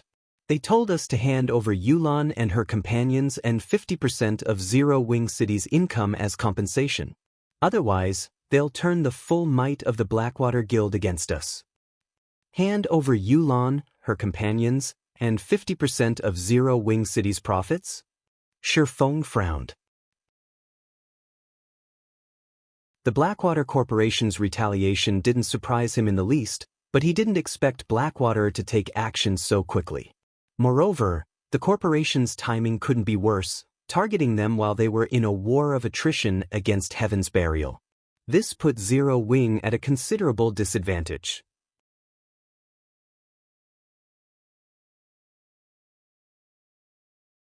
Chapter 1575. Nurturing Experts. "It seems that I'll need to speed things up," Shifeng thought after hearing Aqua Rose's report. He was quite familiar with the Blackwater Corporation's power. He had witnessed its rise in God's domain in the past. Despite joining God's domain so late, Blackwater had still developed into a super guild quite quickly in the past. One could just imagine how frightening Blackwater's potential was. Furthermore, the Blackwater Corporation had invested in God's domain much earlier in this life. Blackwater's experts had already caught up with God's domain's mainstream players. Otherwise, it wouldn't have stood a chance against the other superpowers vying for the Iron Empire. Of course, Zero Wing didn't have much to be afraid of if the Blackwater Corporation focused on its development in the Iron Empire. Based on what he heard from Yulan, the guild had only recently taken control of the empire. The guild was just starting to expand.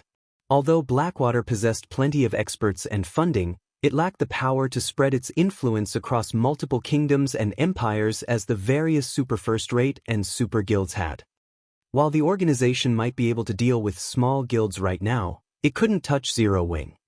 Unfortunately, that was only true if Blackwater worked alone. If it worked with Heaven's Burial, Zero Wing's situation would take a turn for the worst. Blackwater could leave the reconnaissance to Heaven's Burial while it supplied the guild with a large number of experts. Currently, players who wanted to grind and level up had to travel to distant maps, and most of the high-level maps weren't concentrated in a single area. Even if Shifeng used the 7 Luminaries Rings space movement, it would take a considerable amount of time to travel from one high-level map to another. "How much time have they given us to consider?" Shifeng asked. "1 day, but I let my anger get the best of me, and I rejected their offer instantly," Aqua Rose said in a subdued voice. "You rejected them?" Shifeng stared at Aqua Rose in surprise. "Did you really reject them?" Aqua Rose nodded silently, knowing that she had made a huge mess of things. By outright rejecting Blackwater's offer, she had undoubtedly created another powerful enemy for Zero Wing. "Ha! Good. Well done." Shifeng could not help but laugh when he saw Aqua Rose's guilty expression. "Although Zero Wing is not very strong, we're never afraid of a challenge. If they want to come, let them. We'll fight it out." Guild leader. Aqua Rose felt guilty and slightly touched by Shifeng's words. Not only didn't he blame her in the slightest, but he also actively encouraged her. "Alright, don't worry about it. This isn't the first time we've fought a superpower," Shifeng said, shrugging. "But be careful this time. Keep an eye on their movement at all times. Also, we need to push our guild members to complete their Tier 2 promotions. Every bit of help is useful. Have our guild's internal members focus on leveling quickly, so they can add to the guild's combat power." I'll prepare some top-tier equipment, magic scrolls, and advanced potions for our guild members to challenge their promotion quests. As for the guild's internal members, I'll help them level up with Summer, Aqua Rose said, nodding. Following which, Shifeng mentioned a few good grinding locations for Aqua Rose to use as she helped power level 0 Wing's internal members. The guild's internal members already had solid combat standards, they only lacked levels. Once they were brought up to speed, 0 Wing would have another batch of expert players to help defend it. When Shifeng finished his call with Aqua Rose, he proceeded to train with the guild's internal members.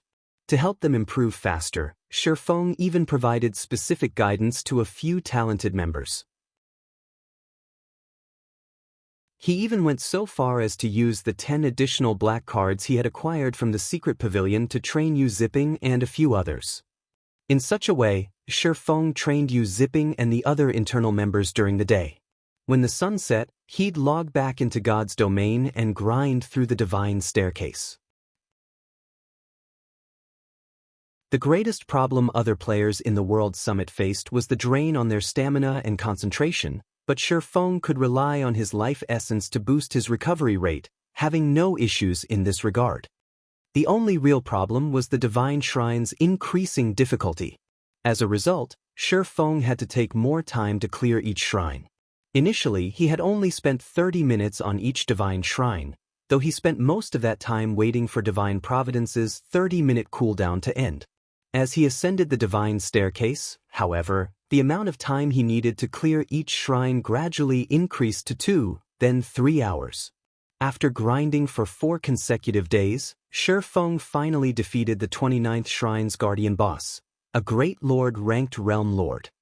He had initially assumed that he'd earn more shrine points from each subsequent divine shrine he cleared, but that wasn't entirely the case.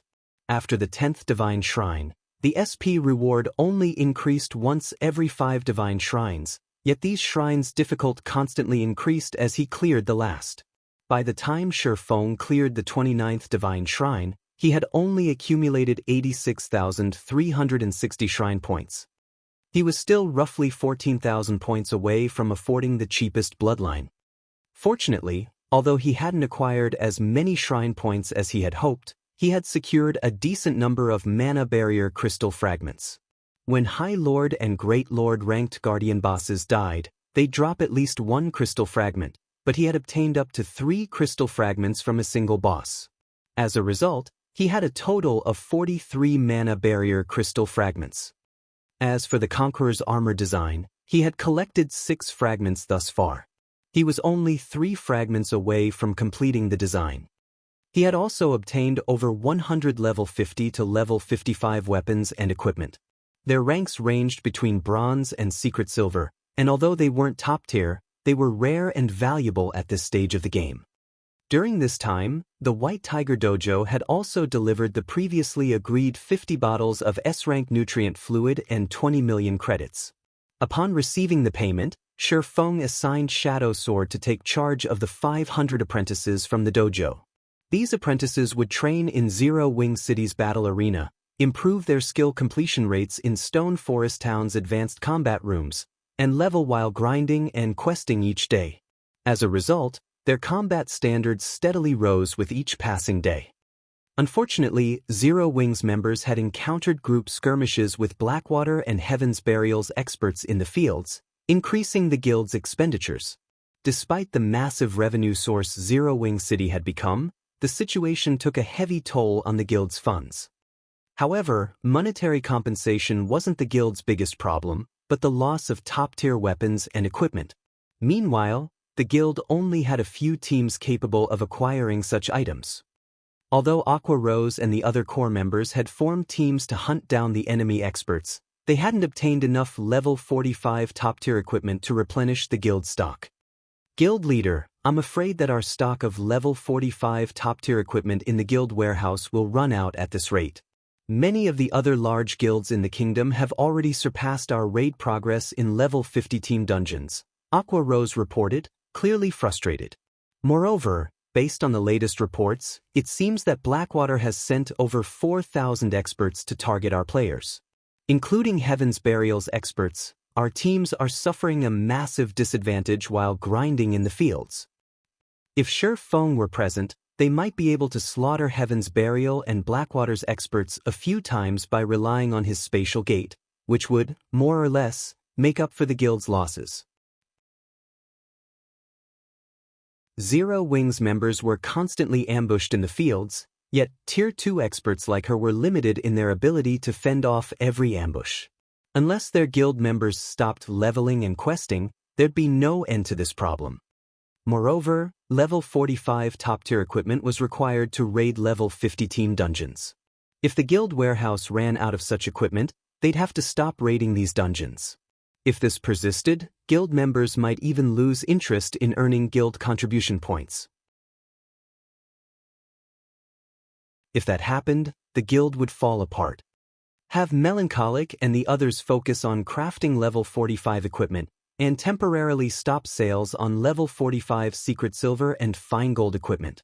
Use some of that stock to replenish the guild warehouse. If worst comes to worst, have Snow send some level 45 top-tier equipment from the branch guild, Shi Feng said after giving the matter some thought. He had never expected Blackwater to be ruthless enough to send 4,000 experts. To make matters worse, that wasn't the guild's full strength. Blackwater's foundations had truly exceeded his expectations.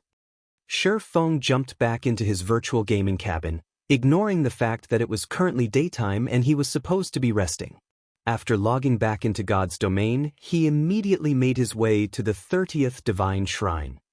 You're tuning in to the Wang Lin's Journey YouTube channel. Don't forget to subscribe and join us on this journey to catch the most captivating stories.